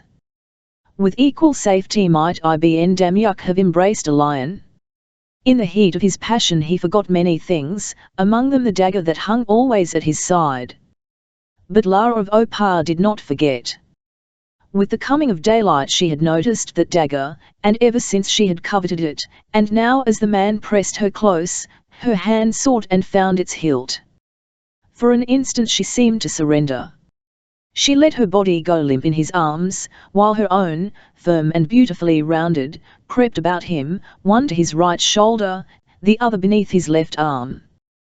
But as yet she did not give him her lips, and then as he struggled to possess them the hand upon his shoulder seized him suddenly by the throat. The long, tapered fingers that seemed so soft and white were suddenly claws of steel that closed upon his windpipe, and simultaneously the hand that had crept so softly beneath his left arm drove his own long dagger into his heart from beneath his shoulder blade. The single cry that he might have given was choked in his throat. For an instant the tall form of Ibn Damyuk stood rigidly erect, then it slumped F0M'd, and the girl let it slip to the earth. She spurned it once with her foot, then removed from it the girdle and sheath for the dagger, wiped the bloody blade upon the man's thobe and hurried on up the little river trail until she found an opening in the underbrush that led away from the stream. On and on she went until exhaustion overtook her, and then, with her remaining strength, she climbed into a tree in search of much-needed rest. Wayne Colt watched the shadowy figure approach the mouth of the corridor where his cell lay. He wondered if this was a messenger of death, coming to lead him to sacrifice. Nearer and nearer it came until presently it stopped before the bars of his cell door, and then a soft voice spoke to him in a low whisper and in a tongue which he could not understand, and he knew that his visitor was a woman. Prompted by curiosity, he came close to the bars. A soft hand reached in and touched him, almost caressingly. A full moon rising. Above the high walls that ring the sacrificial court suddenly flooded the mouth of the corridor and the entrance to Colt's cell in silvery light, and in it the American saw the figure of a young girl pressed against the cold iron of the grating. She handed him food, and when he took it she caressed his hand and drawing it to the bars pressed her lips against it. Wayne Colt was nonplussed. He could not know that Nao, the little priestess, had been the victim of love at first sight, that to her mind and eyes, accustomed to the sight of males only in the form of the hairy, grotesque priests of Opar, this stranger appeared a god indeed. A slight noise attracted Nao's attention toward the court and, as she turned, the moonlight flooded her face, and the American saw that she was very lovely. Then she turned back toward him, her dark eyes wells of adoration, her full, sensitive lips trembling with emotion as, still clinging to his hand, she spoke rapidly in low liquid tones. She was trying to tell Colt that at noon of the second day he was to be offered in sacrifice to the flaming god, that she did not wish him to die and if it were possible she would help him, but that she did not know how that would be possible. Colt shook his head. "Elle cannot understand you, little one," he said, and Nao, though she could not interpret his words, sensed the futility of her own. Then, raising one of her hands from his, she made a great circle in a vertical plane from east to west with a slender index finger, indicating the path of the sun across the heavens, and then she started a second circle, which she stopped at zenith, indicating high noon of the second day. For an instant her raised hand poised dramatically aloft, and then, the fingers closing as though around the hilt of an imaginary sacrificial knife, she plunged the invisible point deep into her bosom. "Thus will I destroy you," she said, reaching through the bars and touching Colt over the heart. The American thought that he understood the meaning of her pantomime, which he then repeated, plunging the imaginary blade into his own breast and looking questioningly at Nao. In reply she nodded sadly, and the tears welled to her eyes. As plainly as though he had understood her words, Colt realized that here was a friend who would help him if she could, and reaching through the bars, he drew the girl gently toward him and pressed his lips against her forehead. With a low sob Nao encircled his neck with her arms and pressed her face to his. Then, as suddenly, she released him and, turning, hurried away on silent feet, to disappear in the gloomy shadows of an archway at one side of the court of sacrifice. Colt ate the food that she had brought him and for a long time lay pondering the inexplicable forces which govern the acts of men. What train of circumstances leading down out of a mysterious past had produced this single human being in a city of enemies in whom, all unsuspecting, there must always have existed a germ of potential friendship for him, a stranger and alien, of whose very existence she could not possibly have dreamed before this day. He tried to convince himself that the girl had been prompted to her act by pity for his plight, but he knew in his heart that a more powerful motive impelled her. Colt had been attracted to many women, but he had never loved, and he wondered if that was the way that love came and if someday it would seize him as it had seized this girl, and he wondered also if, had conditions been different, he might have been as strongly attracted to her. If not, then there seemed to be something wrong in the scheme of things, and still puzzling over this riddle of the ages, he fell asleep upon the hard floor of his cell. With morning a hairy priest came and gave him food and water, and during the day others came and watched him, as though he were a wild beast in a menagerie. And so the long day dragged on, and once again night came, his last night. He tried to picture what the final ceremony would be like.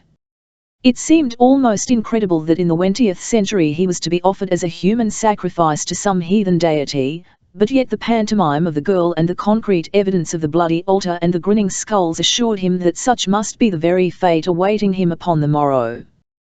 He thought of his family and his friends at home, they would never know what had become of him. He weighed his sacrifice against the mission that he had undertaken and he had no regret, for he knew that it had not been in vain. Far away, already near the coast, was the message he had dispatched by the runner.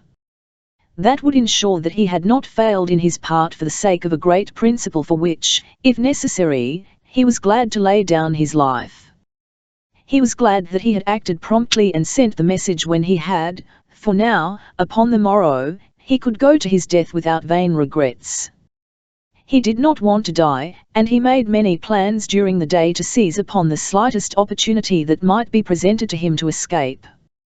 He wondered what had become of the girl and if she would come again now that it was dark. He wished that she would, for he craved the companionship of a friend during his last hours, but as the night wore on, he gave up the hope and sought to forget the morrow in sleep. As Wayne Colt moved restlessly upon his hard couch, Fugg, a lesser priest of Opar, snored upon his pallet of straw in the small, dark recess that was his bedchamber. Fugg was the keeper of the keys, and so impressed was he with the importance of his duties that he never would permit anyone even to touch the sacred emblems of his trust, and probably because it was well known that Fugg would die in defense of them they were entrusted to him. Not with justice could Fugg have laid any claim to intellectuality, if he had known that such a thing existed.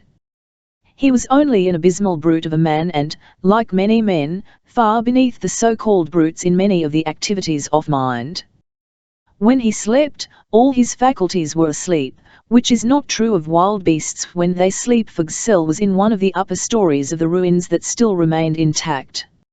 It was upon a corridor that encircled the main temple court, a corridor that was now in dense shadow, since the moon, touching it early in the night, had now passed on, so that the figure creeping stealthily toward the entrance to Fugg's chamber would have been noticeable only to one who happened to be quite close. It moved silently, but without hesitation, until it came to the entrance beyond which Fugg lay. There it paused, listening, and when it heard Fugg's noisy snoring, it entered quickly. Straight to the side of the sleeping man it moved, and there it knelt, searching with one hand lightly over his body, while the other grasped a long, sharp knife that hovered constantly above the hairy chest of the priest. Presently it found what it wanted, a great ring, upon which were strung several enormous keys. A leather thong fastened the ring to Fugg's girdle, and with the keen blade of the dagger the nocturnal visitor sought to sever the thong. Fugg stirred, and instantly the creature at his side froze to immobility. Then the priest moved restlessly and commenced to snore again, and once more the dagger soared at the leather thong. It passed through the strand unexpectedly and touched the metal of the ring lightly, but just enough to make the keys jangle ever so slightly. Instantly Fugg was awake, but he did not rise. He was never to rise again. Silently, swiftly, before the stupid creature could realize his danger, the keen blade of the dagger had pierced his heart. Soundlessly, Fugg collapsed. His slayer hesitated a moment with poised dagger as though to make certain that the work had been well done. Then, wiping the telltale stains from the dagger's blade with the victim's loincloth, the figure arose and hurried from the chamber, in one hand the great keys upon their golden ring. Colt stirred uneasily in his sleep and then awakened with a start. In the waning moonlight he saw a figure beyond the grating of his cell. He heard a key turn in the massive lock. Could it be that they were coming for him? He rose to his feet, the urge of his last conscious thought strong upon him escape. And then as the door swung open, a soft voice spoke, and he knew that the girl had returned. She entered the cell and threw her arms about Colt's neck, drawing his lips down to hers. For a moment she clung to him, and then she released him and, taking one of his hands in hers, urged him to follow her, nor was the American loath to leave the depressing interior of the death cell. On silent feet Nao led the way across the corner of the sacrificial court, through a dark archway into a gloomy corridor. Winding and twisting, keeping always in dark shadows, she led him along a circuitous route through the ruins, until, after what seemed an eternity to Colt, the girl opened a low, strong, wooden door and led him into the great entrance hall of the temple, through the mighty portal of which he could see the inner wall of the city. Here Nao halted, and coming close to the man looked up into his eyes. Again her arms stole about his neck, and again she pressed her lips to his. Her cheeks were wet with tears, and her voice broke with little sobs that she tried to stifle as she poured her love into the ears of the man who could not understand. She had brought him here to offer him his freedom, but she could not let him go yet. She clung to him, caressing him and crooning to him. For a quarter of an hour she held him there, and Colt had not the heart to tear himself away, but at last she released him and pointed toward the opening in the inner wall. "Go," she said, "taking the heart of Nao with you. I shall never see you again, but at least I shall always have the memory of this hour to carry through life with me." Wayne stooped and kissed her hand, the slender, savage little hand that had but just killed that her lover might live. Though of that, Wayne knew nothing. She pressed her dagger with its sheath upon him that he might not go out into the savage world unarmed, and then he turned away from her and moved slowly toward the inner wall. At the entrance of the opening he paused and turned about. Dimly, in the moonlight, he saw the figure of the little priestess standing very erect in the shadows of the ancient ruins. He raised his hand and waved a final, silent farewell. A great sadness depressed Colt as he passed through the inner wall and crossed the court to freedom, for he knew that he had left behind him a sad and hopeless heart, in the bosom of one who must have risked death, perhaps, to save him, a perfect friend of whom he could but carry a vague memory of a half-seen lovely face, a friend whose name he did not know. The only tokens of whom he had carried away with him were the memory of hot kisses and a slender dagger.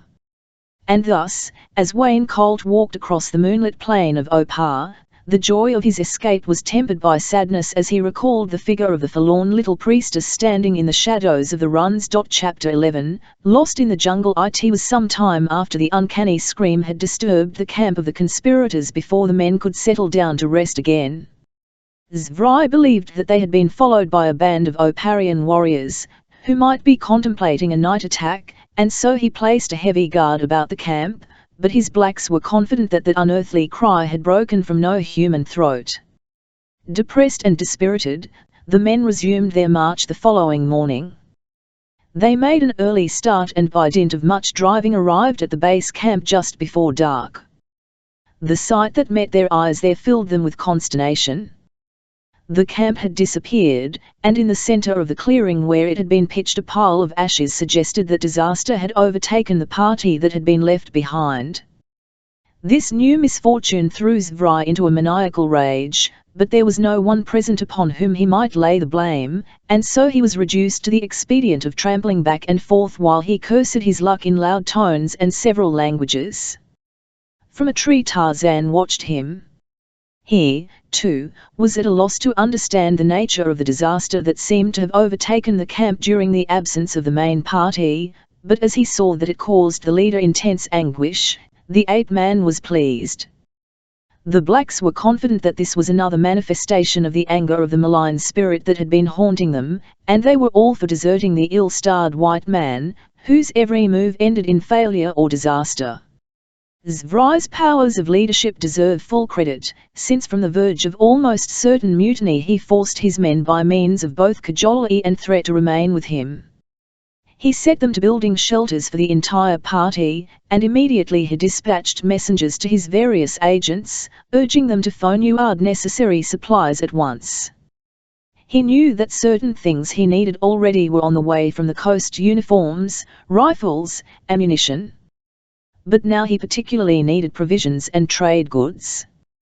To ensure discipline, he kept the men working constantly, either in adding to the comforts of the camp, enlarging the clearing, or hunting fresh meats.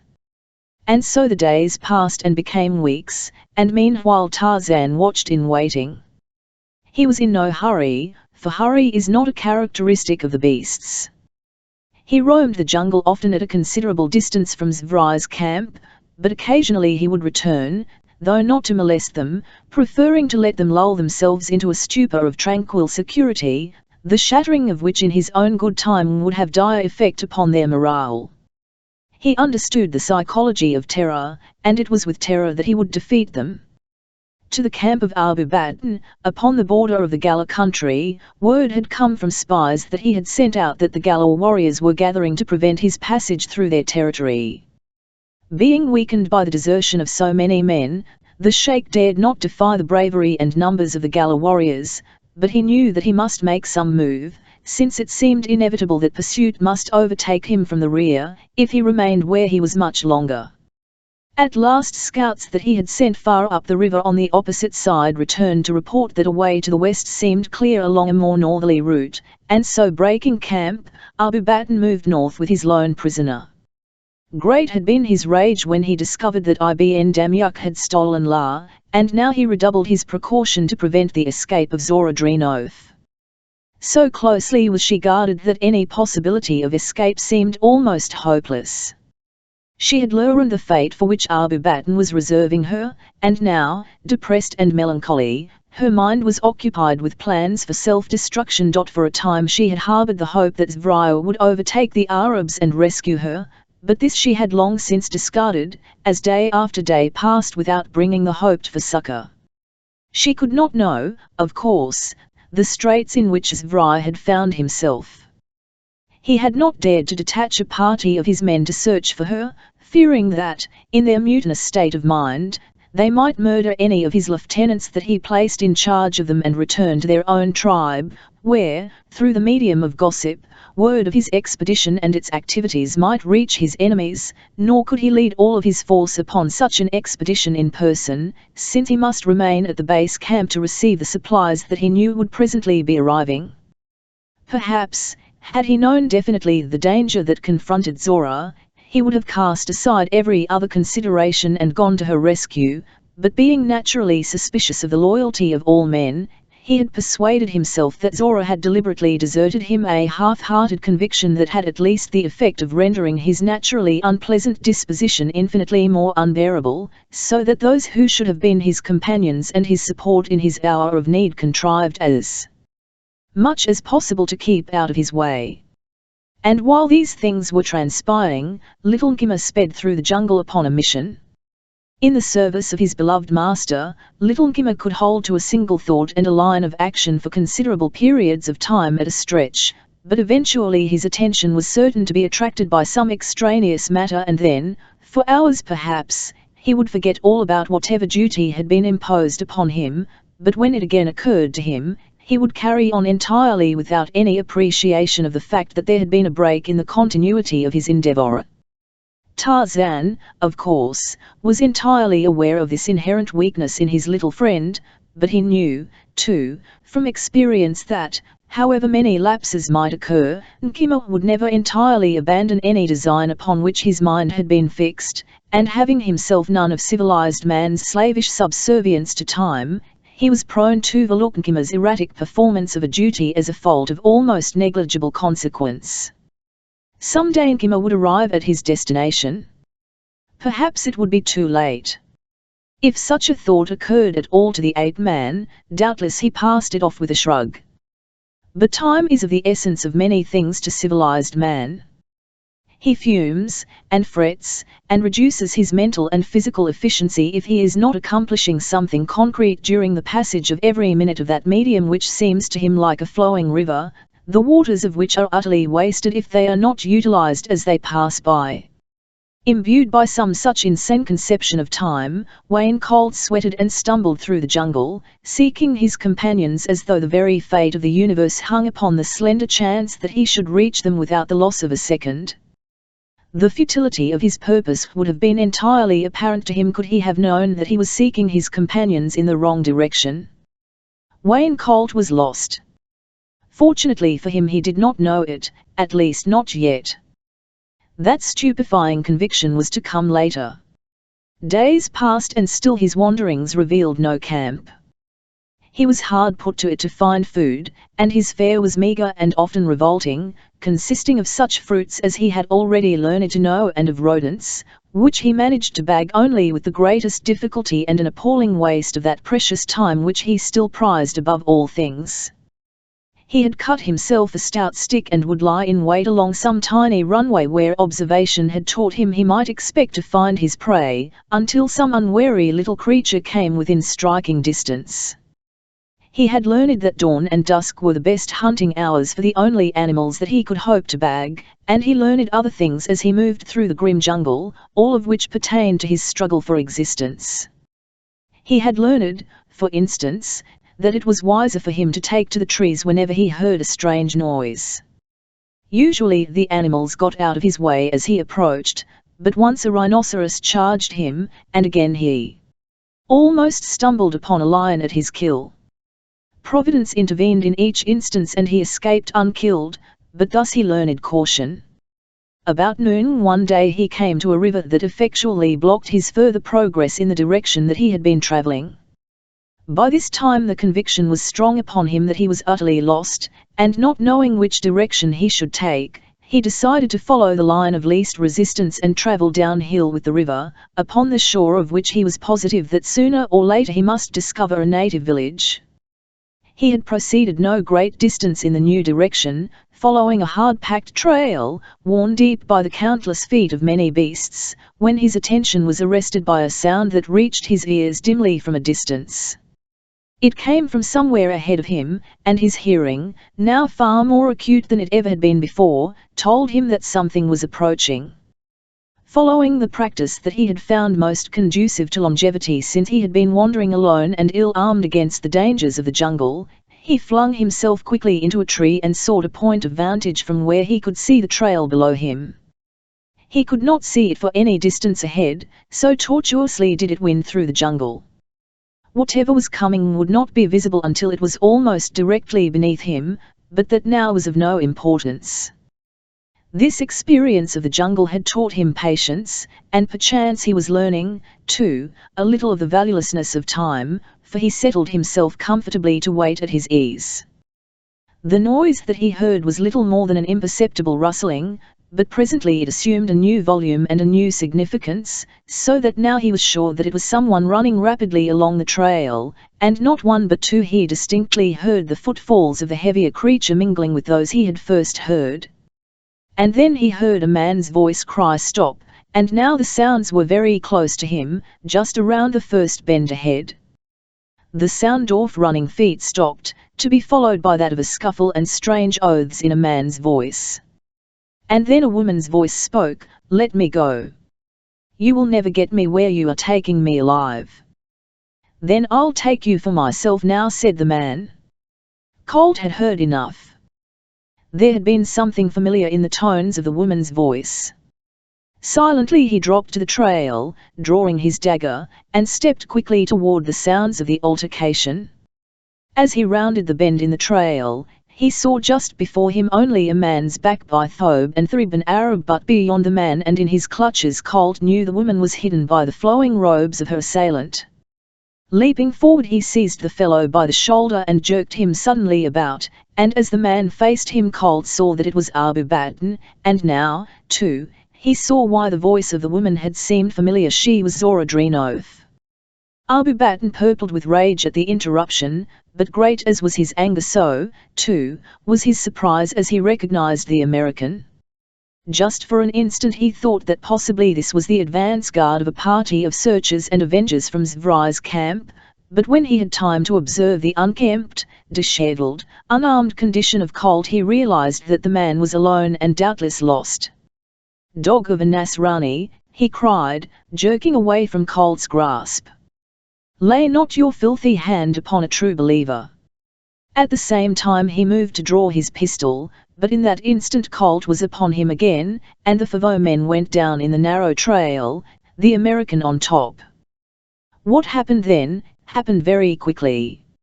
As Abu Baton drew his pistol, he caught the hammer in the folds of his thobe, so that the weapon was discharged.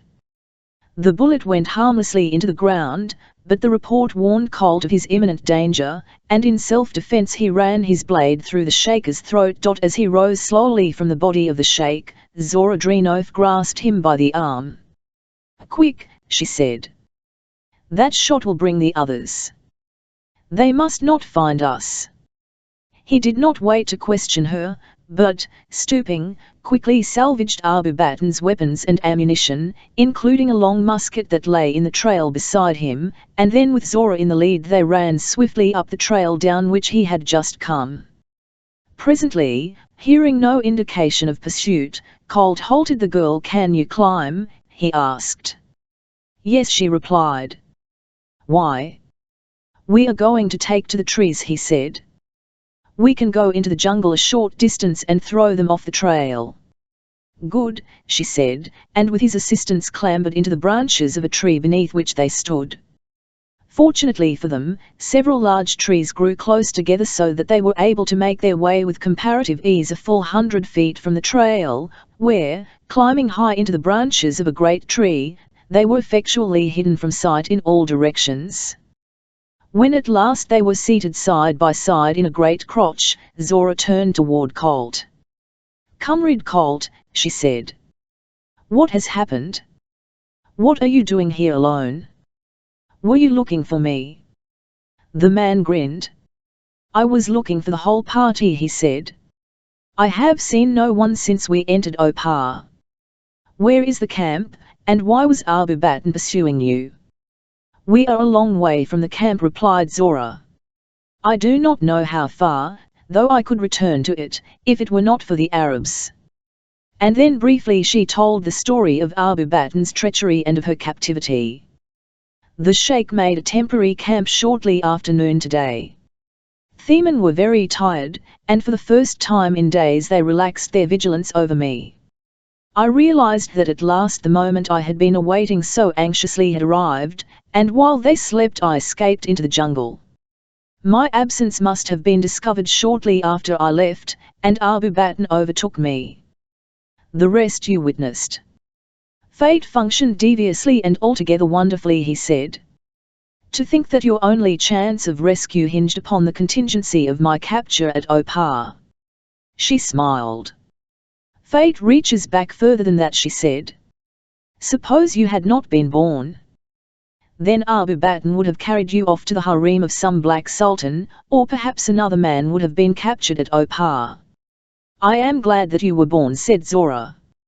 Thank you, said Colt. While listening for signs of pursuit, they conversed in low tones, Colt narrating in detail the events leading up to his capture, though some of the details of his escape he omitted through a sense of loyalty to the nameless girl who had aided him. Neither did he stress Zvri's lack of control over his men, or what Colt considered his inexcusable cowardice in leaving himself and Romero to their fate within the walls of Opar without attempting to succor them, for he believed that the girl was Zvri's sweetheart and he did not wish to offend her. What became of Comrade Romero? She asked. I do not know, he said. The last I saw of him he was standing his ground, fighting off those crooked little demons. Alone? She asked. I was pretty well occupied myself, he said. I do not mean that, she replied. Of course, I know you were there with Romero, but who else? The others had not arrived, said Colt. You mean you both went in alone? She asked. Colt hesitated. You see, he said, the blacks refused to enter the city, so the rest of us had to go in or abandon the attempt to get the treasures. But only you and Miguel did go in. Is that not true? She demanded. Passed out so soon, you see, he said with a laugh, that really I do not know exactly what did happen. The girl's eyes narrowed. It was beastly, she said. As they talked, Colt's eyes were often upon the girl's face. How lovely she was, even beneath the rags and the dirt that were the outward symbols of her captivity among the Arabs. She was a little thinner than when he had last seen her, and her eyes were tired and her face drawn from privation and worry. But, perhaps, by very contrast her beauty was the more startling. It seemed incredible that she could love the coarse, loud-mouthed Zvri, who was her antithesis in every respect. Presently she broke a short silence. We must try to get back to the base camp, she said. It is vital that I be there. So much must be done, so much that no one else can do. You think only of the cause, he said, never of yourself. You are very loyal. Yes, she said in a low voice. I am loyal to the thing I have sworn to accomplish. I am afraid, he said, that for the past few days I have been thinking more of my own welfare than of that of the proletariat. I am afraid that at heart you are still bourgeois, she said, and that you cannot yet help looking upon the proletariat with contempt. What makes you say that? He asked. I am sure that I said nothing to warrant it. Often a slight unconscious inflection in the use of a word alters the significance of a whole statement, revealing a speaker's secret thoughts. Colt laughed good-naturedly. "You are a dangerous person to talk to," he said. "Am I to be shot at sunrise?" She looked at him seriously. "You are different from the others," she said. "I'll think you could never imagine how suspicious they are. What I have said is only in the way of warning you to watch your every word when you are talking with them. Some of them are narrow and ignorant, and they are already suspicious of you because of your antecedents. They are sensitively jealous of a new importance which they believe their class has attained." "Their class?" he asked. "I thought you told me once that you were of the proletariat." If he had thought that he had surprised her and that she would show embarrassment, he was mistaken. She met his eyes squarely and without wavering. "I am," she said, "but I can still see the weaknesses of my class." He looked at her steadily for a long moment, the shadow of a smile touching his lips. "I do not believe. Why do you stop?" she asked. "What is it that you do not believe?" "Forgive me," he said. "I was starting to think aloud." "Be careful, Comrade Colt," she warned him. Thinking aloud is sometimes fatal, but she tempered her words with a smile. Further conversation was interrupted by the sound of the voices of men in the distance. "They are coming," said the girl. Colt nodded, and the two remained silent, listening to the sounds of approaching voices and footsteps. The men came abreast of them and halted, and Zora, who understood the Arab tongue, heard one of them say, "The trail stops here. They have gone into the jungle." "Who can the man be who is with her?" asked another. "It is a Nasrani." "I can tell by the imprint of his feet," said another. "They would go toward the river," said a third. "That is the way that I should go if I were trying to escape." "Voila! You speak words of wisdom," said the first speaker. "We will spread out here and search toward the river, but look out for the Nasrani. He has the pistol and the musket of the sheikh." The two fugitives heard the sound of pursuit diminishing in the distance as the Arabs forced their way into the jungle toward the river. "I think we had better get out of this," said Colt, "and while it may be pretty hard going, I believe that we had better stick to the brush for a while and keep on away from the river." "Yes," replied Zora, "for that is the general direction in which the camp lies." And so they commenced their long and weary march in search of their comrades. They were still pushing through dense jungle when night overtook them. Their clothes were in rags and their bodies scratched and torn, mute and painful reminders of the thorny way that they had traversed. Hungry and thirsty, they made a dry camp among the branches of a tree, where Colt built a rude platform for the girl, while he prepared to sleep upon the ground at the foot of the great bole. But to this, Zora would not listen. "That will not do at all," she said.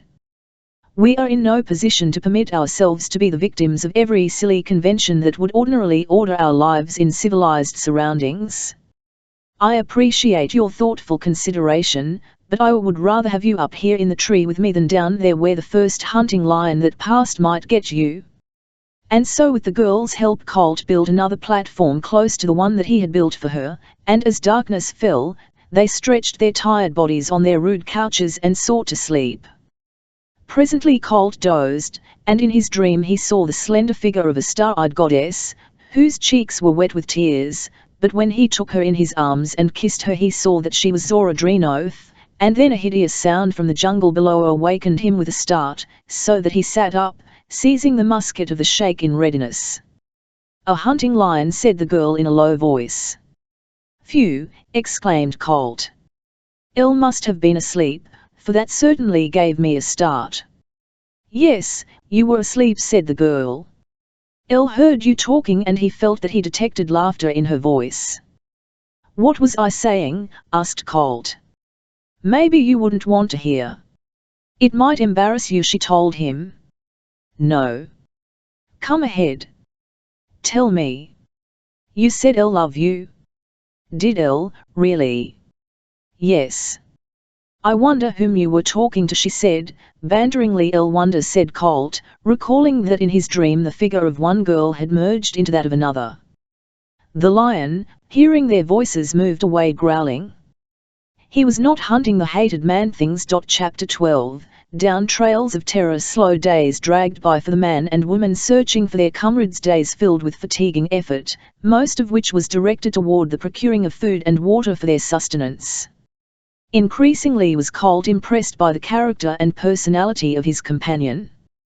With apprehension he noticed that she was gradually weakening beneath the strain of fatigue and the scant and inadequate food that he had been able to procure for her. But yet she kept a brave front and tried to hide her condition from him. Never once had she complained.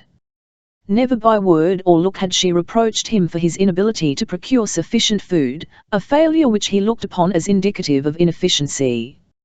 She did not know that he himself often went hungry that she might eat, telling her when he returned with food that he had eaten his share where he had found it, a deception that was made possible by the fact that when he hunted he often left Zora to rest in some place of comparative security, that she might not be subjected to needless exertion.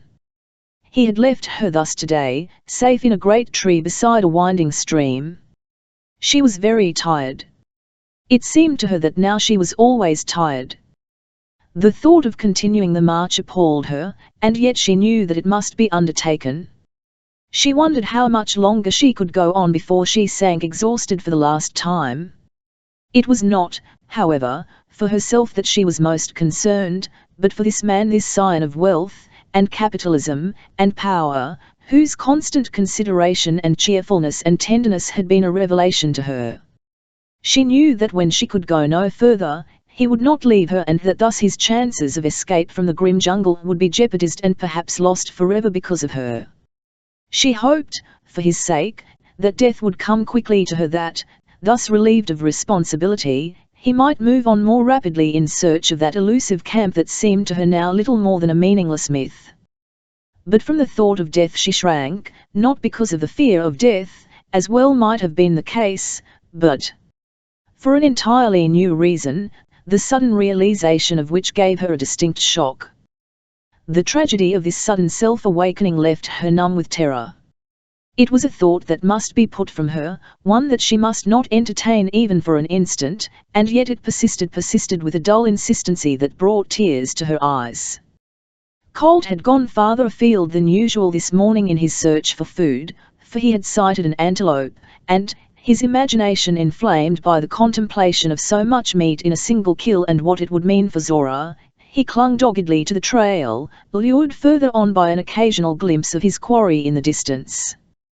The antelope was only vaguely aware of an enemy, for he was upwind from Colt and had not caught his scent, while the occasional glimpses he had had of the man had served mostly to arouse his curiosity, so that though he moved away he stopped often and turned back in an effort to satisfy his wonderment.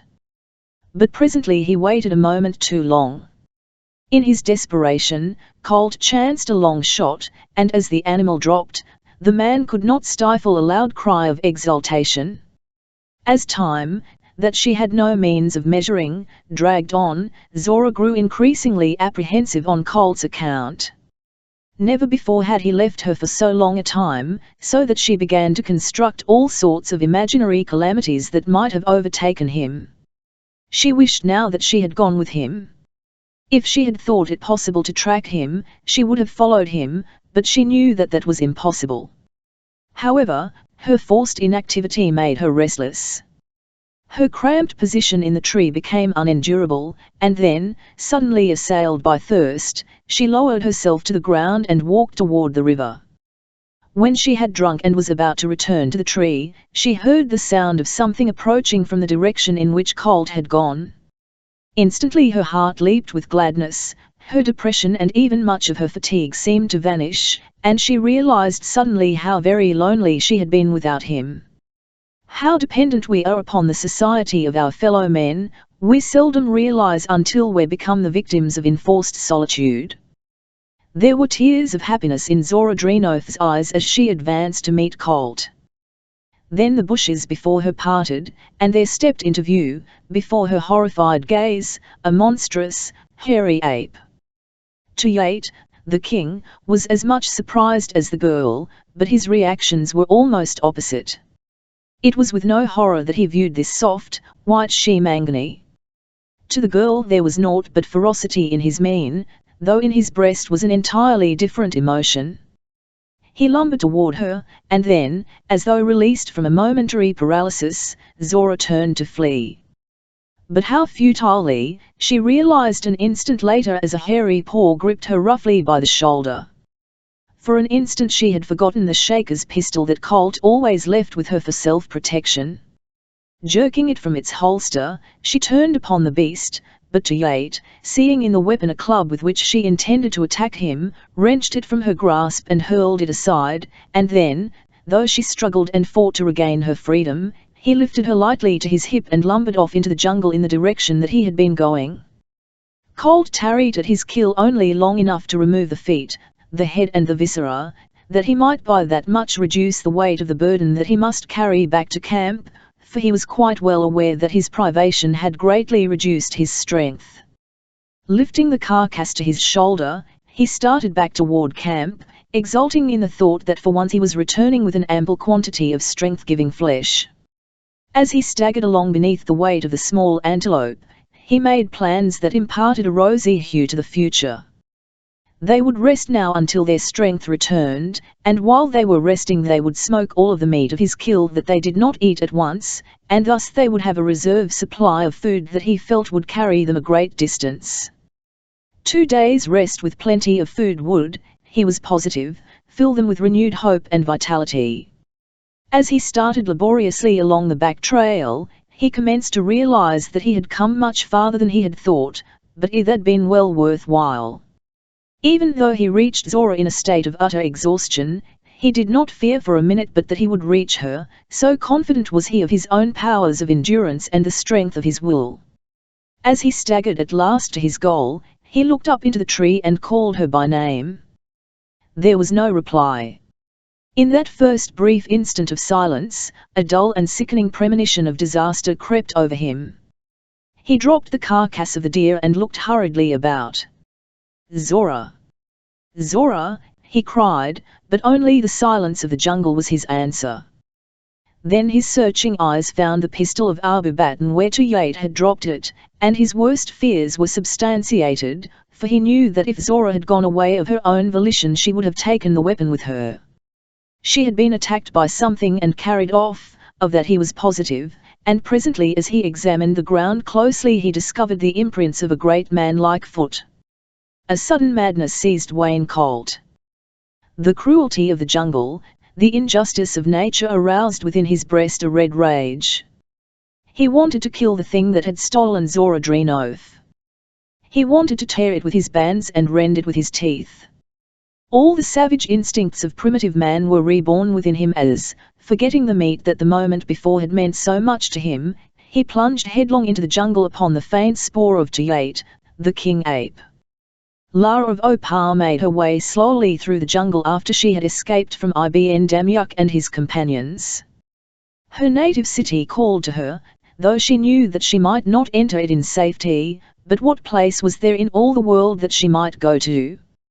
Something of a conception of the immensity of the great world had been impressed upon her during her wandering since she had left Opar, and the futility of searching further for Tarzan had been indelibly impressed upon her mind. So she would go back to the vicinity of Opar, and perhaps some day again Tarzan would come there. That great dangers beset her way she did not care, for Lara of Opar was indifferent to life that had never brought her much of happiness. She lived because she lived, and it is true that she would strive to prolong life because such is the law of nature, which imbues the most miserable unfortunates with as powerful an urge to prolong their misery as it gives to the fortunate few who are happy and contented a similar desire to 5. Presently she became aware of pursuit, and so she increased her speed and kept ahead of those who were following her.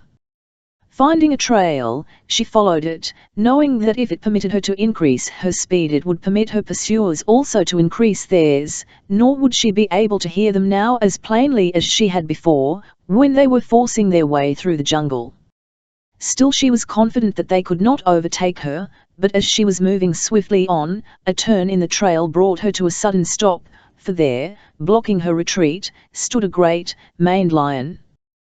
This time Lara remembered the animal, not as Jadbal-Jaa, the hunting mate of Tarzan, but as the lion that had rescued her from the leopard, after Tarzan had deserted her. Lions were familiar creatures to La of Opar, where they were often captured by the priests while cubs, and where it was not unusual to raise some of them occasionally as pets until their growing ferocity made them unsafe. Therefore, La knew that lions could associate with people without devouring them, and, having had experience of this lion's disposition and having as little sense of fear as Tarzan himself, she quickly made her choice between the lion and the Arabs pursuing her and advanced directly toward the great beast, in whose attitude she saw there was no immediate menace. She was sufficiently a child of nature to know that death came quickly and painlessly in the embrace of a lion, and so she had no fear, but only a great curiosity.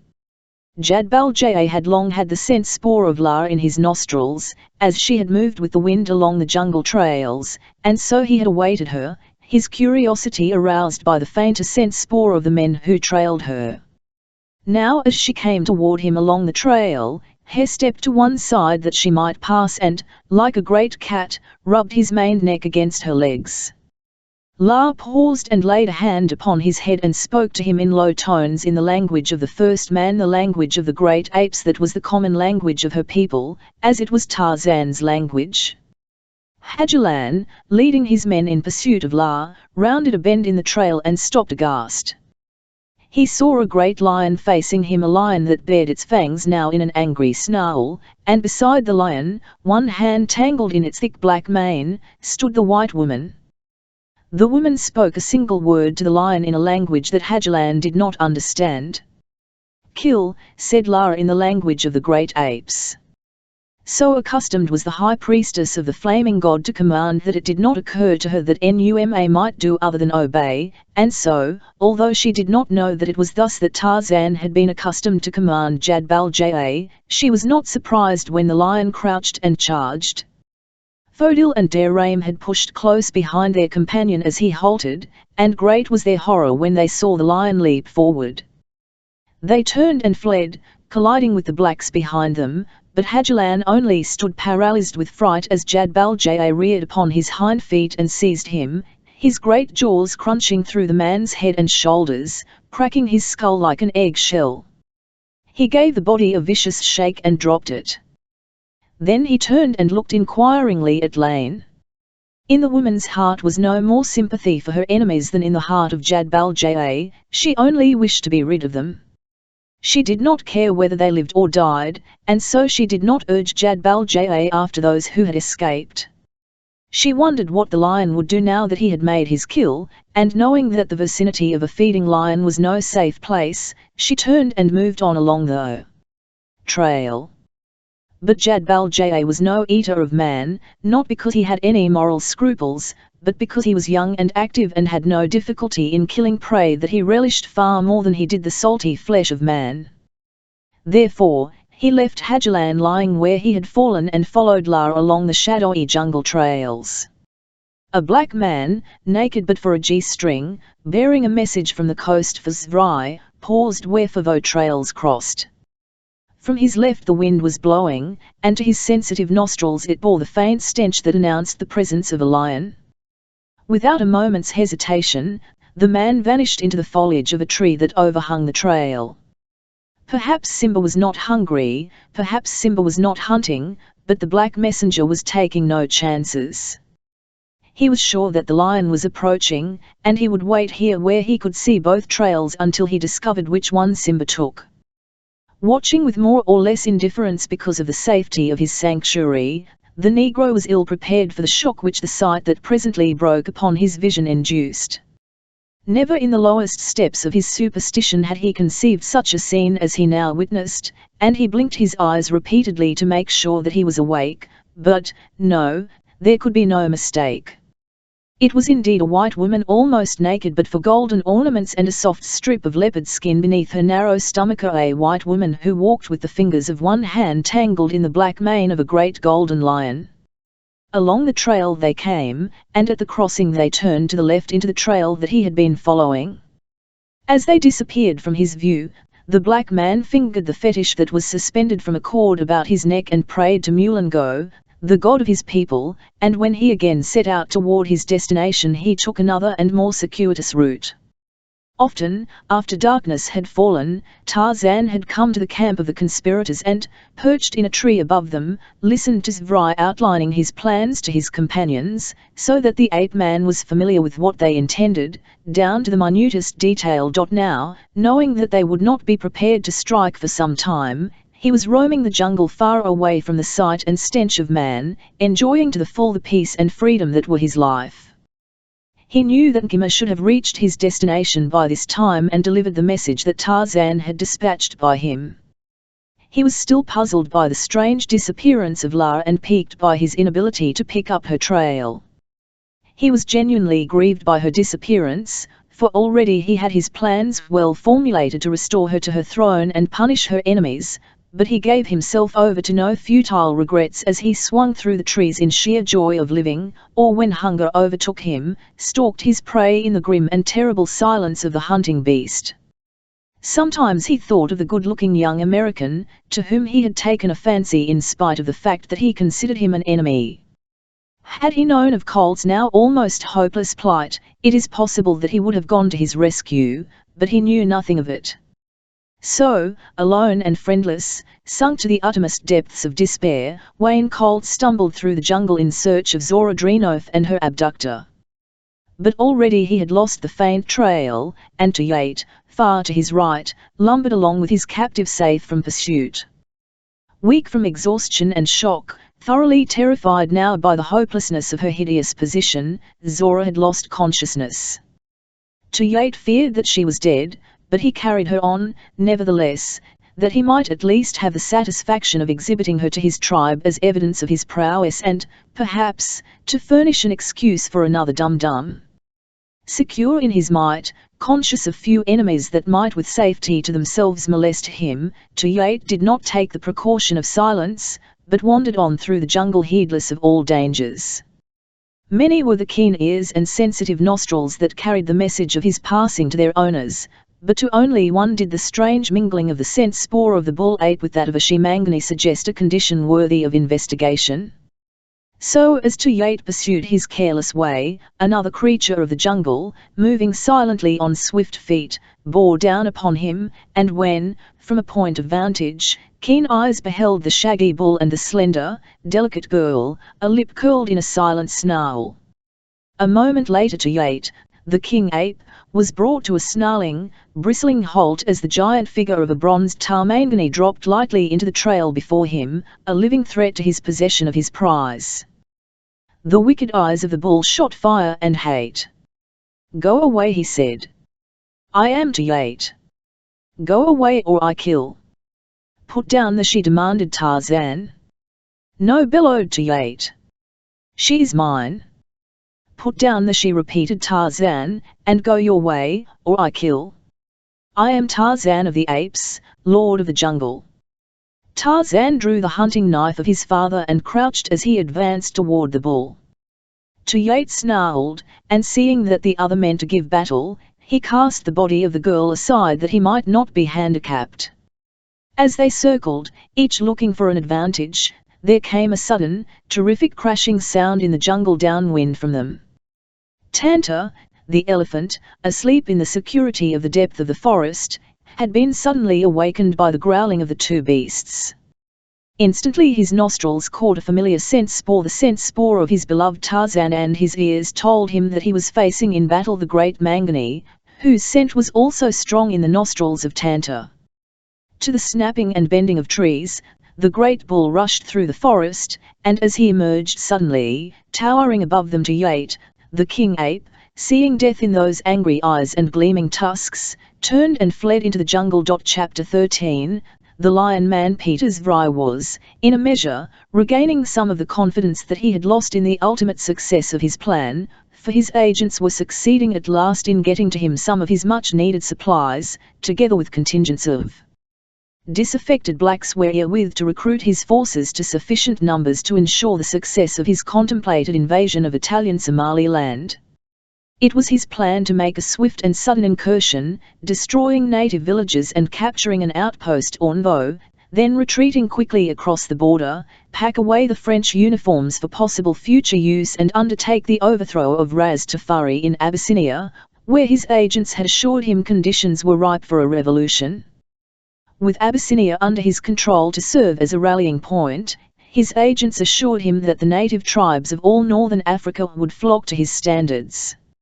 In distant Bokhara, a fleet of Bo-100 planes bombers, scouts, and fighting planes made available through the greed of American capitalists, were being mobilized for a sudden dash across Persia and Arabia to his base in Abyssinia. With these to support his great native army, he felt that his position would be secure. The malcontents of Egypt would join forces with him and, with Europe embroiled in a war that would prevent any concerted action against him, his dream of empire might be assured and his position made impregnable for all time. Perhaps it was a mad dream, perhaps Peter's Vry was mad, but, then, what great world conqueror has not been a little mad? He saw his frontiers pushed toward the south as, little by little, he extended his dominion, until one day he should rule a great continent. Peter L., Emperor of Africa. "You seem happy, comrades Vry," said little Antonio Mori. "Why should I not be, Tony?" demanded the dreamer. "I see success just before us. We should all be happy, but we are going to be very much happier later on." "Yes," said Tony, "when the Philippines are free, I shall be very happy." "Do you not think that I should be a very big man back there, then, comrades Vry?" "Yes," said the Russian, "but you can be a bigger man if you stay here and work for me." "How would you like to be a Grand Duke, Tony?" "A Grand Duke?" exclaimed the Filipino. "El thought there were no more Grand Dukes. But perhaps there may be again." "They were wicked men who ground down the working classes," said Tony. "To be a Grand Duke who grinds down the rich and takes money from them might not be so bad," said Peter. "Grand Dukes are very rich and powerful. Would you not like to be rich and powerful, Tony?" "Well, of course, who would not?" "Then always do as I tell you, Tony, and some day I shall make you a Grand Duke," said Vry. The camp was filled with activity now at all times, for Vry had conceived the plan of whipping his native recruits into some semblance of military order and discipline. Romero, Dorsky, and Ivich having had military experience, the camp was filled with marching men, deploying, charging and assembling, practicing the manual of arms, and being instructed in the rudiments of fire discipline. The day following his conversation with Vry, Tony was assisting the Mexican, who was sweating over a company of black recruits. During a period of rest, as the Mexican and Filipino were enjoying a smoke, Tony turned to his companion. "You have traveled much, comrade," said the Filipino. "Perhaps you can tell me what sort of uniform a Grand Duke wears." "I have heard," said Romero, "that in Hollywood and New York many of them wear aprons." Tony grimaced. "I do not think," he said, "that I want to be a Grand Duke." The blacks in the camp, held sufficiently interested and busy in drills to keep them out of mischief, with plenty of food and with the prospects of fighting and marching still in the future, were a contented and happy lot. Those who had undergone the harrowing experiences of Opar and those other untoward incidents that had upset their equanimity had entirely regained their self-confidence, a condition for which Vry took all the credit to himself, assuming that it was due to his remarkable gift for leadership. And then a runner arrived in camp with a message for him and with a weird story of having seen a white woman hunting in the jungle with a black-maned golden lion. This was sufficient to recall to the blacks the other weird occurrences and to remind them that there were supernatural agencies at work in this territory, that it was peopled by ghosts and demons, and that at any moment some dire calamity might befall them. But if this story upset the equanimity of the blacks, the message that the runner brought to Vry precipitated an emotional outbreak in the Russian that bordered closely upon the frenzy of insanity. Blaspheming in a loud voice, he strode back and forth before his tent, nor would he explain to any of his lieutenants the cause of his anger. And whilst Vry fumed, other forces were gathering against him. Through the jungle moved 100 airborne warriors, their smooth, sleek skin, their rolling muscles and elastic step bespeaking their physical fitness. They were naked but for narrow loincloths of leopard or lion skin and a few of those ornaments that are dear to the hearts of savages, anklets and armbands of copper and necklaces of the claws of lions or leopards, while above the head of each floated a white plume. But here the primitiveness of their equipment ceased, for their weapons were the weapons of modern fighting men, high-powered service rifles, revolvers, and bandoliers of cartridges. It was, indeed, a formidable appearing company that swung steadily and silently through the jungle, and upon the shoulder of the black chief who led them rode a little monkey. Tarzan was relieved when Tanta's sudden and unexpected charge drove Tayate into the jungle, for Tarzan of the apes found no pleasure in quarrelling with the Mangani, which he considered above all other creatures his brothers. He never forgot that he had been nursed at the breast of Kala, the she-ape, nor that he had grown to manhood in the tribe of Kerchak, the king. From infancy to manhood he had thought of himself only as an ape, and even now it was often easier for him to understand and appreciate the motives of the great Mangani than those of man. At a signal from Tarzan, Tanta stopped, and assuming again his customary composure, though still alert to any danger that might threaten his friend, he watched while the ape-man turned and knelt beside the prostrate girl. Tarzan had at first thought her dead, but he soon discovered that she was only in a swoon. Lifting her in his arms, he spoke a half-dozen words to the great Pashitem, who turned about and, putting down his head, started off straight into the dense jungle, making a pathway along which Tarzan bore the unconscious girl. Straight as an arrow moved Tanta, the elephant, to halt at last upon the bank of a considerable river. Beyond this was a spot that Tarzan had in mind, to which he wished to convey Tayate's unfortunate captive, whom he had recognized immediately as the young woman he had seen in the base camp of the conspirators, and a cursory examination of whom convinced him was upon the verge of death from starvation, shock, and exposure. Once again he spoke to Tanta, and the great Pashitem, twining his trunk around their bodies, lifted the Favo gently to his broad back. Then he waded into the river and set out for the opposite shore. The channel in the center was deep and swift, and Tanta was swept off his feet and carried downstream for a considerable distance before he found footing again, but eventually he won to the opposite bank. Here again he went ahead, making trail, until at last he broke into a broad, well-marked game trail. Now Tarzan took the lead, and Tanta followed. While they moved thus silently toward their destination, Zorodrinoth opened her eyes. Instantly recollection of her plight filled her consciousness, and then almost simultaneously she realized that her cheek, resting upon the shoulder of her captor, was not pressing against a shaggy coat, but against the smooth skin of a human body, and then she turned her head and looked at the profile of the creature that was carrying her. She thought at first that she was the victim of some strange hallucination of terror, for, of course, she could not measure the time that she had been unconscious, nor recall any of the incidents that had occurred during that period. The last thing that she remembered was that she had been in the arms of a great ape, who was carrying her off to the jungle. She had closed her eyes, and when she opened them again, the ape had been transformed into a handsome demigod of the forest. She closed her eyes and turned her head so that she faced back over the man's shoulder. She thought that she would keep her eyes tightly closed for a moment, then open them and turn them stealthily once more toward the face of the creature that was carrying her so lightly along the jungle trail.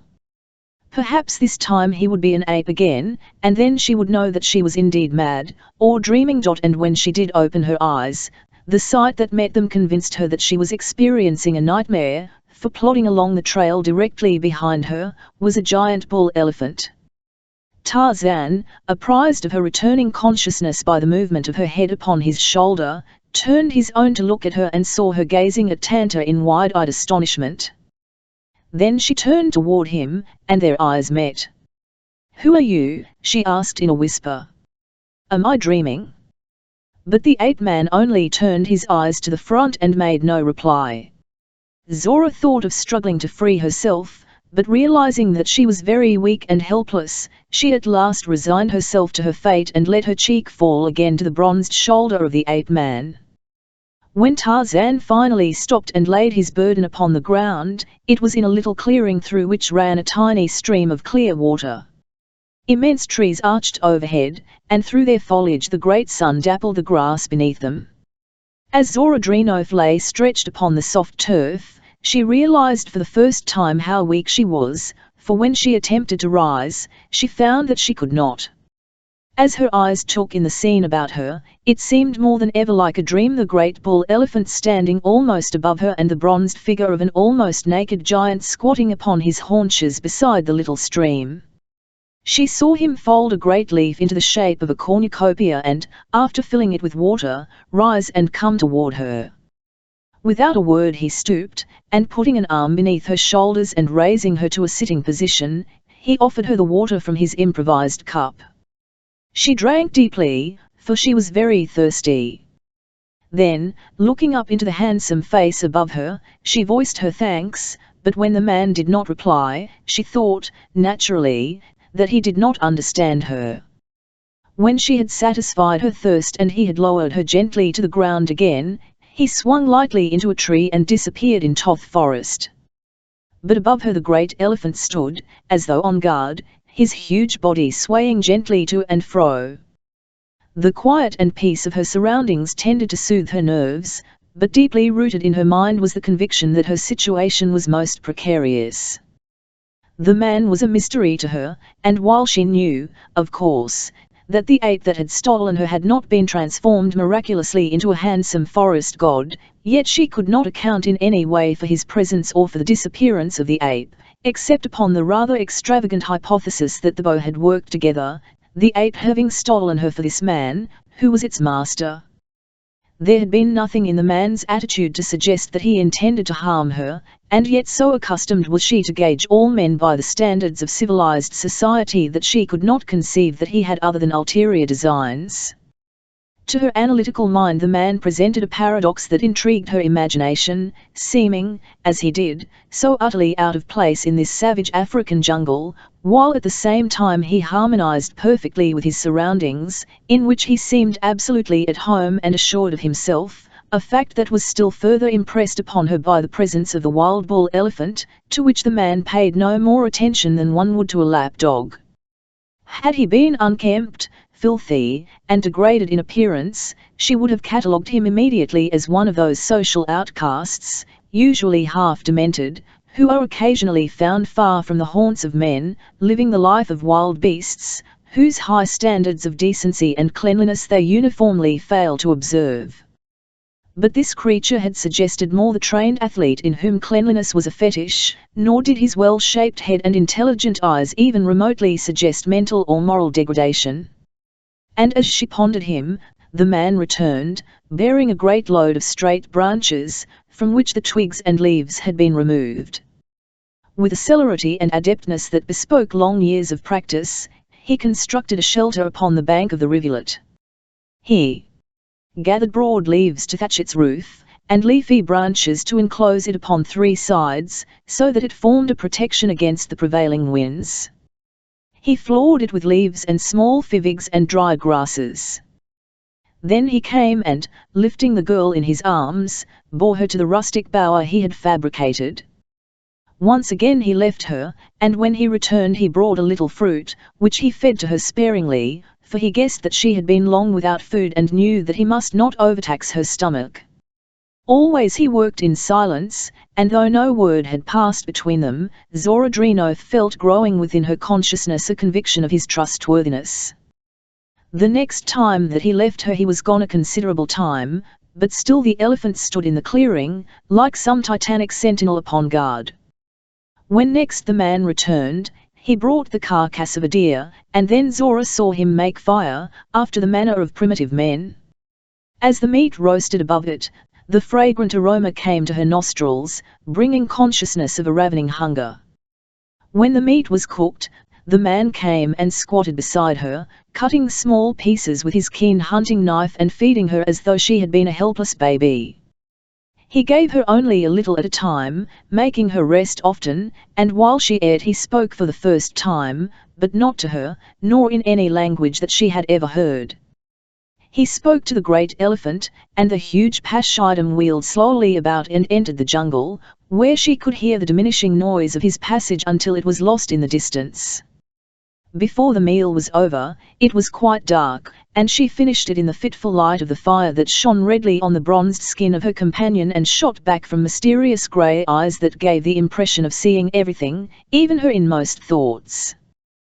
Then he brought her a drink of water, after which he squatted down outside her shelter and proceeded to satisfy his own hunger. Gradually the girl had been lulled to a feeling of security by the seeming solicitude of her strange protector.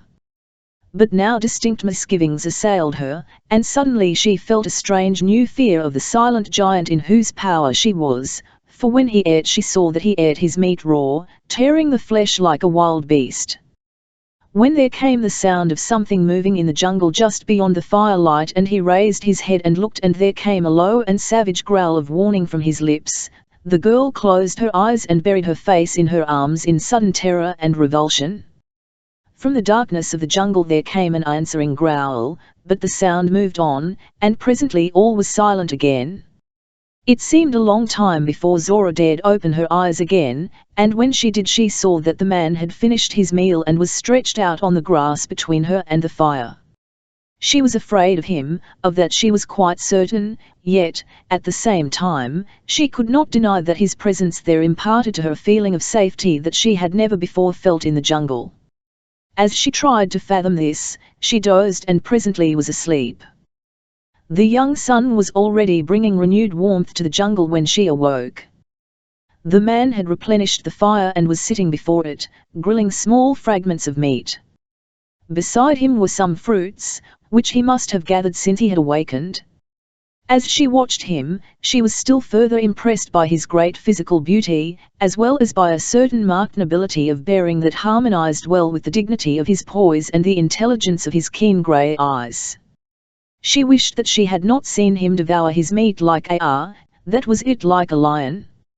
How much like a lion he was, in his strength, and dignity, and majesty, and with all the quiet suggestion of ferocity that pervaded his every act. And so it was that she came to think of him as her lion man and, while trying to trust him, always fearing him not a little. Again he fed her and brought her water before he satisfied his own hunger, but before he started to eat, he arose and voiced a long, low call. Then once more he squatted upon his haunches and devoured his food. Although he held it in his strong, brown hands and ate the flesh raw, she saw now that he ate slowly and with the same quiet dignity that marked his every act, so that presently she found him less revolting.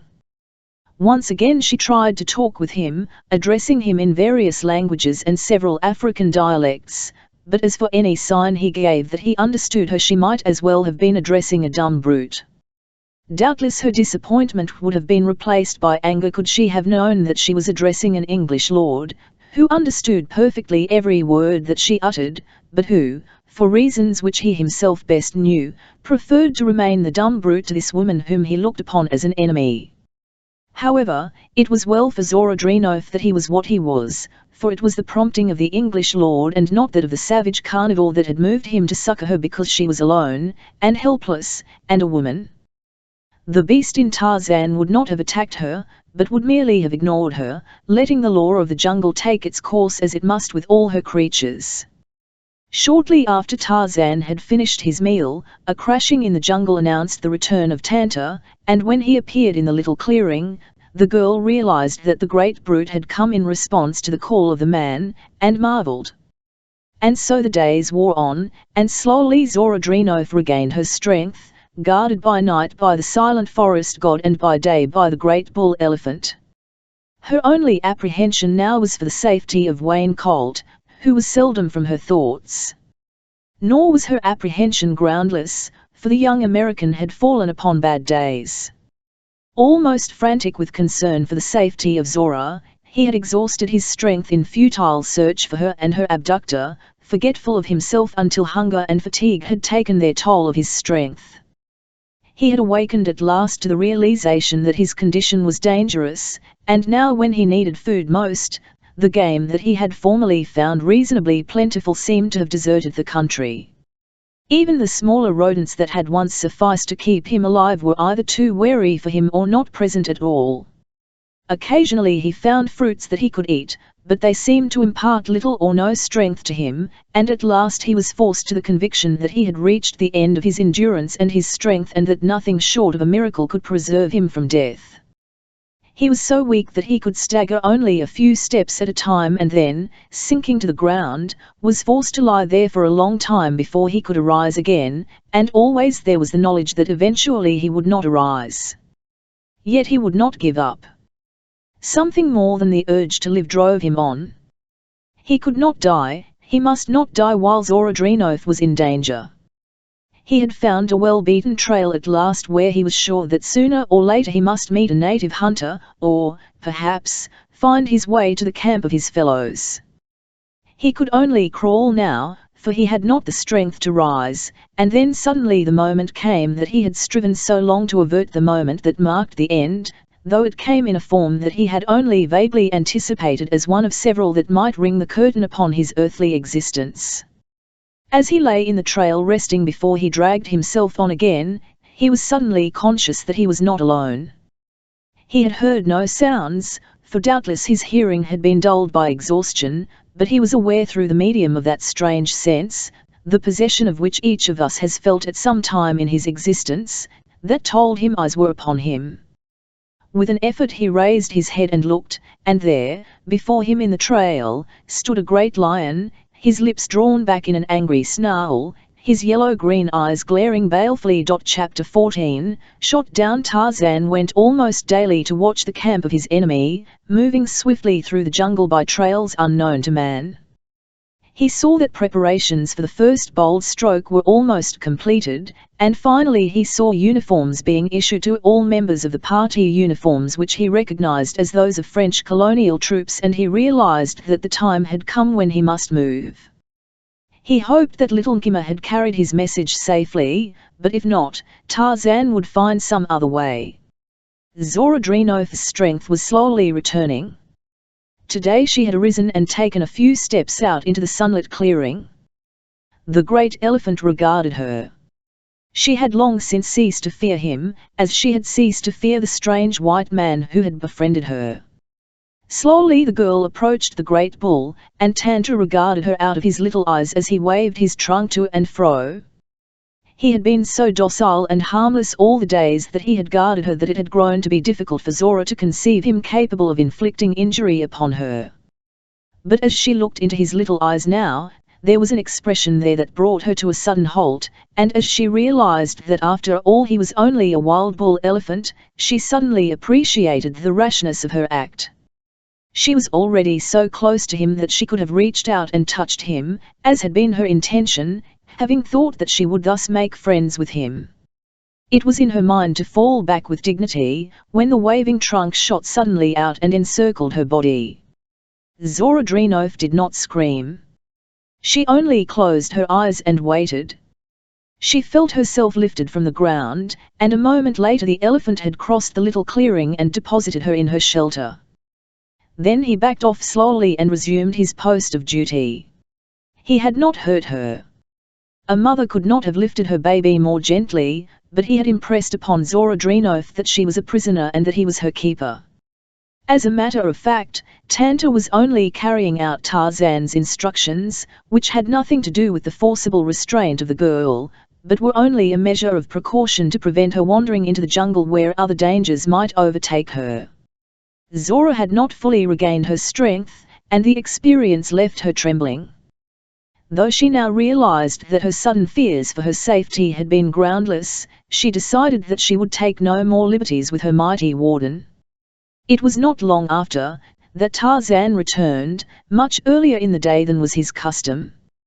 He spoke only to Tanta, and the great beast, touching him almost caressingly with his trunk, turned and lumbered off into the forest.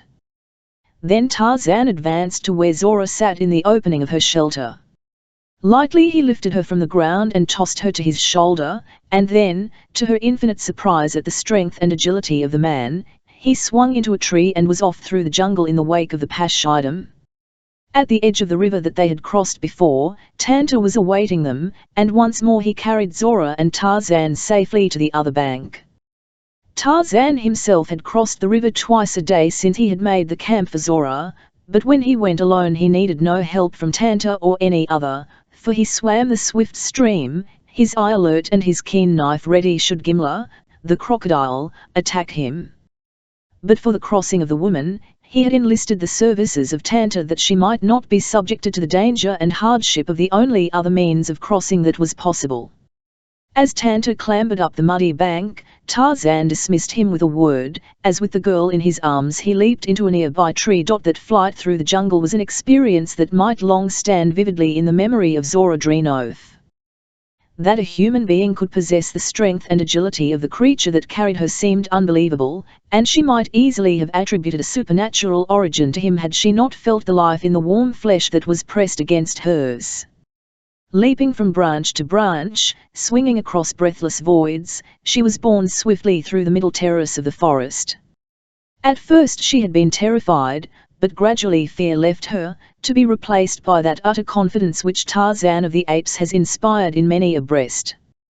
At last he stopped and, lowering her to the branch upon which he stood, pointed through the surrounding foliage ahead of them. Zora looked and to her astonishment saw the camp of her companions lying ahead and below her. Once more the ape-man took her in his arms and dropped lightly to the ground into a wide trail that swept past the base of the tree in which he had halted. With a wave of his hand he indicated that she was free to go to the camp. "Oh, how can I thank you?" exclaimed the girl. "How can I ever make you understand how splendid you have been and how I appreciate all that you have done for me?" But his only reply was to turn and swing lightly into the tree that spread its green foliage above them. With a rueful shake of her head, Zora Drenoth started along the trail toward camp, while above her Tarzan followed through the trees to make certain that she arrived in safety. Paul Ivanich had been hunting, and he was just returning to camp when he saw something move in a tree at the edge of the clearing. He saw the spots of a leopard, and raising his rifle, he fired, so that at the moment that Zora entered the camp, the body of Tarzan of the Apes lunged from a tree almost at her side, blood trickling from a bullet wound in his head as the sunshine played upon the leopard spots of his loincloth. The sight of the lion growling above him might have shaken the nerves of a man in better physical condition than was Wayne Colt, but the vision of a beautiful girl running quickly toward the savage ebeist from the rear was the final stroke that almost overwhelmed him. Through his brain ran a medley of recollection and conjecture. In a brief instant he recalled that men had borne witness to the fact that they had felt no pain while being mauled by a lion, neither pain nor fear, and he also recalled that men went mad from thirst and hunger. If he were to die, then, it would not be painful, and of that he was glad, but if he were not to die, then surely he was mad, for the lion and the girl must be the hallucination of a crazed mind. Fascination held his eyes fixed upon the TiVo. How real they were! He heard the girl speak to the lion, and then he saw her brush past the great savage beast and come and bend over him where he lay helpless in the trail. She touched him, and then he knew that she was real. "Who are you?" she asked, in limping English that was beautiful with a strange accent.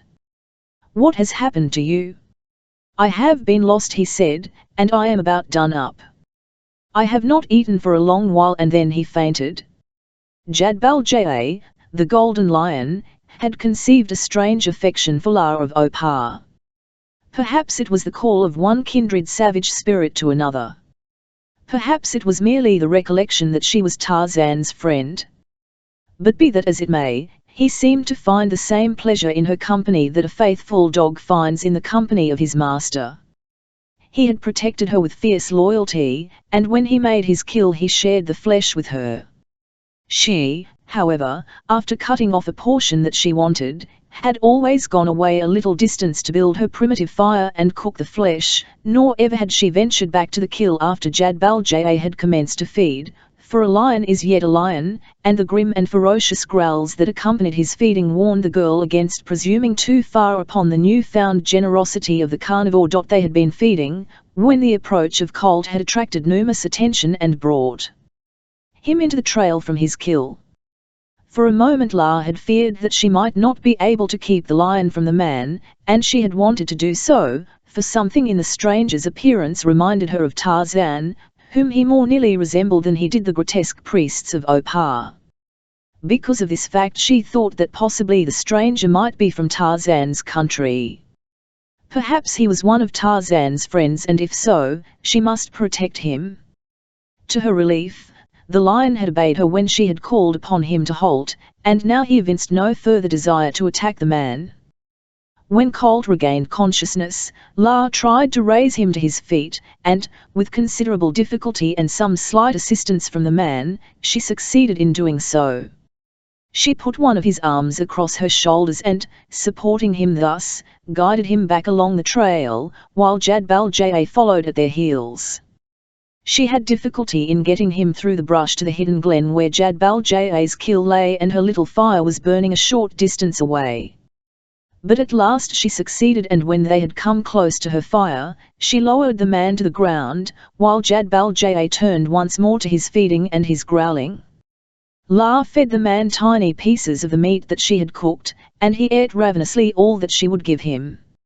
A short distance away ran the river, where La and the lion would have gone to drink after they had fed, but doubting whether she could get the man so great a distance through the jungle, she left him there with the lion and went down to the river, but first she told Jadbalja to guard him, speaking in the language of the first men, the language of the Mangani, that all creatures of the jungle understand to a greater or lesser extent. Near the river La found what she sought, a fruit with a hard rind. With her knife she cut an end from one of these fruits and scooped out the pulpy interior, producing a primitive but entirely practical cup, which she filled with water from the river. The water, as much as the food, refreshed and strengthened Colt, and though he lay but a few yards from a feeding lion, it seemed an eternity since he had experienced such a feeling of contentment and security, clouded only by his anxiety concerning Zora. "You feel stronger now?" asked La, her voice tinged with concern. "Very much," he replied. "Then tell me who you are and if this is your country." "This is not my country," replied Colt. "I am an American. My name is Wayne Colt." "You are perhaps a friend of Tarzan of the Apes?" she asked. He shook his head. "No," he said. "I have heard of him, but I do not know him." La frowned. "You are his enemy, then?" she demanded. "Of course not," replied Colt. "I do not even know him." A sudden light flashed in La's eyes. "Do you know Zora?" she asked. Colt came to his elbow with a sudden start. "Zora Dreenoth?" he demanded. "What do you know of her?" "She is my friend," said Lane. "She is my friend also," said Colt. "She is in trouble," said Lane. "Yes, I know it, but how did you know?" "I was with her when she was taken prisoner by the men of the desert. They took me also, but I escaped." "How long ago was that?" "The flaming god has gone to rest many times since I saw Zora," replied the girl. "Then I have seen her since." "Where is she?" "I do not know. She was with the Arabs when I found her. We escaped from them, and then, while I was hunting in the jungle, something came and carried her away. I do not know whether it was a man or a gorilla, for though I saw its footprints, I could not be sure. I have been searching for her for a long time, but I could not find food, and it has been some time since I have had water, so I lost my strength, and you found me as I am." "You shall not want for food nor water now," said La, "for Numa, the lion, will hunt for us, and if we can find the camp of Zora's friends, perhaps they will go out and search for her." "You know where the camp is?" he asked. "Is it near?" "I do not know where it is. I have been searching for it to lead her friends after the men of the desert." Colt had been studying the girl as they talked. He had noted her strange, barbaric apparel and the staggering beauty of her face and figure. He knew almost intuitively that she was not of the world that Bin knew, and his mind was filled with curiosity concerning her. "You have not told me who you are," he said. "I am La of Opar," she replied, "High Priestess of the Flaming God." Opar. Now indeed he knew that she was not of his world. Opar, the city of mystery, the city of fabulous treasures. Could it be that the same city that housed the grotesque warriors with whom he and Romero had fought produced also such beautiful creatures as Nao and La, and only these? He wondered why he had not connected her with Opar at once, for now he saw that her stomacher was similar to that of Nao and of the priestess that he had seen upon the throne in the great chamber of the ruined temple. Recalling his attempt to enter Opar and loot it of its treasures, he deemed it expedient to make no mention of any familiarity with the city of the girl's birth, for he guessed that Opar's women might be as primitively fierce in their vengeance as he had found Nao in her love. The lion, and the girl, and the man lay up that night beside Jadbal Ja's kill, and in the morning Colt found that his strength had partially returned. During the night Numa had finished his kill, and after the sun had risen, La found fruits which she and Colt ate, while the lion strolled to the river to drink, pausing once to roar, that the world might know the king was there. Numa will not kill again until tomorrow, she said, so we shall have no meat until then, unless we are fortunate enough to kill something ourselves. Colt had long since abandoned the heavy rifle of the Arabs, to the burden of which his growing weakness heart left his muscles inadequate, so he had nothing but his bare hands and La only a knife with which they might make a kill. Then I guess we shall eat fruit until the lion kills again, he said. In the meantime we might as well be trying to find the camp. She shook her head. No, she said, you must rest. You were very weak when I found you, and it is not well that you should exert yourself until you are strong again. Numa will sleep all day. You and I will cut some sticks and lie beside a little trail, where the small things go. Perhaps we shall have luck, but if we do not, Numa will kill again tomorrow, and this time I shall take a whole hind quarter. I cannot believe that a lion would let you do that, said the man. At first I did not understand it myself, said La, but after a while I remembered. It is because I am Tarzan's friend that he does not harm me. When Zorodrinov saw her lion man lying lifeless on the ground, she ran quickly to him and knelt at his side. She had heard the shot, and now seeing the blood running from the wound upon his head, she thought that someone had killed him intentionally, and when Ivich came running out, his rifle in his hand, she turned upon him like a tigress. You have killed him, she cried. You beast! He was worth more than a dozen such as you. The sound of the shot and the crashing of the body to the ground had brought men running from all parts of the camp, so that Tarzan and the girl were soon surrounded by a curious and excited throng of blacks, among whom the remaining whites were pushing their way. Ivich was stunned, not only by the sight of the giant white man lying apparently dead before him, but also by the presence of Zorodrinov, whom all within the camp had given up as irretrievably lost. I had no idea, Comrade Drinov, he explained, that I was shooting at a man. I see now what caused my mistake. I saw something moving in a tree and thought that it was a leopard, but instead it was the leopard skin that he wears about his loins. By this time Zvrai had elbowed his way to the center of the group. Zora, he cried in astonishment as he saw the girl. Where did you come from? What has happened? What is the meaning of this? It means that this fool, Ivich, has killed the man who saved my life, cried Zora. Who is he? Asked Zvrai. I do not know, replied Zora. He has never spoken to me.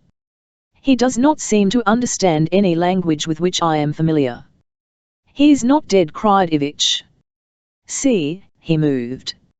Romero knelt and examined the wound in Tarzan's head. He is only stunned, he said. The bullet struck him a glancing blow. There are no indications of a fracture of the skull. I have seen men hit thus before. He may be unconscious for a long time, or he may not, but I am sure that he will not die. Who the devil do you suppose he is? Asked Zvrai. Zora shook her head. I have no idea, she said. I'll only know that he is as splendid as he is mysterious. I'll know who he is, said a black, who had pushed to where he could see the figure of the prostrate man, and if he is not already dead, you had better kill him, for he will be your worst enemy. What do you mean? Demanded Zvrai. Who is he? He is Tarzan of the apes. You are certain? Snapped Zvrai. Yes, Bwana replied the black. El saw him once before, and one never forgets Tarzan of the apes. Yours was a lucky shot, Ivich said the leader, and now you may as well finish what you started. Kill him, you mean? Demanded Ivich. Our cause is lost and our lives with it, if he lives, replied Zvrai. Thought that he was dead, or I should never have come here, and now that fate has thrown him into our hands we would be fools to let him escape, for we could not have a worse enemy than he. El cannot kill him in cold blood, said Ivich. You always were a weak-minded fool, said Zvrai, but I am not. Stand aside, Zora, and as he spoke he drew his revolver and advanced toward Tarzan. The girl threw herself across the ape man, shielding his body with hers. You cannot kill him, she cried. You must not. Don't be a fool, Zora snapped Zvrai. He saved my life and brought me back here to camp. Do you think I am going to let you murder him? She demanded. I am afraid you can't help yourself, Zora replied the man. I do not like to do it, but it is his life or the cause. If he lives, we fail. The girl leaped to her feet and faced Zvrai. If you kill him, Peter, I shall kill you, I swear it by everything that I hold most dear. Hold him prisoner if you will, but as you value your life, do not kill him. Zvrai went pale with anger. Your words are treason, he said. Traitors to the cause have died for less than what you have said. Zora Drenoth realized that the situation was extremely dangerous. She had little reason to believe that Zvrai would make good his threat toward her, but she saw that if she would save Tarzan she must act quickly. Send the others away, she said to Zvrai. I have something to tell you before you kill this man. For a moment the leader hesitated. Then he turned to Dorsky, who stood at his side. Have the fellow securely bound and taken to one of the tents, he commanded. We shall give him a fair trial after he has regained consciousness and then place him before a firing squad. And then to the girl, come with me, Zora, and I will listen to what you have to say. In silence the two walked to Zvrai's tent. Well, inquired Zvrai, as the girl halted before the entrance. What have you to say to me that you think will change my plans relative to your lover? Zora looked at him for a long minute, a faint sneer of contempt curling her lips. You would think such a thing, she said, but you are wrong. However you may think, though, you shall not kill him. And why not? Demanded Zvrai. Because if you do I shall tell them all what your plans are, that you yourself are a traitor to the cause, and that you have been using them all to advance your own selfish ambition to make yourself Emperor of Africa. You would not dare, cried Zvrai, nor would I let you, for as much as I love you, I shall kill you here on the spot, unless you promise not to interfere in any way with my plans. You do not dare kill me, taunted the girl. You have antagonized every man in the camp, Peter, and they all like me. Some of them, perhaps, love me a little. Do you think that I should not be avenged within 5 minutes after you had killed me? You will have to think of something else, my friend, and the best thing that you can do is to take my advice. Keep Tarzan of the apes a prisoner if you will, but on your life do not kill him or permit anyone else to do so. Zvrai sank into a camp chair. Everyone is against me, he said. Even you, the woman I love, turn against me. I have not changed toward you in any respect, Peter, said the girl. You mean that? He asked, looking up. Absolutely, she replied. How long were you alone in the jungle with that man? He demanded. Don't start that, Peter, she said. He could not have treated me differently if he had been my own brother, and certainly, all other considerations aside, you should know me well enough to know that I have no such weakness in the direction that your tone implied. You have never loved me, that is the reason, he declared. But I would not trust you or any other woman with a man she loves or with whom she was temporarily infatuated. That," she said, "has nothing to do with what we are discussing. Are you going to kill Tarzan of the apes, or are you not?" "For your sake, I shall let him live," replied the man, "even though I do not trust you," he added. "I'll trust no one." "How can L? Look at this," and he took a code message from his pocket and handed it to her. "This came a few days ago, the damn traitor. I wish I could get my hands on him. I should like to have killed him myself, but I suppose I shall have no such luck, as he is probably already dead." Zora took the paper. Below the message, in Zvry's scrawling hand, it had been decoded in Russian script. As she read it, her eyes grew large with astonishment. "It is incredible," she cried. "It is the truth, though," said Zvry. "I'll always suspected the dirty hound," and he added with an oath, "I'll think that damn Mexican is just as bad." "At least," said Zora, "his plan has been thwarted, for I take it that his message did not get through." "No," said Zvry. "By error it was delivered to our agents instead of his." "Then no harm has been done?" "Fortunately, no, but it has made me suspicious of everyone, and I am going to push the expedition through at once before anything further can occur to interfere with my plans." "Everything is ready, then?" she asked. "Everything is ready," he replied. "We march tomorrow morning. And now tell me what happened while I was at Opar. Why did the Arabs desert, and why did you go with them? Abu Bakr was angry and resentful because you left him to guard the camp. The Arabs felt that it was a reflection upon their courage, and I think that they would have deserted you anyway, regardless of me. Then, the day after you left, a strange woman wandered into camp. She was a very beautiful white woman from Opar, and Abu Bakr, conceiving the idea of profiting through the chance that fate had sent him, took us with him with the intention of selling us into captivity on his return march to his own country." "Are there no honest men in the world?" demanded Zvry. "I am afraid not," replied the girl, but as he was staring moodily at the ground, he did not see the contemptuous curl of her lip that accompanied her reply. She described the luring of La from Abu Bakr's camp and of the Shaker's anger at the treachery of Ibn Damyuk, and then she told him of her own escape, but she did not mention Wayne Colt's connection with it and led him to believe that she wandered alone in the jungle until the great ape had captured her. She dwelt at length upon Tarzan's kindness and consideration and told of the great elephant who had guarded her by day. "Sounds like a fairy story," said Zvry, "but I have heard enough about this ape-man to believe almost anything concerning him, which is one reason why I believe we shall never be safe while he lives. He cannot harm us while he is our prisoner, and certainly, if you love me as you say you do, the man who saved my life deserves better from you than ignominious death."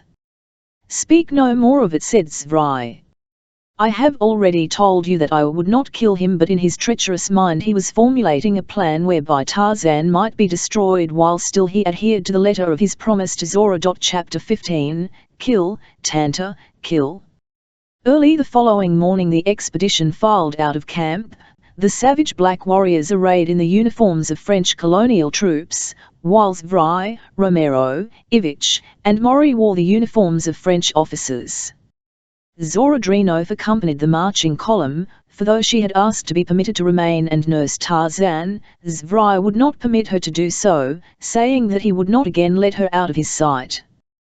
Dorsky and a handful of blacks were left behind to guard the prisoner and watch over the store of provisions and equipment that were to be left in the base camp. As the column had been preparing to march, Zvry gave his final instructions to Dorsky. "I'll leave this matter entirely in your hands," he said. "It must appear that he escaped, or, at worst, that he met an accidental death." "You need give the matter no further thought, comrade," replied Dorsky. "Long before you return, this stranger will have been removed." A long and difficult march lay before the invaders, their route lying across southeastern Abyssinia into Italian Somaliland, along 500 miles of rough and savage country.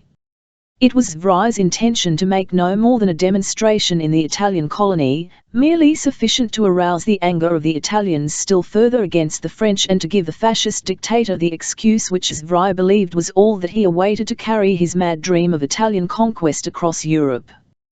Perhaps Zvri was a little mad, but then he was a disciple of madmen whose greed for power wrought distorted images in their minds, so that they could not differentiate the rational and the bizarre, and then, too, Zvri had for so long dreamed his dream of empire that he saw now only his goal and none of the insurmountable obstacles that beset his path.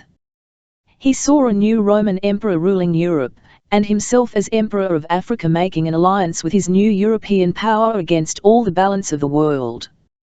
He pictured two splendid golden thrones, upon one of them sat the Emperor Peter L, and upon the other the Empress Zora, and so he dreamed through the long, hard marches toward the east. It was the morning of the day following that upon which he had been shot before Tarzan regained consciousness. He felt weak and sick, and his head ached horribly. When he tried to move, he discovered that his wrists and ankles were securely bound. He did not know what had happened, and at first he could not imagine where he was, but, as recollection slowly returned and he recognized about him the canvas walls of a tent, he understood that in some way his enemies had captured him. He tried to wrench his wrists free from the cords that held them, but they resisted his every effort. He listened intently and sniffed the air, but he could detect no evidence of the teeming camp that he had seen when he had brought the girl back. He knew, however, that at least one night had passed, for the shadows that he could see through the tent opening indicated that the sun was high in the heavens, whereas it had been low in the west when last he saw it. Hearing voices, he realized that he was not alone, though he was confident that there must be comparatively few men in camp. Deep in the jungle he heard an elephant trumpeting, and once, from far off, came faintly the roar of a lion. Tarzan strove again to snap the bonds that held him, but they would not yield. Then he turned his head so that he faced the opening in the tent, and from his lips burst a long, low cry, the cry of a beast in distress. Dorsky, who was lolling in a chair before his own tent, leaped to his feet. The blacks, who had been talking animatedly, before their own shelters, went quickly quiet and seized their weapons. What was that? Dorsky demanded of his black boy. The fellow, wide-eyed and trembling, shook his head. I do not know, Bwana, he said. Perhaps the man in the tent has died, for such a noise may well have come from the throat of a ghost. Nonsense, said Dorsky. Come, we'll have a look at him.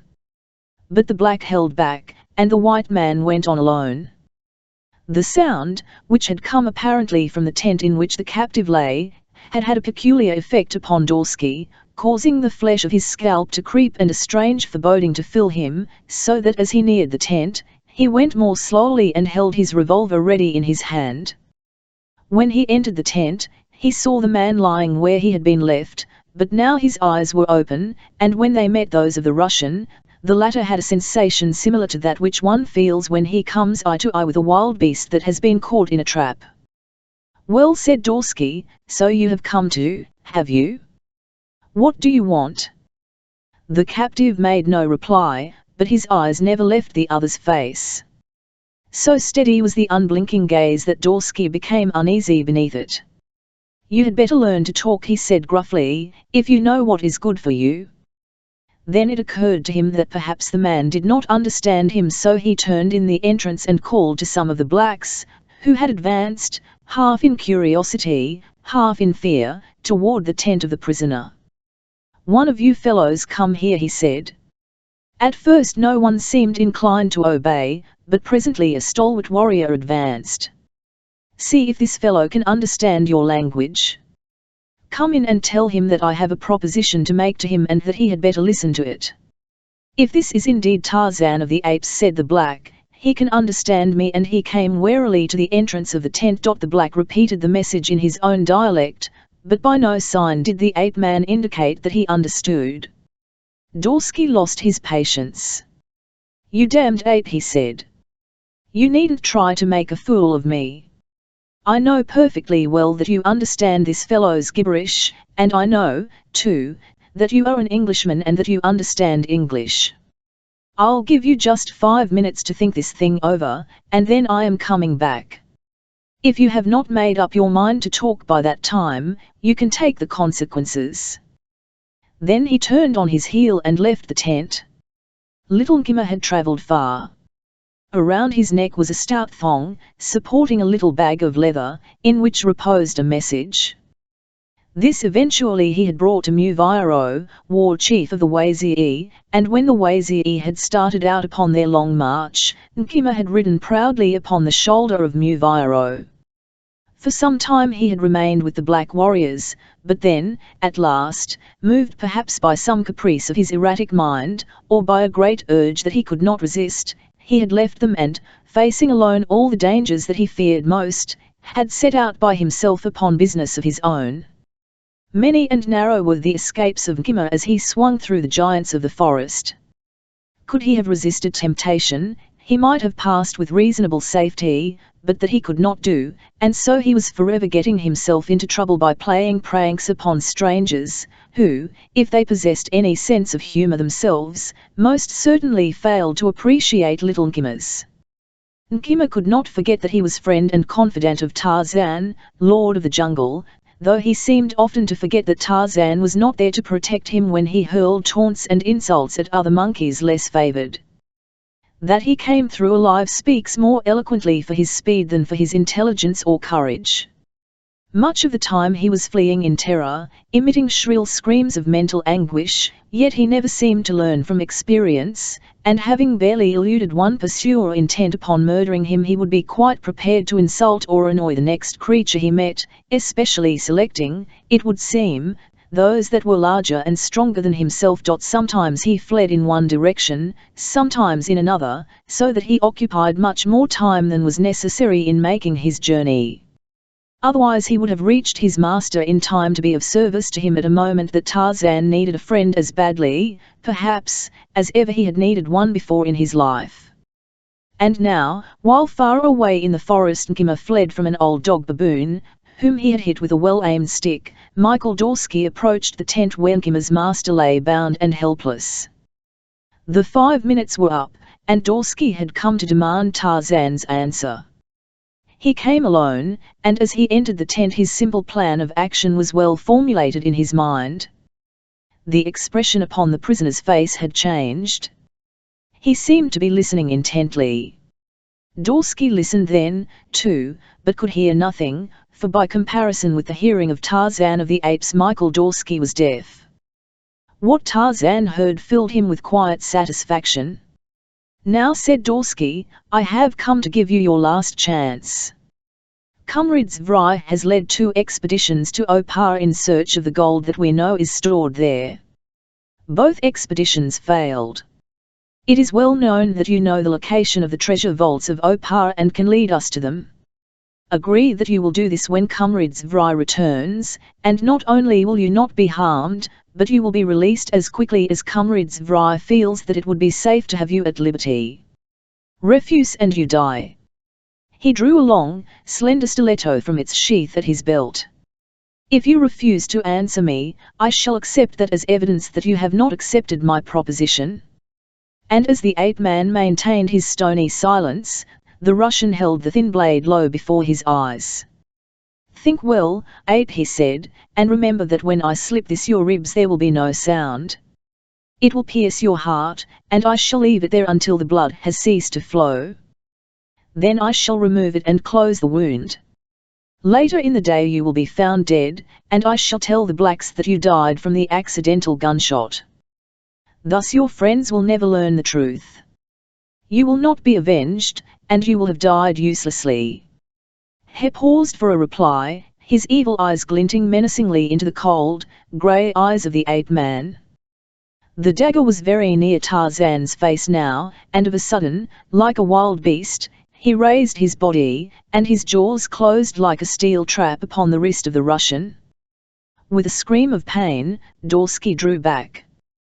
The dagger dropped from his nerveless fingers.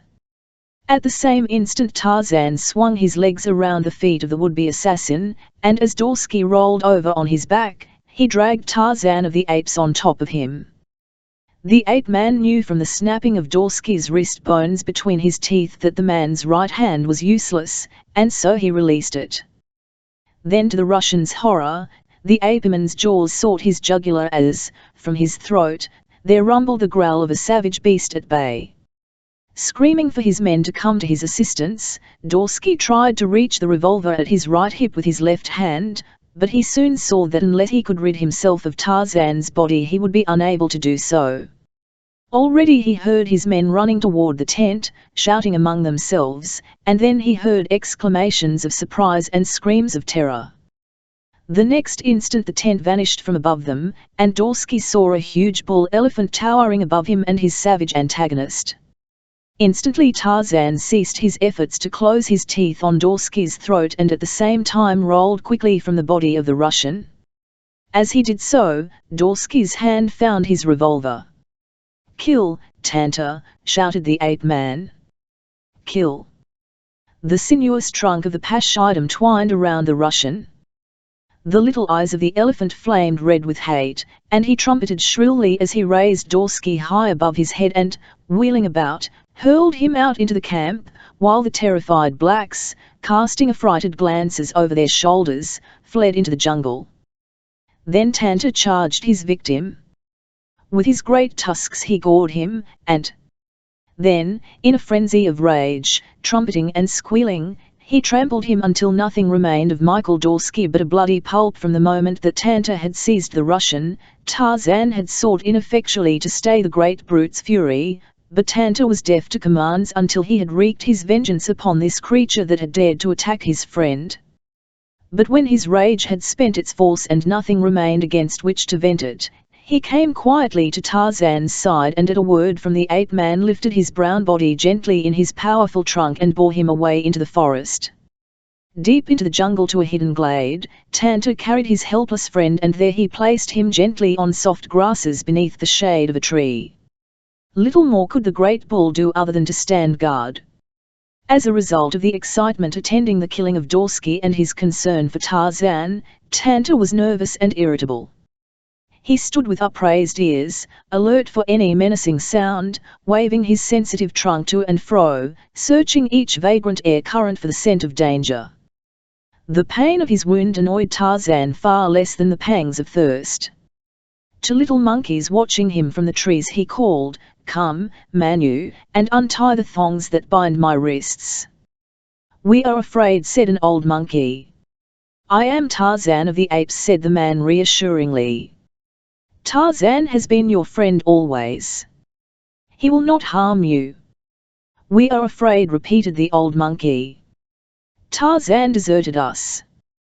For many moons the jungle has not known Tarzan, but other Tarmangani and strange Gomangani came and with thundersticks they hunted little Manu and killed him.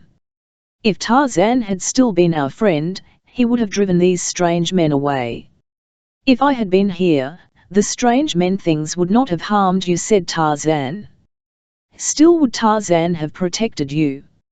Now I am back, but I cannot destroy the strangers or drive them away until the thongs are taken from my wrists." "Who put them there?" asked the monkey. "The strange Tarmangani," replied Tarzan. "Then they must be more powerful than Tarzan," said Manu, "so what good would it do to set you free? If the strange Tarmangani found out that we had done it, they would be angry and come and kill us. Let Tarzan, who for many reigns has been lord of the jungle, free himself." Seeing that it was futile to appeal to Manu, Tarzan, as a forlorn hope, voiced the long, plaintive, uncanny help call of the great apes. With slowly increasing crescendo it rose to a piercing shriek that drove far and wide through the silent jungle. In all directions, beasts, great and small, paused as the weird note broke upon their sensitive eardrums. None was afraid, for the call told them that a great bull was in trouble and, therefore, doubtless harmless, but the jackals interpreted the sound to mean the possibility of flesh and trotted off through the jungle in the direction from which it had come, and Dango, the hyena, heard and slunk on soft pads, hoping that he would find a helpless animal that would prove easy prey. And far away, and faintly, a little monkey heard the call, recognizing the voice of the caller. Swiftly, then, he flew through the jungle, impelled as he was upon rare occasions by a directness of thought and a tenacity of purpose that brooked no interruption. Tarzan had sent Tanta to the river to fetch water in his trunk.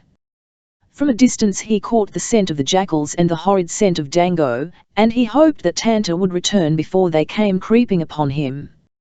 He felt no fear, only an instinctive urge toward self-preservation.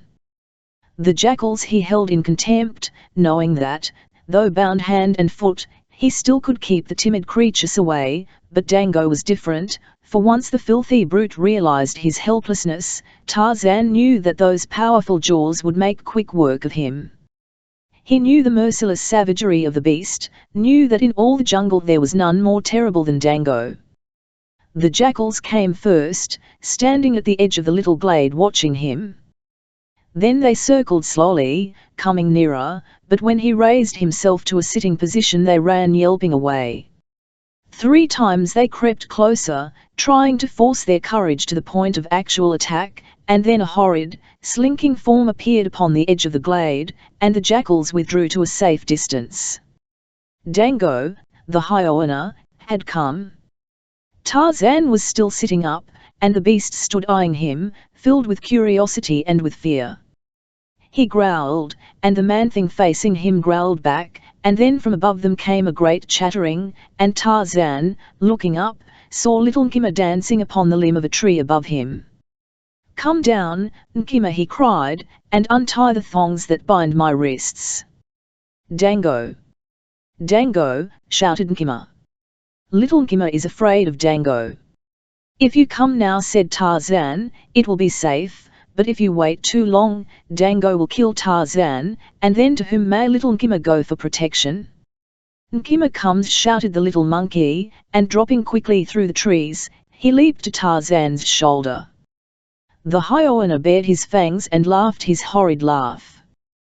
Tarzan spoke.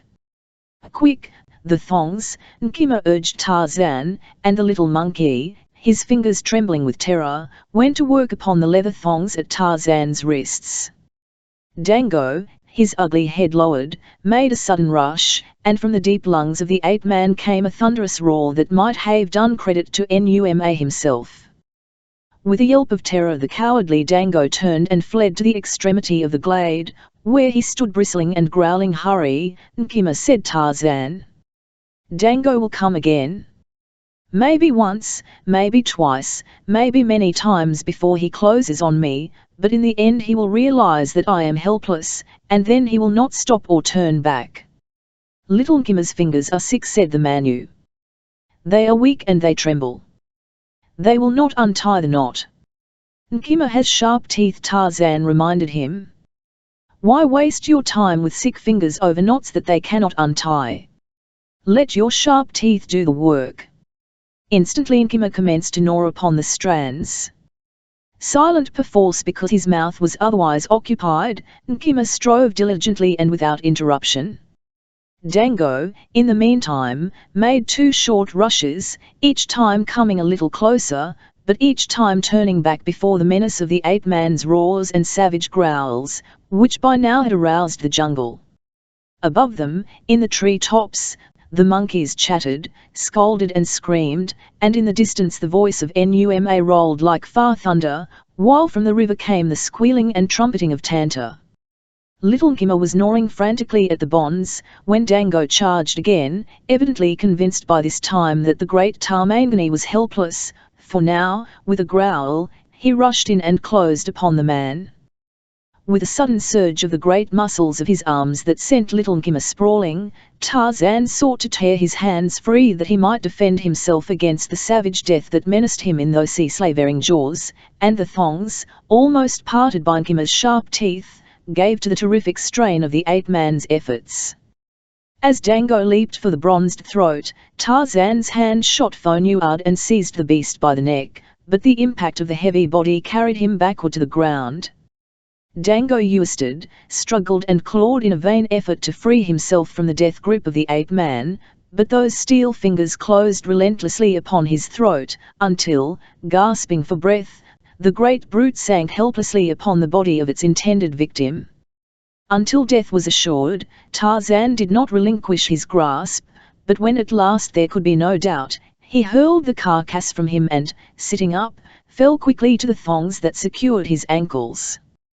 During the brief battle, Nkima had taken refuge among the topmost branches of a lofty tree, where he leaped about, screaming frantically at the battling beasts beneath him.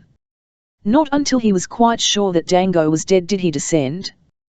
Warily he approached the body, lest, perchance, he had been mistaken, but again convinced by closer scrutiny, he leaped upon it and struck it viciously, again, and then he stood upon it shrieking his defiance at the world with all the assurance and bravado of one who has overcome a dangerous enemy.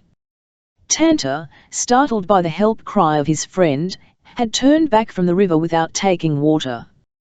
Trees bent beneath his mad rush as, ignoring winding trails, he struck straight through the jungle toward the little glade in answer to the call of the ape-man, and now, infuriated by the sounds of battle, he came charging into view, a titanic engine of rage and vengeance. Tanta's eyesight is none too good, and it seemed that in his mad charge he must trample the ape-man, who lay directly in his path, but when Tarzan spoke to him the great beast came to a sudden stop at his side and, pivoting, wheeled about in his tracks, his ears forward, his trunk raised, trumpeting a savage warning as he searched for the creature that had been menacing his friend. "Quiet, Tanta, it was Dango." "He is dead," said the apeman. As the eyes of the elephant finally located the carcass of the hyena he charged and trampled it, as he had trampled Dorsky, to a bloody pulp, as Nkima fled, shrieking, to the trees. His ankles freed of their bonds, Tarzan was upon his feet, and, when Tanta had vented his rage upon the body of Dango, he called the elephant to him. Tanta came then quietly to his side and stood with his trunk touching the apeman's body, his rage quieted and his nerves soothed by the reassuring calm of the ape-man. And now Nkima came, making an agile leap from a swaying bow to the back of Tanta and then to the shoulder of Tarzan, where, with his little arms about the ape-man's neck, he pressed his cheek close against the bronzed cheek of the great Tarmangani, who was his master and his god. Thus the three friends stood in the silent communion that only beasts know, as the shadows lengthened and the sun set behind the forest. Chapter 16, Turn Back.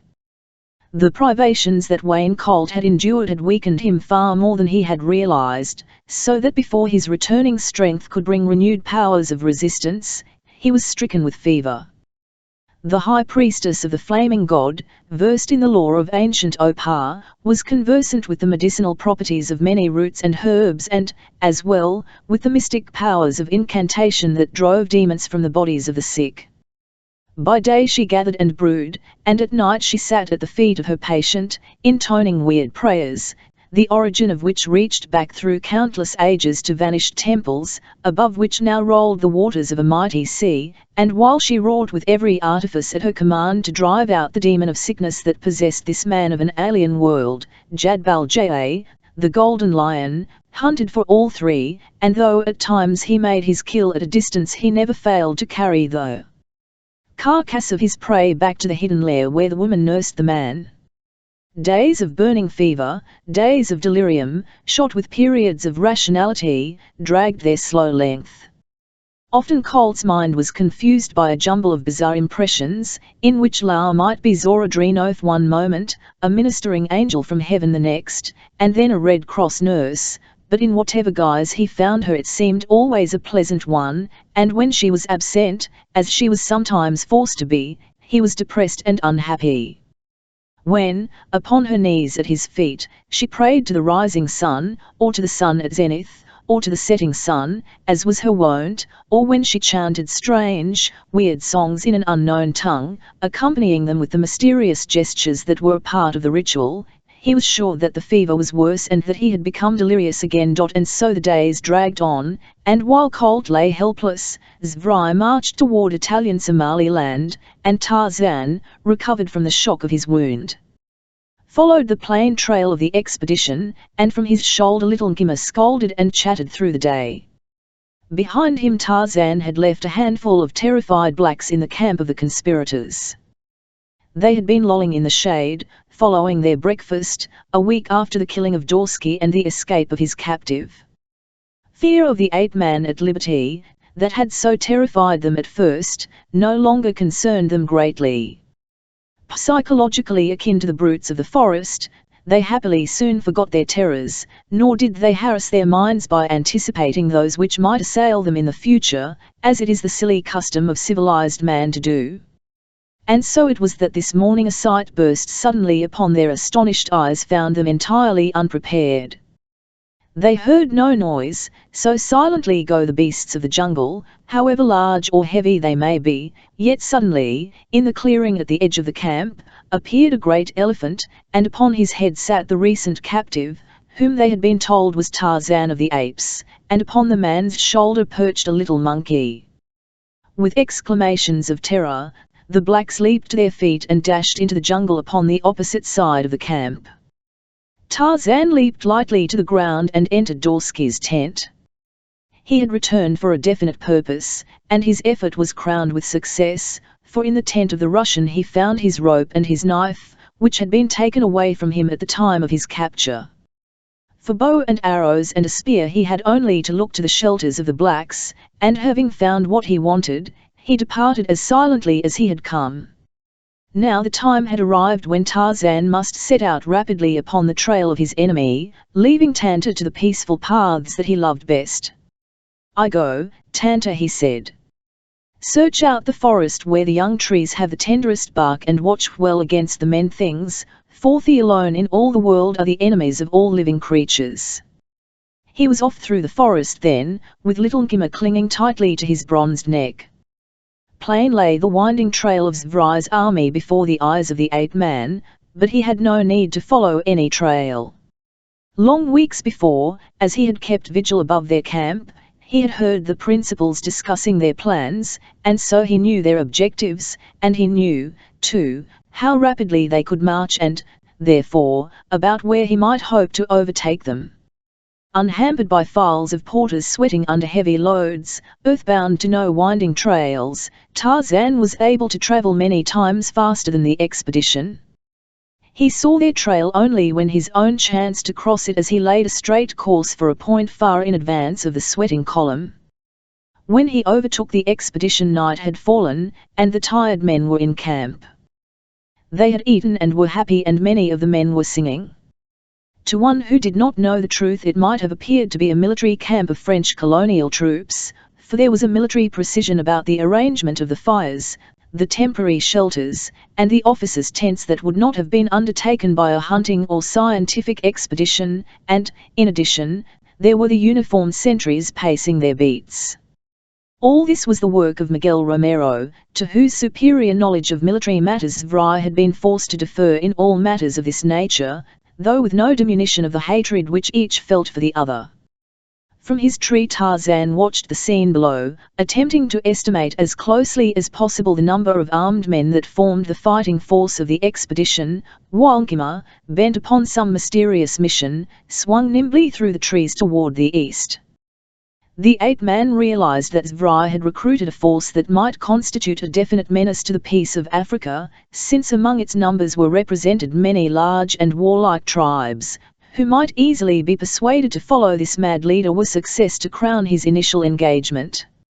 It was, however, to prevent this very thing that Tarzan of the Apes had interested himself in the activities of Peter Zvrai, and here, before him, was another opportunity to undermine the Russians' dream of empire while it was still only a dream and might be dissipated by trivial means, by the grim and terrible jungle methods of which Tarzan of the Apes was a past master. Tarzan fitted an arrow to his bow. Slowly his right hand drew back the feathered end of the shaft until the point rested almost upon his left thumb. His manner was marked by easy, effortless grace. He did not appear to be taking conscious aim, and yet when he released the shaft, it buried itself in the fleshy part of a sentry's leg precisely as Tarzan of the Apes had intended that it should. With a yell of surprise and pain the black collapsed upon the ground, more frightened, however, than hurt, and as his fellows gathered around him, Tarzan of the Apes melted away into the shadows of the jungle night. Attracted by the cry of the wounded man, Zvrai, Romero, and the other leaders of the expedition hastened from their tents and joined the throng of excited blacks that surrounded the victim of Tarzan's campaign of terrorism. "Who shot you?" demanded Zvrai when he saw the arrow protruding from the sentry's leg. "I do not know," replied the man. "Have you an enemy in camp who might want to kill you?" asked Zvrai. Even if he had said Romero, he couldn't have shot him with an arrow because no bows or arrows were brought with the expedition. "El hadn't thought of that," said Zvrai. "So it must have been someone outside camp," declared Romero. With difficulty and to the accompaniment of the screams of their victim, Ivich and Romero cut the arrow from the sentry's leg, while Zvrai and Kaitimbo discussed various conjectures as to the exact portent of the affair. "We have evidently run into hostile natives," said Zvrai. Kaitimbo shrugged noncommittally. "Let me see the arrow," he said to Romero. "Perhaps that will tell us something." As the Mexican handed the missile to the black chief, the latter carried it close to a campfire and examined it closely, while the white men gathered about him waiting for his findings. At last Kaitimbo straightened up. The expression upon his face was serious, and when he spoke his voice trembled slightly. "This is bad," he said, shaking his bullet head. "What do you mean?" demanded Zvrai. "This arrow bears the mark of a warrior who was left behind in our base camp," replied the chief. "That is impossible," cried Zvrai. Kaitimbo shrugged. "I'll know it," he said, "but it is true." "With an arrow out of the air the Hindu was slain," suggested a black-haired man, standing near Kaitimbo. "Shut up, you fool," snapped Romero, "or you'll have the whole camp in a blue funk." "That's right," said Zvrai.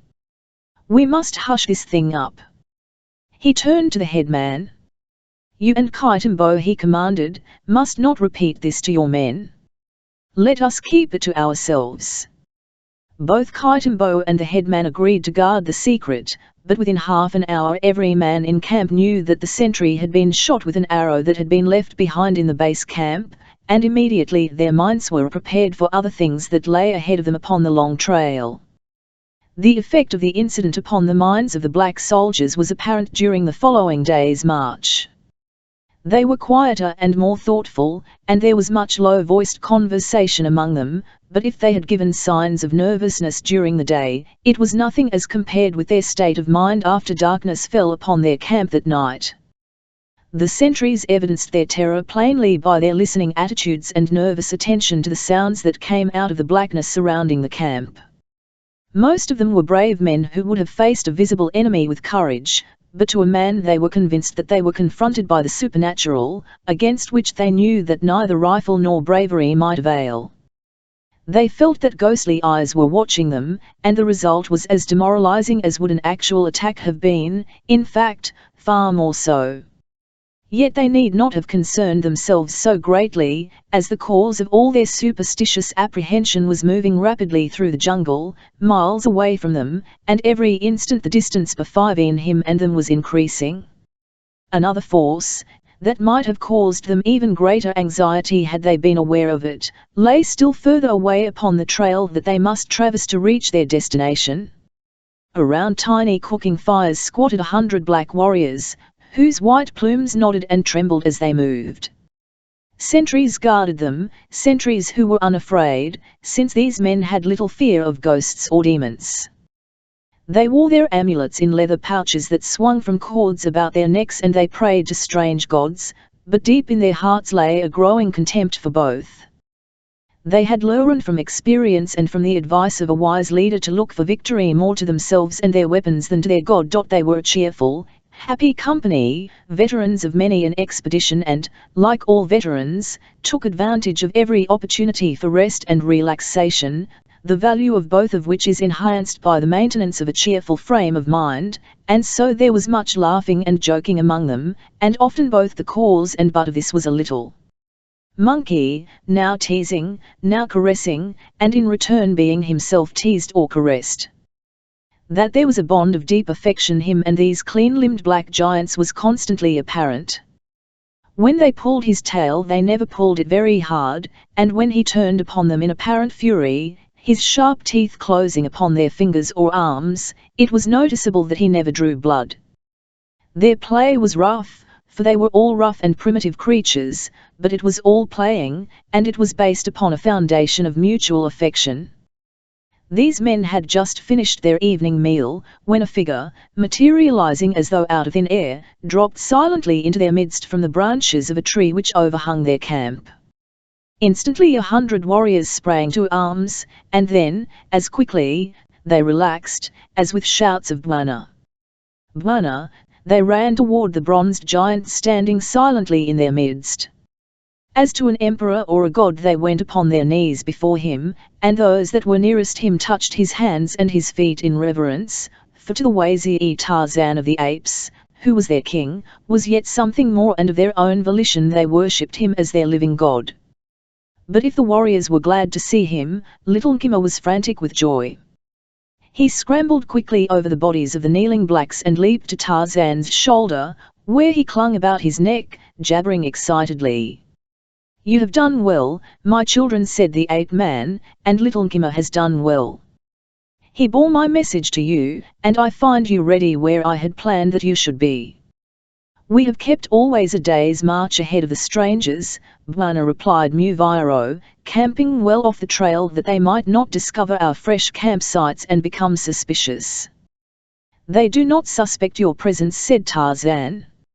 "El listened above their camp last night, and they said nothing that would indicate that they dreamed that another party was preceding them along the trail."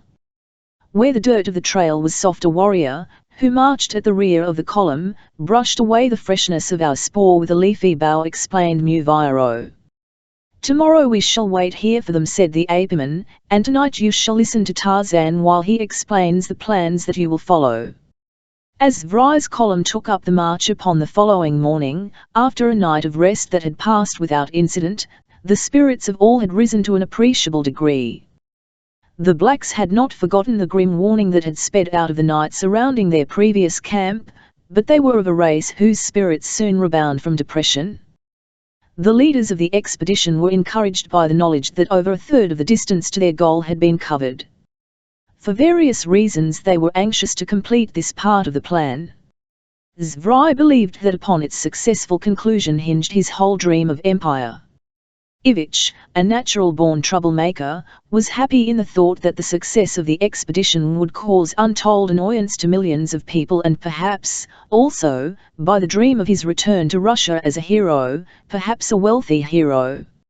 Romero and Mori wanted to have it over for entirely different reasons. They were thoroughly disgusted with the Russian. They had lost all confidence in the sincerity of Zvri, who, filled as he was with his own importance and his delusions of future grandeur, talked too much, with the result that he had convinced Romero that he and all his kind were frauds, bent upon accomplishing their selfish ends with the assistance of their silly dupes and at the expense of the peace and prosperity of the world. It had not been difficult for Romero to convince Mori of the truth of his deductions, and now, thoroughly disillusioned, the two men continued on with the expedition because they believed that they could not successfully accomplish their intended desertion until the party was once more settled in the base camp.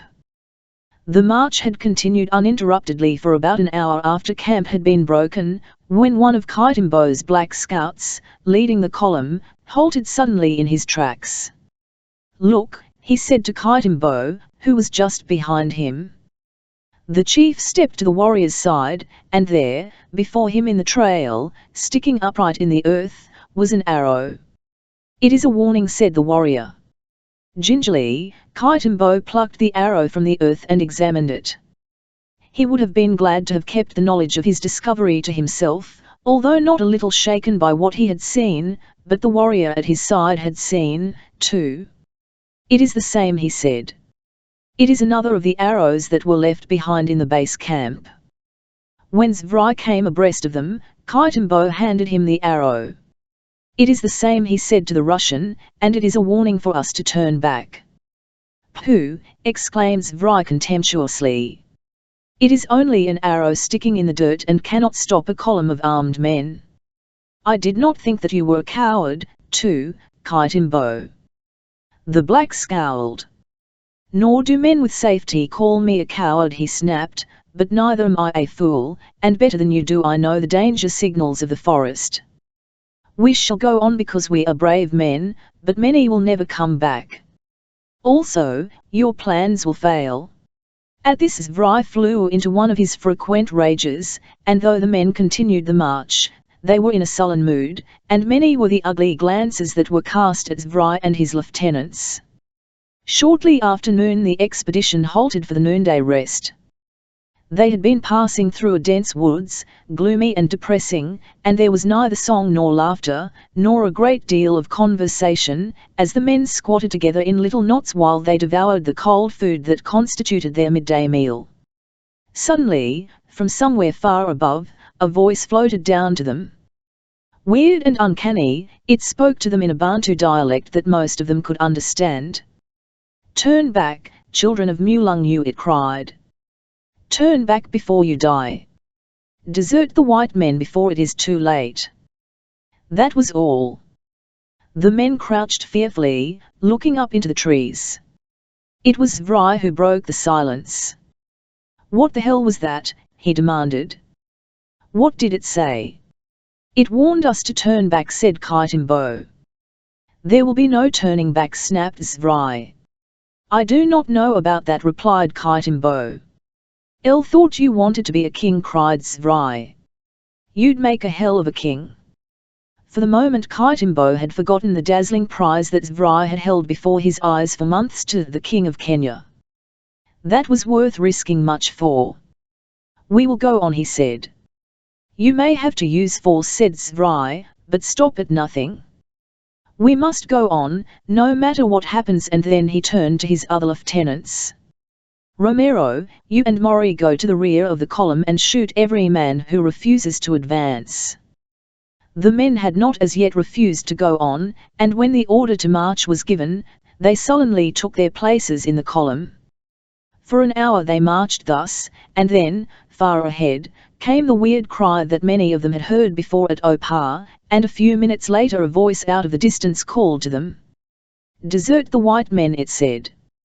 The blacks whispered among themselves, and it was evident that trouble was brewing, but Kaitimbo managed to persuade them to continue the march, a thing that Zvrai never could have accomplished. "I'll wish we could get that troublemaker," said Zvrai to Zorodrinoth, as they walked together near the head of the column. "If he would only show himself once, so that we could get a shot at him, that's all I want." "It is someone familiar with the workings of the native mine," said the girl. "Probably a medicine man of some tribe through whose territory we are marching." "I hope that it is nothing more than that," replied Zvrai.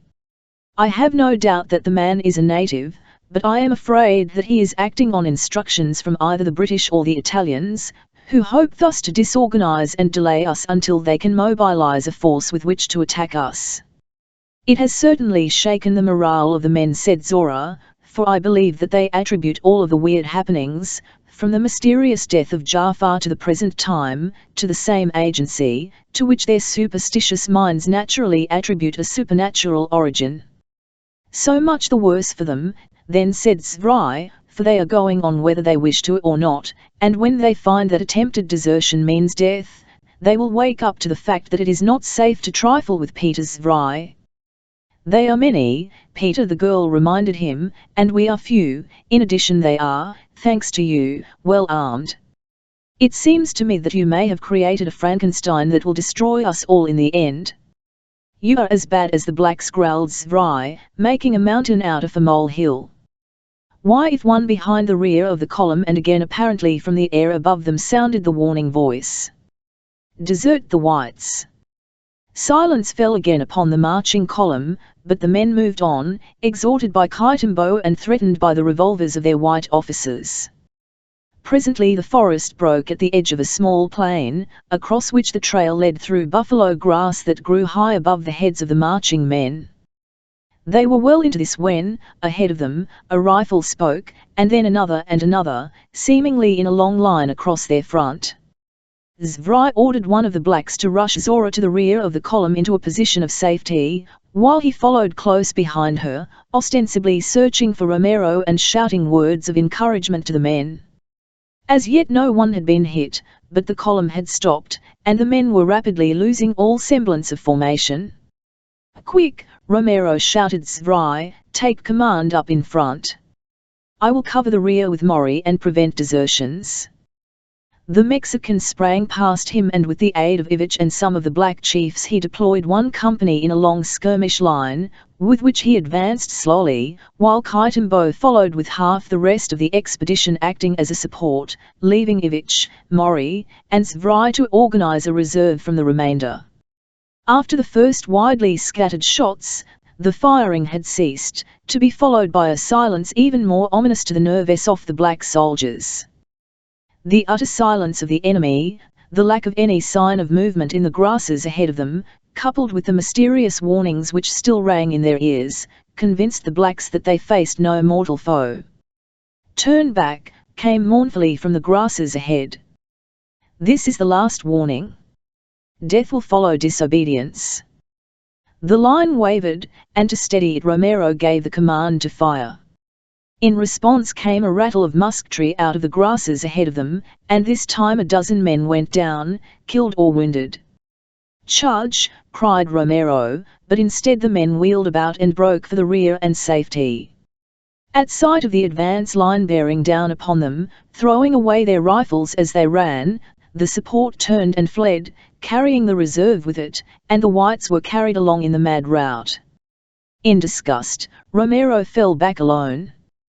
He saw no enemy, for none pursued him, and this fact induced within him an uneasiness that the singing bullets had been unable to arouse. As he plodded on alone far in the rear of his companions, he began to share to some extent the feeling of unreasoning terror that had seized his black companions, or at least, if not to share it, to sympathize with them. It is one thing to face a foe that you can see, and quite another to be beset by an invisible enemy, of whose very appearance, even, one is ignorant. Shortly after Romero re-entered the forest, he saw someone walking along the trail ahead of him, and presently, when he had an unobstructed view, he saw that it was Zora Drenov. He called to her then, and she turned and waited for him. "I was afraid that you had been killed, comrade," she said. "I was born under a lucky star," he replied, smiling. "Men were shot down on either side of me and behind me." "Where is Zvrai?" Zora shrugged. "I do not know," she answered. "Perhaps he is trying to reorganize the reserve," suggested Romero. "Doubtless," said the girl shortly. "I hope he is fleet of foot then," said the Mexican, lightly. "Evidently he is," replied Zora. "You should not have been left alone like this," said the man. "I can take care of myself," replied Zora. "Perhaps," he said, "but if you belong to me, I'll belong to no one, comrade Romero," she replied icily. "Forgive me, señorita," he said. "I'll know that. I merely chose an unfortunate way of trying to say that if the girl I loved were here she would not have been left alone in the forest, especially when I believe, as Zvrai must believe, that we are being pursued by an enemy. You do not like comrade Zvrai, do you, Romero?" "Even to you, señorita," he replied, "I must admit, since you ask me, that I do not. I know that he has antagonized many." "He has antagonized all except you, señorita." "Why should I be excepted?" she asked. "How do you know that he has not antagonized me also?" "Not deeply, I am sure," he said, "or else you would not have consented to become his wife." "And how do you know that I have?" she asked. "Comrade Zvrai boasts of it often," replied Romero. "Oh, he does," nor did she make any other comment. Chapter 17, a gulf that was bridged. The general rout of Zvrai's forces ended only when their last camp had been reached, and even then only for part of the command, For as night fell it was discovered that fully 25% of the men were missing, and among the absentees were Zora and Romero. As the stragglers came in, Zvrai questioned each about the girl, but no one had seen her. He tried to organize an expedition to go back in search of her, but no one would accompany him. He threatened and pleaded, only to discover that he had lost all control of his men. Perhaps he would have gone back alone, as he insisted that he intended doing, but he was relieved of this necessity when, well after dark, they walked into camp together. At sight of them Zvrai was both relieved and angry. "Why didn't you remain with me?" he snapped at Zora. "Because I cannot run so fast as you," she replied, and Zvrai said no more. From the darkness of the trees above the camp came the now familiar warning. "Desert the whites." A long silence followed this, broken only by the nervous whisperings of the blacks, and then the voice spoke again. "The trails to your own countries are free from danger, but death walks always with the white men. Throw away your uniforms and leave the white men to the jungle and to me." A black warrior leaped to his feet and stripped the French uniform from his body, throwing it upon a cooking fire that burned near him. Instantly others followed his example.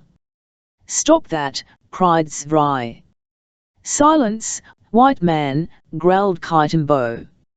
"Kill the whites!" shouted a naked Basembo warrior. Instantly there was a rush toward the whites, who were gathered near Zvrai, and then from above them came a warning cry.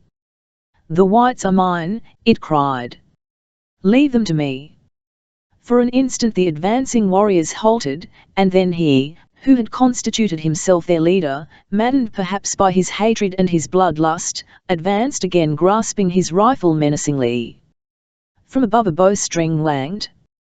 The black, dropping his rifle, screamed as he tore at an arrow protruding from his chest, and, as he fell von Bauer upon his face, the other blacks fell back, and the whites were left alone, while the Negroes huddled by themselves in a far corner of the camp.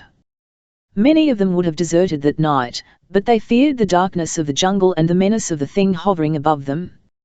Zvrai strode angrily to and fro, cursing his luck, cursing the blacks, cursing everyone.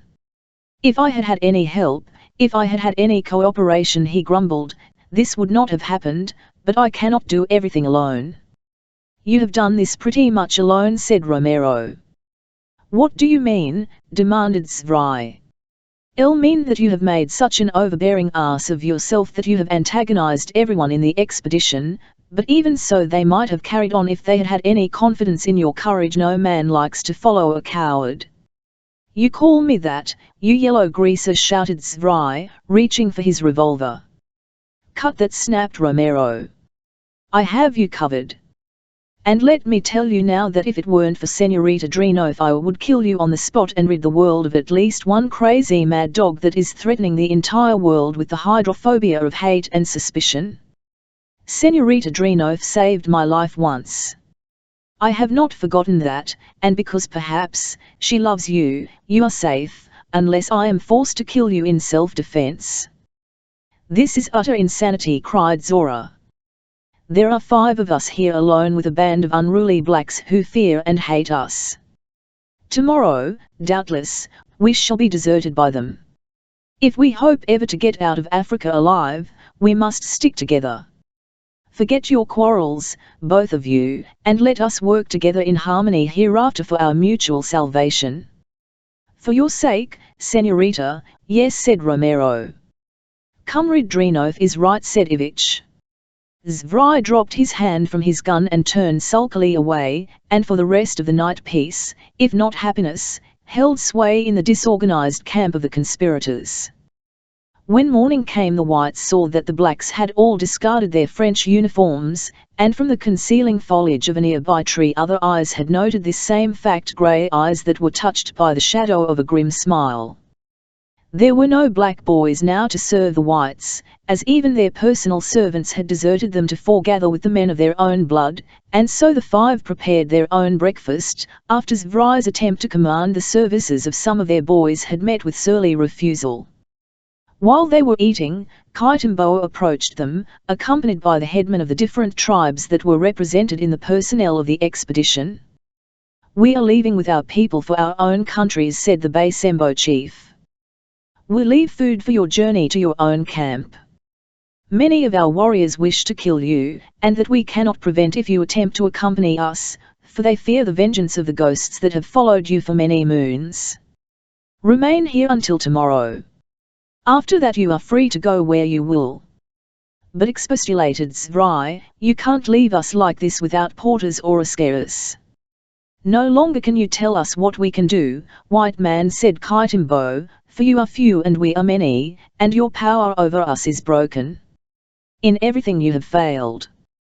We do not follow such a leader." "You can't do it," growled Zvrai. "You will all be punished for this, Kaitambo." "Who will punish us?" demanded the black. "The English?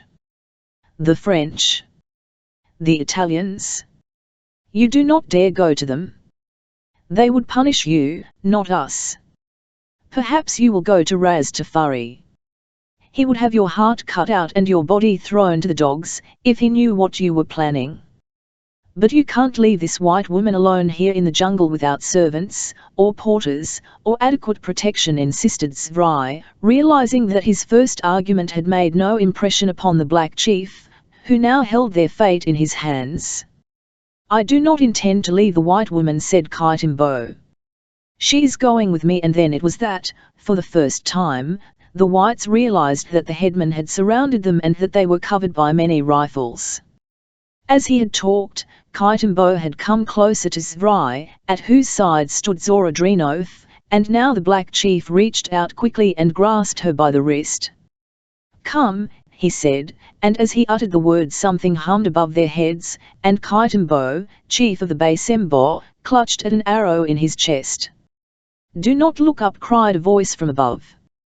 "Keep your eyes upon the ground, for whosoever looks up dies.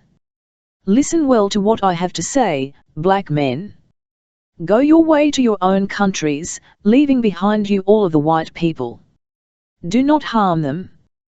They belong to me. I have spoken." Wide-eyed and trembling, the black headman fell back from the whites, leaving Kaitambo writhing upon the ground. They hastened to cross the camp to their fellows, all of whom were now thoroughly terrified, and before the chief of the Basembo ceased his death struggle, the black tribesmen had seized the loads which they had previously divided amongst them and were pushing and elbowing for precedence along the game trail that led out of camp toward the west. Watching them depart, the whites sat in stupefied silence, which was not broken until after the last black had gone and they were alone. "What do you suppose that thing meant by saying we belong to him?" asked Ivich in a slightly thickened voice. "How could I know?" growled Zvrai. "Perhaps it is a man-eating ghost," suggested Romero with a smile. "It has done about all the harm it can do now," said Zvrai. "It ought to leave us alone for a while." "It is not such a malign spirit," said Zora. "It can't be, for it certainly saved me from Kaitambo." "Saved you for itself," said Ivich. "Nonsense," said Romero. "The purpose of that mysterious voice from the air is just as obvious as is the fact that it is the voice of a man. It is the voice of someone who wanted to defeat the purposes of this expedition, and I imagine Zvrai guessed close to the truth yesterday when he attributed it to English or Italian sources that were endeavoring to delay us until they could mobilize a sufficient force against us. Which proves," declared Zvrai, "what I have suspected for a long time, that there is more than one traitor among us," and he looked meaningly at Romero. "What it means," said Romero, "is that crazy, harebrained theories always fail when they are put to the test. You thought that all the blacks in Africa would rush to your standard and drive all the foreigners into the ocean? In theory, perhaps, you were right, but in practice one man, with a knowledge of native psychology which you did not have, burst your entire dream like a bubble, and for every other harebrained theory in the world there is always a stumbling block of fact." "You talk like a traitor to the cause," said Ivich threateningly. "And what are you going to do about it?" demanded the Mexican. "I am fed up with all of you and your whole rotten, selfish plan. There isn't an honest hair in your head nor in eyes. I can accord Tony and Senorita Drenof the benefit of a doubt, for I cannot conceive either of them as knaves. As I was deluded, so may they have been deluded, as you and your kind have striven for years to delude countless millions of others. You are not the first traitor to the cause, cried Zvrai, nor will you be the first traitor to pay the penalty of his treason. That is not a good way to talk now, said Mori. We are not already too many. If we fight and kill one another, perhaps none of us will come out of Africa alive. But if you kill Miguel, you will have to kill me, too, and perhaps you will not be successful. Perhaps it is you who will be killed. Tony is right, said the girl. Let us call a truce until we reach civilization. And so it was that under something of the nature of an armed truce, the five set forth the following morning on the back trail toward their base camp, while upon another trail, a full day ahead of them, Tarzan and his Wazee warriors took a short cut for Opar. La may not be there, Tarzan explained to Muviro, but I intend to punish O and Dooth for their treachery and thus make it possible for the High Priestess to return in safety, if she still lives. But how about the white enemies in the jungle back of us, Bwana? Asked Muviro. They shall not escape us, said Tarzan. They are weak and inexperienced to the jungle. They move slowly. We may always overtake them when we will. It is La who concerns me most, for she is a friend, while they are only enemies. Many miles away, the object of his friendly solicitude approached a clearing in the jungle, a man-made clearing that was evidently intended for a campsite for a large body of men, though now only a few rude shelters were occupied by a handful of blacks. At the woman's side walked Wayne Colt, his strength now fully regained, and at their heels paced Jadbaljay, the Golden Lion. We have found it at last, said the man, thanks to you. Yes, but it is deserted, replied Lane. They have all left. No, said Colt, I see some blacks over by those shelters at the right. It is well, said La, and now I must leave you. There was a note of regret in her voice. I'll hate to say goodbye, said the man, but I know where your heart is and that all your kindness to me has only delayed your return to Opar. It is futile for me to attempt to express my gratitude, but I think that you know what is in my heart. Yes, said the woman, and it is enough for me to know that I have made a friend, I who have so few loyal friends. I'll wish that you would let me go with you to Opar, he said. You are going back to face enemies, and you may need whatever little help I should be able to give you. She shook her head. No, that cannot be, she replied. All the suspicion and hatred of me that was engendered in the hearts of some of my people was caused by my friendship for a man of another world. Were you to return with me and assist me in regaining my throne, it would but arouse their suspicions still further. If Jadbaljay and I cannot succeed alone, three of us could accomplish no more. Won't you at least be my guest for the rest of the day? He asked. I can't offer you much hospitality, he added with a rueful smile. No, my friend, she said. I cannot take the chance of losing Jadbaljay, nor could you take the chance of losing your blacks, and I fear that they would not remain together in the same camp. Goodbye, Wayne Colt. But do not say that I go alone, at whose side walks Jadbaljay. From the base camp La knew the trail back to Opar, and as Colt watched her depart, he felt a lump rise in his throat, for the beautiful girl and the great lion seemed personifications of loveliness, and strength, and loneliness. With a sigh he turned into camp and crossed to where the blacks lay sleeping through the midday heat.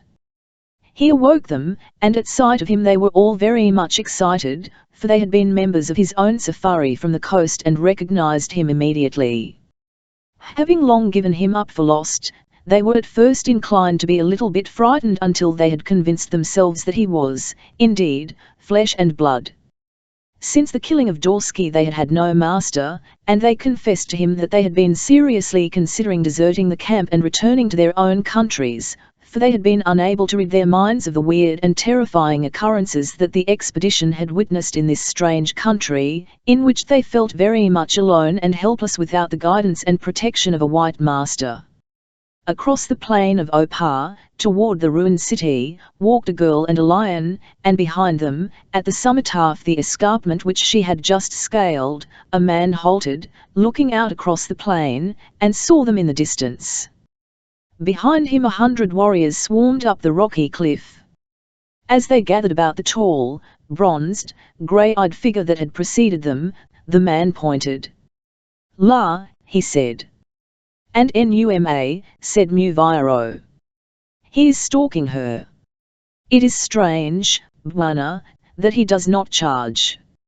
"He will not charge," said Tarzan. "Why, I do not know, but I know that he will not because it is Jadbalja." "The eyes of Tarzan are like the eyes of the eagle," said Muviro. "Muviro sees only a woman and a lion, but Tarzan sees La and Jadbalja." "I do not need my eyes for those BN0," said the ape-man. "I have a nose, too, have a nose," said Muviro, "but it is only a piece of flesh that sticks out from my face. It is good for nothing." Tarzan smiled.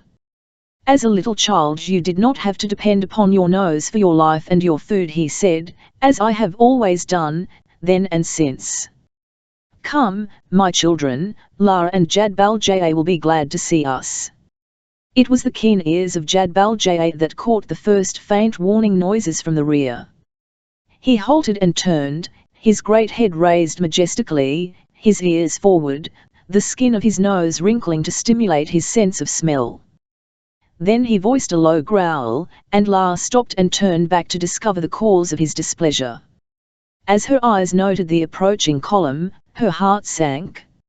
Even Jadbalja could not protect her against so many. She thought then to attempt to outdistance them to the city, but when she glanced again at the ruined walls at the far side of the valley she knew that plan was quite hopeless, as she would not have the strength to maintain a fast pace for so great a distance, while among those black warriors there must be many trained runners who could easily outdistance her. And so, resigned to her fate, she stood and waited, while Jadbalja, with flattened head and tear-itching tail, advanced slowly to meet the oncoming men, and as he advanced, his savage growls rose to the tumult of tremendous roars that shook the earth as he sought to frighten away this menace to his loved mistress. But the men came on, and then, of a sudden, La saw that one who came in advance of the others was lighter in color, and her heart leaped in her breast, and then she recognized him, and tears came to the eyes of the savage high priestess of Opar. "It is Tarzan! Jadbalja, it is Tarzan!" she cried, the fight of her great love illuminating her beautiful features. Perhaps at the same instant the lion recognized his master, for the roaring ceased, the eyes no longer glared, no longer was the great head flattened as he trotted forward to meet the ape-man. Like a great dog, he reared up before Tarzan. With a scream of terror little Nkima leaped from the ape-man's shoulder and scampered, screaming, back to Muviro, since bred in the fibre of Nkima was the knowledge that Numa was always Numa. With his great paws on Tarzan's shoulder Jadbalja licked the bronzed cheek, and then Tarzan pushed him aside and walked rapidly toward La, while Nkima, his terror gone, jumped frantically up and down on Muviro's shoulder calling the lion many jungle names for having frightened him. "At last," exclaimed Tarzan, as he stood face to face with Lane. "At last," repeated the girl, "you have come back from your hunt." "I came back immediately," replied the man, "but you had gone." "You came back?" she asked. "Yes, La," he replied. "I travelled far before I made a kill, but at last I found meat and brought it to you, and you were gone and the rain had obliterated your spoor, and though I searched for days I could not find you." "Had I thought that you intended to return," she said, "I should have remained there forever." "You should have known that I would not have left you thus," replied Tarzan. "La is sorry," she said. "And you have not been back to Opar since?" he asked. "Jadbalja and I are on our way to Opar now," she said. "I was lost for a long time." Only recently did I find the trail to Opar, and then, too, there was the white man who was lost and sick with fever. I remained with him until the fever left him and his strength came back, because I thought that he might be a friend of Tarzan's." "What was his name?" asked the ape-man. "Wayne Colt," she replied. The ape-man smiled. "Did he appreciate what you did for him?" he asked. "Yes, he wanted to come to Opar with me and help me regain my throne." "You liked him then, La?" he asked. "I liked him very much," she said, "but not in the same way that I like Tarzan." He touched her shoulder in a half caress. "La, the immutable," he murmured, and then, with a sudden toss of his head as though he would clear his mind of sad thoughts, he turned once more toward Opar. "Come," he said, "the queen is returning to her throne." The unseen eyes of Opar watched the advancing column. They recognized La, and Tarzan, and the Waziri, and some there were who guessed the identity of Jadbaljay, and O was frightened, and Dooth trembled, and little Nao, who hated O, was almost happy as one may be who carries a broken heart in one's bosom. O had ruled with a tyrant hand, and Dooth had been a weak fool, whom no one longer trusted, and there were whisperings now among the ruins, whisperings that would have frightened O and Dooth had they heard them, and the whisperings spread among the priestesses and the warrior priests, with the result that when Tarzan and Jadbaljay led the Waziri into the courtyard of the outer temple there was no one there to resist them, but instead voices called down to them from the dark arches of surrounding corridors pleading for mercy and voicing earnest assurance of their future loyalty to Lane. As they made their way into the city, they heard far in the interior of the temple a sudden burst of noise. High voices were punctuated by loud screams, and then came silence, and when they came to the throne room the cause of it was apparent to them, for lying in a welter of blood were the bodies of O and Dooth, with those of a half-dozen priests and priestesses who had remained loyal to them, and, but for these, the great throne room was empty. Once again did La, the high priestess of the flaming god, resume her throne as queen of Opar. That night Tarzan, lord of the jungle, ate again from the golden platters of Opar, while young girls, soon to become priestesses of the flaming god, served meats and fruits, and wines so old that no living man knew their vintage, nor in what forgotten vineyard grew the grapes that went into their making. But in such things Tarzan found little interest, and he was glad when the new day found him at the head of his Waziri crossing the plain of Opar toward the barrier cliffs. Upon his bronzed shoulder sat Nkima, and at the ape-man's side paced the golden lion, while in column behind him marched his 100 Waziri warriors. It was a tired and disheartened company of whites that approached their base camp after a long, monotonous and uneventful journey. Zvrai and Ivich were in the lead, followed by Zorodrinoth, while a considerable distance to the rear Romero and Mori walked side by side, and such had been the order in which they had marched all these long days. Wayne Colt was sitting in the shade of one of the shelters, and the blacks were lolling in front of another, a short distance away, as Zvrai and Ivich came into sight. Colt rose and came forward, and it was then that Zvrai spied him. "You damn traitor!" he cried. "I'll get you if it's the last thing I do on earth," and as he spoke he drew his revolver and fired point blank at the unarmed American. His first shot grazed Colt's side without breaking the skin, but Zvrai fired no second shot, for almost simultaneously with the report of his own shot another rang out behind him, and Peter Zvrai, dropping his pistol and clutching at his back, staggered drunkenly upon his feet. Ivich wheeled about. "My God, Zora, what have you done?" he cried. "What I have been waiting to do for 12 years," replied the girl. "What I have been waiting to do ever since I was little more than a child." Wayne Colt had run forward and seized Zvrai's gun from the ground where it had fallen, and Romero and Mori now came up at a run. Zvrai had sunk to the ground and was glaring savagely about him. "Who shot me?" he screamed. "Il no. It was that damned greaser." "It was Il," said Zorodrinoth. "You," gasped Zvrai. Suddenly she turned to Wayne Colt as though only he mattered. You might as well know the truth, she said. I am not a red and never have been. This man killed my father, and my mother, and an older brother and sister. My father was well, never mind who he was. He is avenged now. She turned fiercely upon Zvrai. I could have killed you a dozen times in the last few years, she said, but I waited because I wanted more than your life. I wanted to help kill the hideous schemes with which you and your kind are seeking to wreck the happiness of the world. Peter Zvrai sat on the ground, staring at her, his wide eyes slowly glazing. Suddenly he coughed and a torrent of blood gushed from his mouth. Then he sank back dead. Romero had moved close to Ivic. Suddenly he poked the muzzle of a revolver into the Russian's ribs. Drop your gun, he said. I'm taking no chances on you either. Ivic, paling, did as he was bid. He saw his little world tottering, and he was afraid. Across the clearing a figure stood at the edge of the jungle. It had not been there an instant before. It had appeared silently as though out of thin air. Zora Dreenoth was the first to perceive it.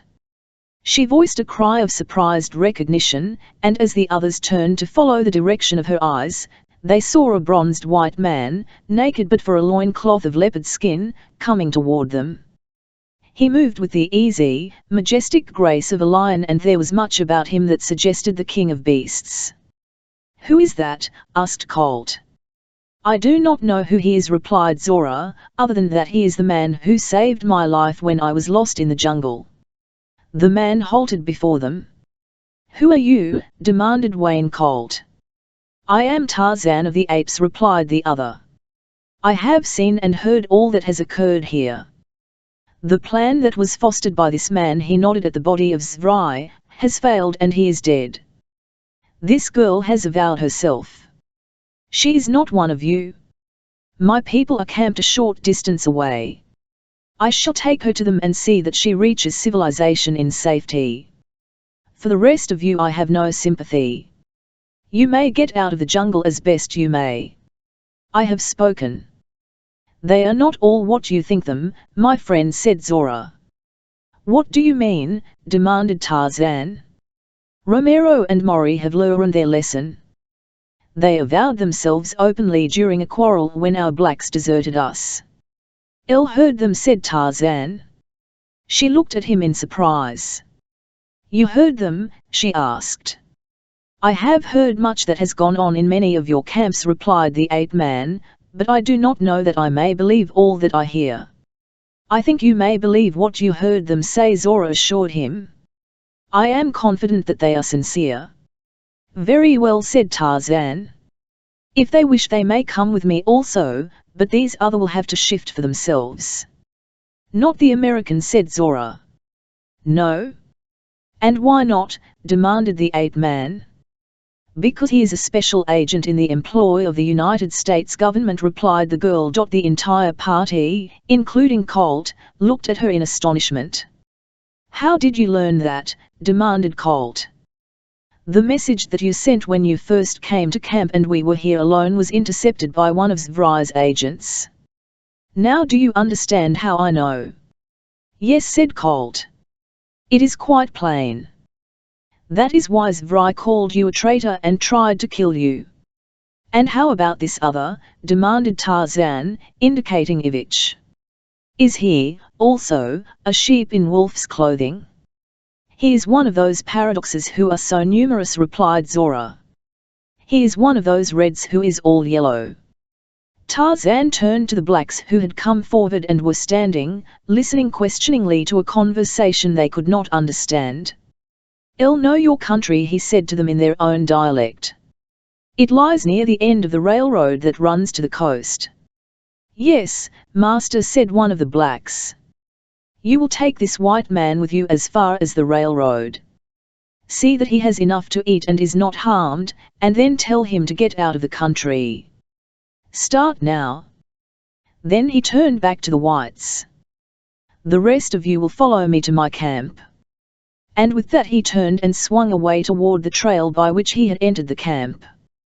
Behind him followed the four who owed to his humanity more than they could ever know, nor had they known could have guessed that his great tolerance, courage, resourcefulness and the protective instinct that had often safeguarded them sprang not from his human progenitors, but from his lifelong association with the natural beasts of the forest and the jungle, who have these instinctive qualities far more strongly developed than do the unnatural beasts of civilization, in whom the greed and lust of competition have dimmed the luster of these noble qualities where they have not eradicated them entirely. Behind the others walked Zoradrinof and Wayne Colt, side by side. "El thought you were dead," she said. "And I thought that you were dead," he replied. "And worse than that," she continued, "El thought that, whether dead or alive, I might never tell you what was in my heart. And I thought that a hideous gulf separated us that I could never span to ask you the question that I wanted to ask you," he answered in a low tone. She turned toward him, her eyes filled with tears, her lips trembling. "And I thought that, alive or dead, I could never say yes to that question, if you did ask me," she replied. A curve in the tray hid them from the sight of the others as he took her in his arms and drew her lips to his. End of this project. Gutenberg of Australia. Ebook Tarzan the Invincible by Edgar Rice Burroughs.